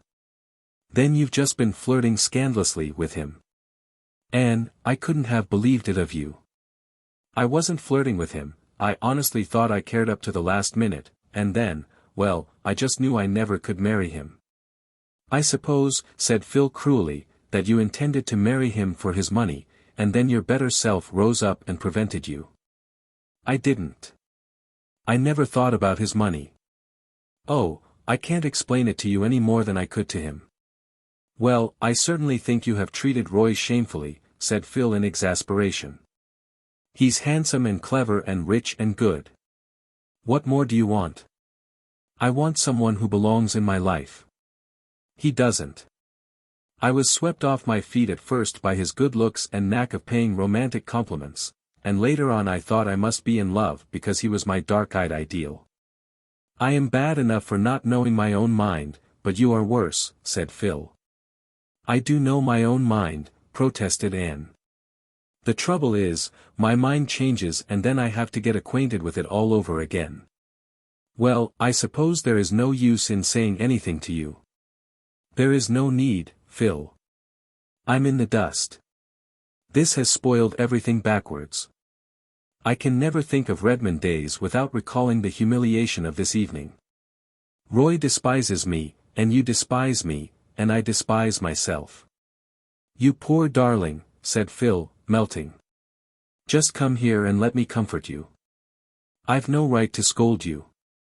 I'd have married Alec or Alonzo if I hadn't met Joe. Oh, Anne, things are so mixed up in real life. They aren't clear-cut and trimmed off, as they are in novels. I hope that no one will ever again ask me to marry him as long as I live," sobbed poor Anne, devoutly believing that she meant it. Chapter 39. Deals with weddings.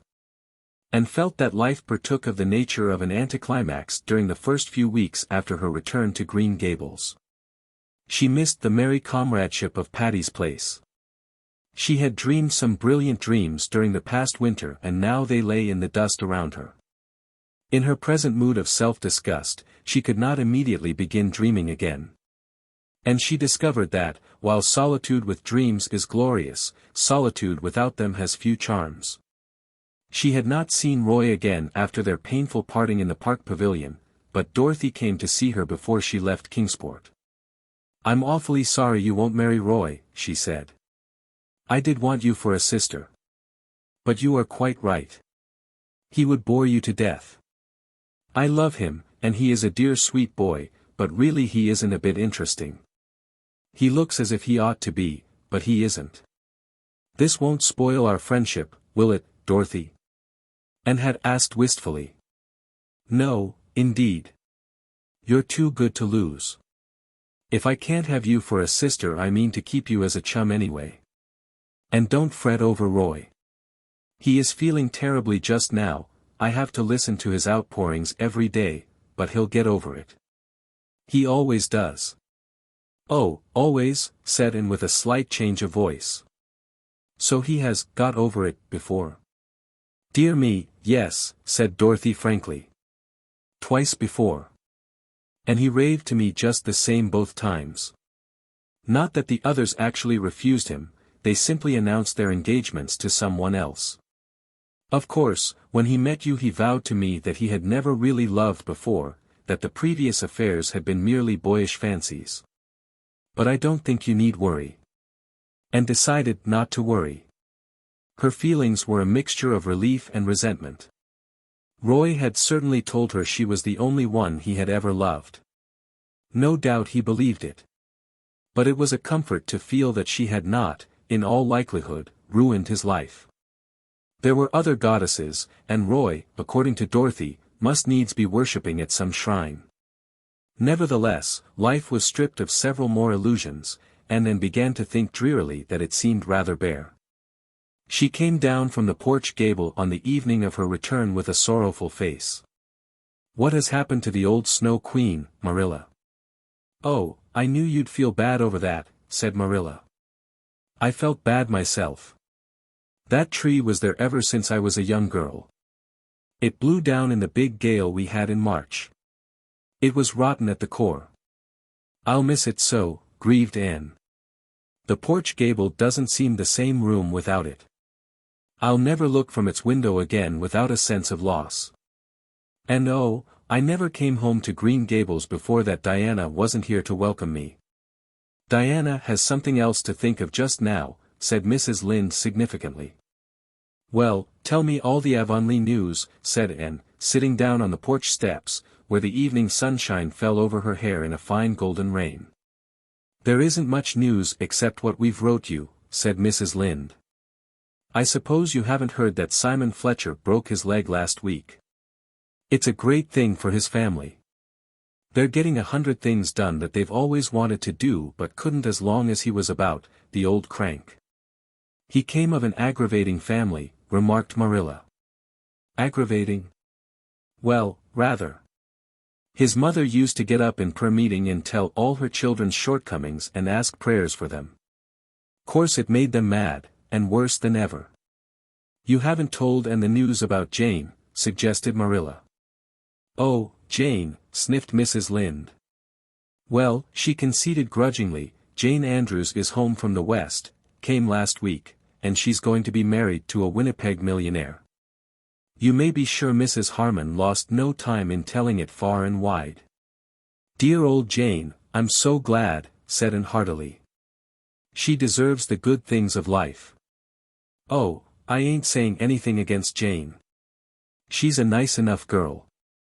But she isn't in the millionaire class, and you'll find there's not much to recommend that man but his money, that's what. Mrs. Harmon says he's an Englishman who has made money in mines, but I believe he'll turn out to be a Yankee. He certainly must have money, for he has just showered Jane with jewelry. Her engagement ring is a diamond cluster so big that it looks like a plaster on Jane's fat paw." Mrs. Lynde could not keep some bitterness out of her tone. Here was Jane Andrews, that plain little plodder, engaged to a millionaire, while Anne, it seemed, was not yet bespoken by any one, rich or poor. And Mrs. Harmon Andrews did brag insufferably. "What has Gilbert Blythe been doing to at college?" asked Marilla. "I saw him when he came home last week, and he is so pale and thin I hardly knew him." "He studied very hard last winter," said Anne.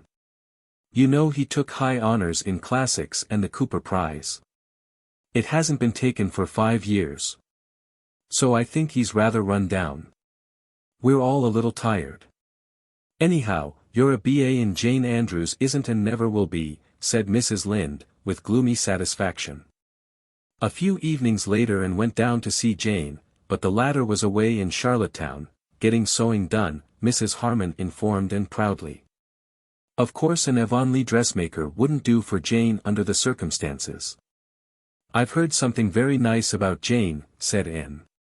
"Yes, Jane has done pretty well, even if she isn't a B.A., said Mrs. Harmon, with a slight toss of her head. "Mr. Inglis is worth millions, and they're going to Europe on their wedding tour. When they come back they'll live in a perfect mansion of marble in Winnipeg. Jane has only one trouble, she can cook so well and her husband won't let her cook. He is so rich he hires his cooking done. They're going to keep a cook and 2 other maids and a coachman and a man-of-all-work. But what about you, Anne? I don't hear anything of your being married, after all your college going." "Oh," laughed Anne, "I am going to be an old maid. I really can't find anyone to suit me." It was rather wicked of her. She deliberately meant to remind Mrs. Andrews that if she became an old maid it was not because she had not had at least one chance of marriage. But Mrs. Harmon took swift revenge. "Well, the over-particular girls generally get left, I notice. And what's this I hear about Gilbert Blythe being engaged to a Miss Stewart? Charlie Sloane tells me she is perfectly beautiful. Is it true?" "I don't know if it is true that he is engaged to Miss Stewart," replied Anne, with Spartan composure, "but it is certainly true that she is very lovely." "I once thought you and Gilbert would have made a match of it," said Mrs. Harmon. If you don't take care, Anne, all of your bows will slip through your fingers. And decided not to continue her duel with Mrs. Harmon. You could not fence with an antagonist who met rapier thrust with blow of battle axe. Since Jane is away, she said, rising haughtily, I don't think I can stay longer this morning. I'll come down when she comes home. Do, said Mrs. Harmon effusively. Jane isn't a bit proud. She just means to associate with her old friends the same as ever. She'll be real glad to see you. Jane's millionaire arrived the last of May and carried her off in a blaze of splendor. Mrs. Lynde was spitefully gratified to find that Mr. Inglis was every day of 40, and short and thin and grayish. Mrs. Lynde did not spare him in her enumeration of his shortcomings, you may be sure. It will take all his gold to gild a pill like him, that's what, said Mrs. Rachel solemnly. He looks kind and good-hearted, said Anne loyally, and I'm sure he thinks the world of Jane. Humph, said Mrs. Rachel. Phil Gordon was married the next week and then went over to Bolingbroke to be her bridesmaid. Phil made a dainty fairy of a bride, and the Reverend Joe was so radiant in his happiness that nobody thought him plain. We're going for a lover's saunter through the land of Evangeline, said Phil, and then we'll settle down on Patterson Street. Mother thinks it is terrible, she thinks Joe might at least take a church in a decent place. But the wilderness of the Patterson slums will blossom like the rose for me if Joe is there. Oh, Anne, I'm so happy my heart aches with it. Anne was always glad in the happiness of her friends, but it is sometimes a little lonely to be surrounded everywhere by a happiness that is not your own. And it was just the same when she went back to Avonlea. This time it was Diana who was bathed in the wonderful glory that comes to a woman when her firstborn is laid beside her. And looked at the white young mother with a certain awe that had never entered into her feelings for Diana before. Could this pale woman with the rapture in her eyes be the little black-curled, rosy-cheeked Diana she had played with in vanished schooldays? It gave her a queer desolate feeling that she herself somehow belonged only in those past years and had no business in the present at all. Isn't he perfectly beautiful, said Diana proudly. The little fat fellow was absurdly like Fred, just as round, just as red. And really could not say conscientiously that she thought him beautiful, but she vowed sincerely that he was sweet and kissable and altogether delightful. Before he came I wanted a girl, so that I could call her Anne, said Diana. But now that little Fred is here I wouldn't exchange him for a million girls. He just couldn't have been anything but his own precious self. Every little baby is the sweetest and the best, quoted Mrs. Allen gaily. If little Anne had come you'd have felt just the same about her. Mrs. Allen was visiting in Avonlea, for the first time since leaving it. She was as gay and sweet and sympathetic as ever. Her old girl friends had welcomed her back rapturously. The reigning minister's wife was an estimable lady, but she was not exactly a kindred spirit. I can hardly wait till he gets old enough to talk, sighed Diana. I just long to hear him say, Mother. And oh, I'm determined that his first memory of me shall be a nice one. The first memory I have of my mother is of her slapping me for something I had done. I am sure I deserved it, and Mother was always a good mother and I love her dearly. But I do wish my first memory of her was nicer. I have just one memory of my mother and it is the sweetest of all my memories, said Mrs. Allen. I was 5 years old, and I had been allowed to go to school one day with my 2 older sisters. When school came out my sisters went home in different groups, each supposing I was with the other. Instead I had run off with a little girl I had played with at recess. We went to her home, which was near the school, and began making mud pies. We were having a glorious time when my older sister arrived, breathless and angry. You naughty girl, she cried, snatching my reluctant hand and dragging me along with her. Come home this minute. Oh, you're going to catch it. Mother is awful cross. She is going to give you a good whipping. I had never been whipped. Dread and terror filled my poor little heart. I have never been so miserable in my life as I was on that walk home. I had not meant to be naughty. Feemy Cameron had asked me to go home with her and I had not known it was wrong to go. And now I was to be whipped for it. When we got home my sister dragged me into the kitchen where mother was sitting by the fire in the twilight. My poor wee legs were trembling so that I could hardly stand. And mother just took me up in her arms, without one word of rebuke or harshness, kissed me and held me close to her heart. I was so frightened you were lost, darling, she said tenderly. I could see the love shining in her eyes as she looked down on me. She never scolded or reproached me for what I had done, only told me I must never go away again without asking permission. She died very soon afterwards. That is the only memory I have of her. Isn't it a beautiful one? And felt lonelier than ever as she walked home, going by way of the birch path and Willowmere. She had not walked that way for many moons. It was a darkly purple bloomy night. The air was heavy with blossom fragrance, almost too heavy. The cloyed senses recoiled from it as from an overfull cup. The birches of the path had grown from the fairy saplings of old to big trees. Everything had changed. And felt that she would be glad when the summer was over and she was away at work again. Perhaps life would not seem so empty then. I've tried the world, it wears no more the coloring of romance it wore. Sighed Anne, and was straightway much comforted by the romance in the idea of the world being denuded of romance. Chapter 40. A Book of Revelation. The Irvings came back to Echo Lodge for the summer, and then spent a happy 3 weeks there in July. Miss Lavendar had not changed. Charlotta the Fourth was a very grown-up young lady now, but still adored and sincerely. When all's said and done, Miss Shirley, ma'am, I haven't seen anyone in Boston that's equal to you, she said frankly. Paul was almost grown up, too. He was 16, his chestnut curls had given place to close-cropped brown locks, and he was more interested in football than fairies. But the bond between him and his old teacher still held. Kindred spirits alone do not change with changing years. It was a wet, bleak, cruel evening in July when Anne came back to Green Gables. One of the fierce summer storms which sometimes sweep over the gulf was ravaging the sea. As Anne came in the first raindrops dashed against the panes. "Was that Paul who brought you home?" asked Marilla. "Why didn't you make him stay all night? It's going to be a wild evening. He'll reach Echo Lodge before the rain gets very heavy, I think. Anyway, he wanted to go back tonight. Well, I've had a splendid visit, but I'm glad to see you dear folks again. East, west, hame's best. Davy, have you been growing again lately?" "I've growed a whole inch since you left," said Davy proudly.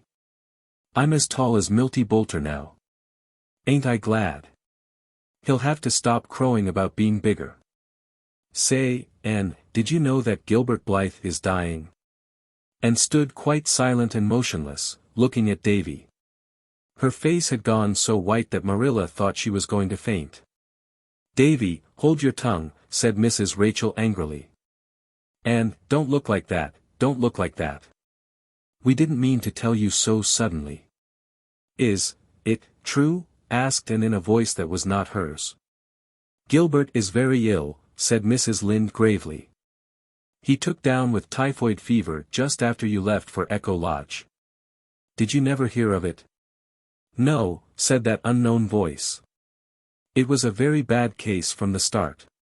The doctor said he'd been terribly run down. They've a trained nurse and everything's been done. Don't look like that, Anne. While there's life there's hope. Mr. Harrison was here this evening and he said they had no hope of him," reiterated Davy. Marilla, looking old and worn and tired, got up and marched Davy grimly out of the kitchen.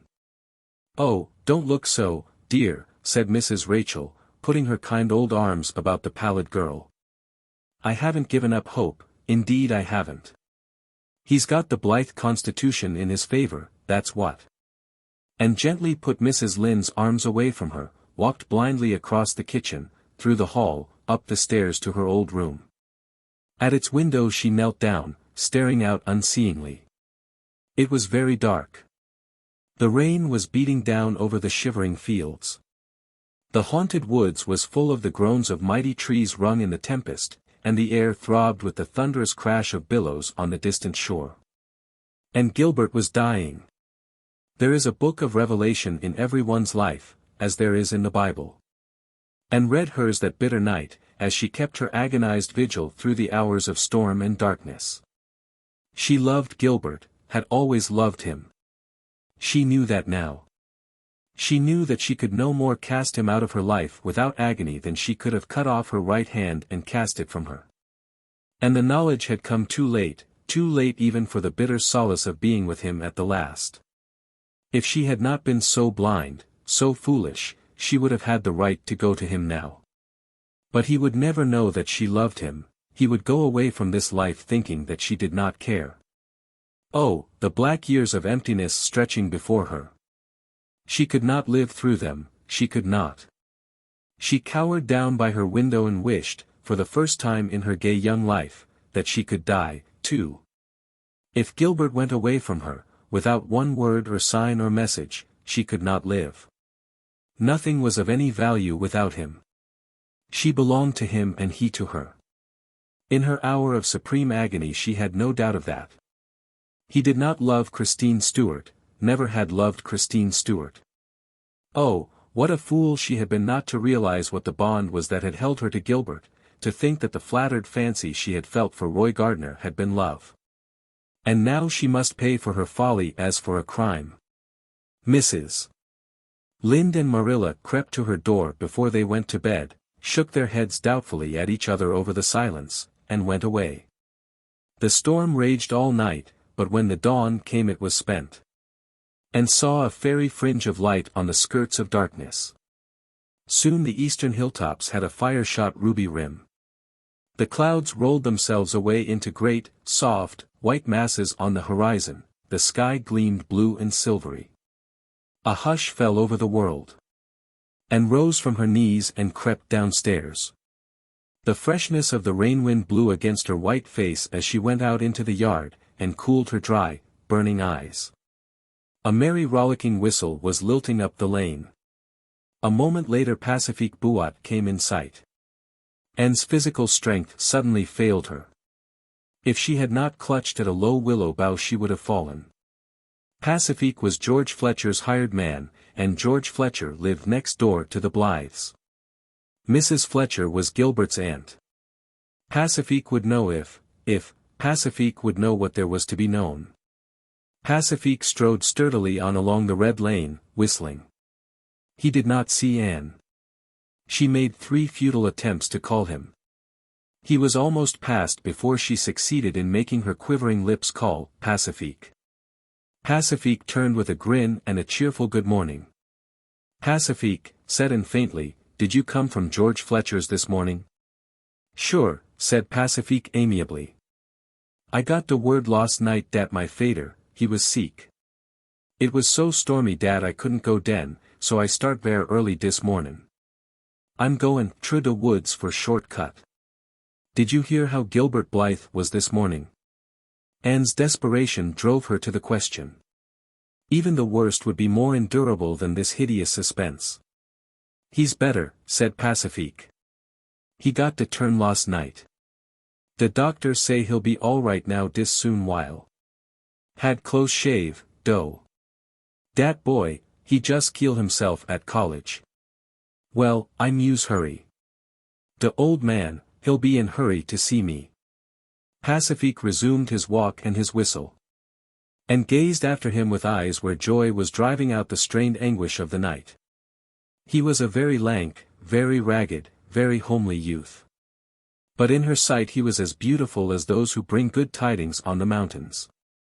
Never, as long as she lived, would Anne see Pacifique's brown, round, black-eyed face without a warm remembrance of the moment when he had given to her the oil of joy for mourning. Long after Pacifique's gay whistle had faded into the phantom of music and then into silence far up under the maples of Lover's Lane and stood under the willows, tasting the poignant sweetness of life when some great dread has been removed from it. The morning was a cup filled with mist and glamour. In the corner near her was a rich surprise of new-blown, crystal-dewed roses. The trills and trickles of song from the birds in the big tree above her seemed in perfect accord with her mood. A sentence from a very old, very true, very wonderful book came to her lips. Weeping may endure for a night, but joy cometh in the morning. Chapter 41. Love takes up the glass of time. I've come up to ask you to go for one of our old-time rambles through September woods and over hills where spices grow, this afternoon, said Gilbert, coming suddenly around the porch corner. Suppose we visit Hester Gray's garden. Anne, sitting on the stone step with her lap full of a pale, filmy, green stuff, looked up rather blankly. Oh, I wish I could, she said slowly, but I really can't, Gilbert. I'm going to Alice Penhallow's wedding this evening, you know. I've got to do something to this dress, and by the time it's finished I'll have to get ready. I'm so sorry. I'd love to go. Well, can you go tomorrow afternoon, then? Asked Gilbert, apparently not much disappointed. Yes, I think so. In that case I shall hie me home at once to do something I should otherwise have to do tomorrow. So Alice Penhallow is to be married tonight. 3 weddings for you in one summer, and Phil's, Alice's, and Jane's. I'll never forgive Jane for not inviting me to her wedding. You really can't blame her when you think of the tremendous Andrews connection who had to be invited. The house could hardly hold them all. I was only bidden by grace of being Jane's old chum, at least on Jane's part. I think Mrs. Harmon's motive for inviting me was to let me see Jane's surpassing gorgeousness. Is it true that she wore so many diamonds that you couldn't tell where the diamonds left off and Jane began? Anne laughed. She certainly wore a good many. What with all the diamonds and white satin and tulle and lace and roses and orange blossoms, prim little Jane was almost lost to sight. But she was very happy, and so was Mr. Inglis, and so was Mrs. Harmon. Is that the dress you're going to wear tonight? Asked Gilbert, looking down at the fluffs and frills. Yes. Isn't it pretty? And I shall wear starflowers in my hair. The haunted wood is full of them this summer. Gilbert had a sudden vision of Anne, arrayed in a frilly green gown, with the virginal curves of arms and throat slipping out of it, and white stars shining against the coils of her ruddy hair. The vision made him catch his breath. But he turned lightly away. Well, I'll be up tomorrow. Hope you'll have a nice time tonight. And looked after him as he strode away, and sighed. Gilbert was friendly, very friendly, far too friendly. He had come quite often to Green Gables after his recovery, and something of their old comradeship had returned. But Anne no longer found it satisfying. The rose of love made the blossom of friendship pale and scentless by contrast. Anne then had again begun to doubt if Gilbert now felt anything for her but friendship. In the common light of common day her radiant certainty of that rapt morning had faded.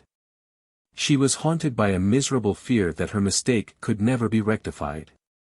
It was quite likely that it was Christine whom Gilbert loved after all. Perhaps he was even engaged to her.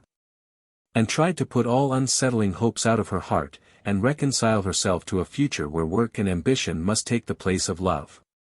She could do good, if not noble, work as a teacher. And the success her little sketches were beginning to meet with in certain editorial sanctums augured well for her budding literary dreams.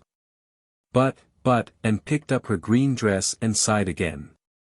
When Gilbert came the next afternoon he found Anne waiting for him, fresh as the dawn and fair as a star, after all the gaiety of the preceding night. She wore a green dress, not the one she had worn to the wedding, but an old one which Gilbert had told her at a Redmond reception he liked especially. It was just the shade of green that brought out the rich tints of her hair, and the starry gray of her eyes and the iris-like delicacy of her skin.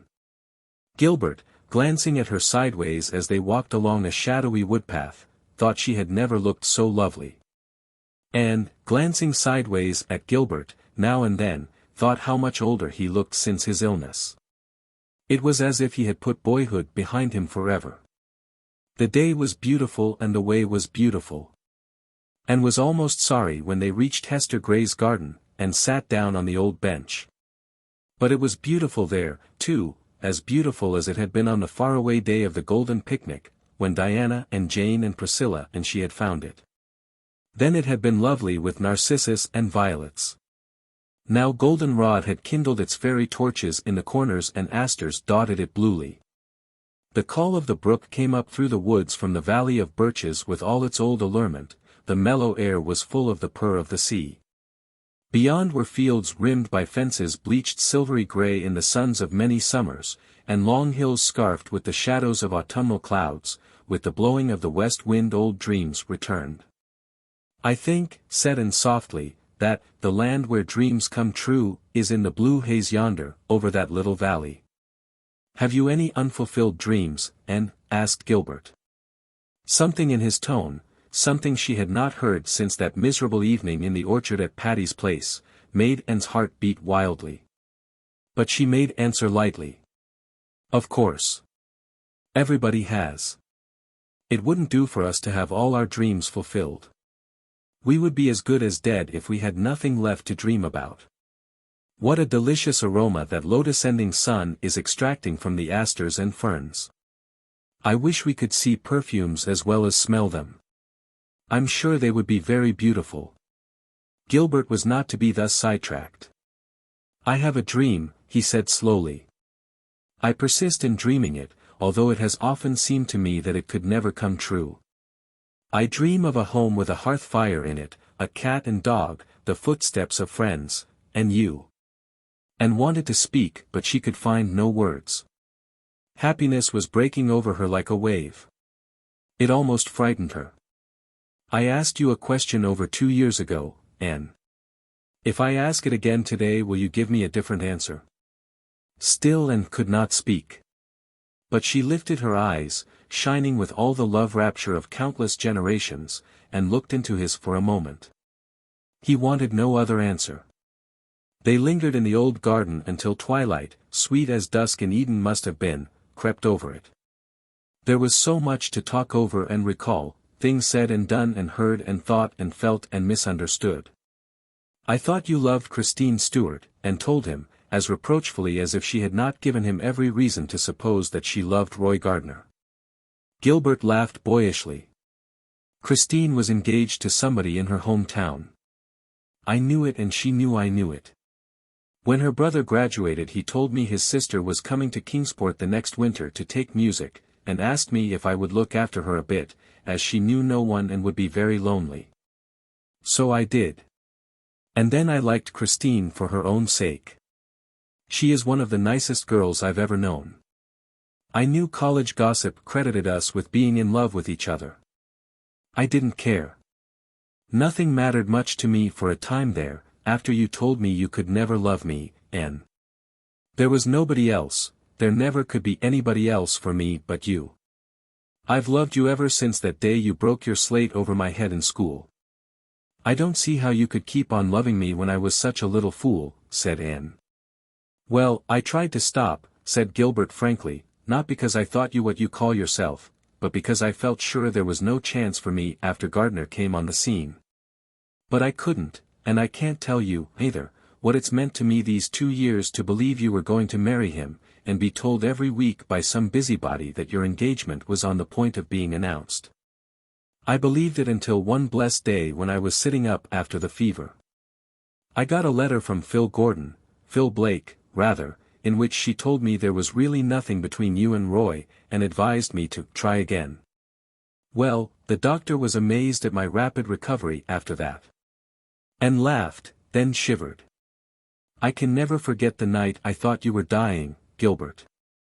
Oh, I knew then, and I thought it was too late. But it wasn't, sweetheart. Oh, Anne, this makes up for everything, doesn't it? Let's resolve to keep this day sacred to perfect beauty all our lives for the gift it has given us. It's the birthday of our happiness, said Anne softly. I've always loved this old garden of Hester Gray's, and now it will be dearer than ever.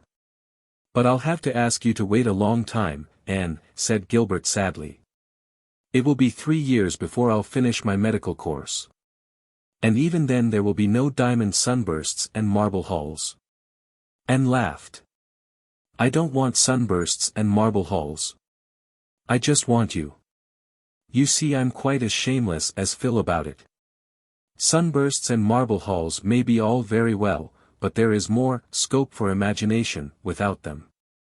And as for the waiting, that doesn't matter. We'll just be happy, waiting and working for each other, and dreaming. Oh, dreams will be very sweet now. Gilbert drew her close to him and kissed her.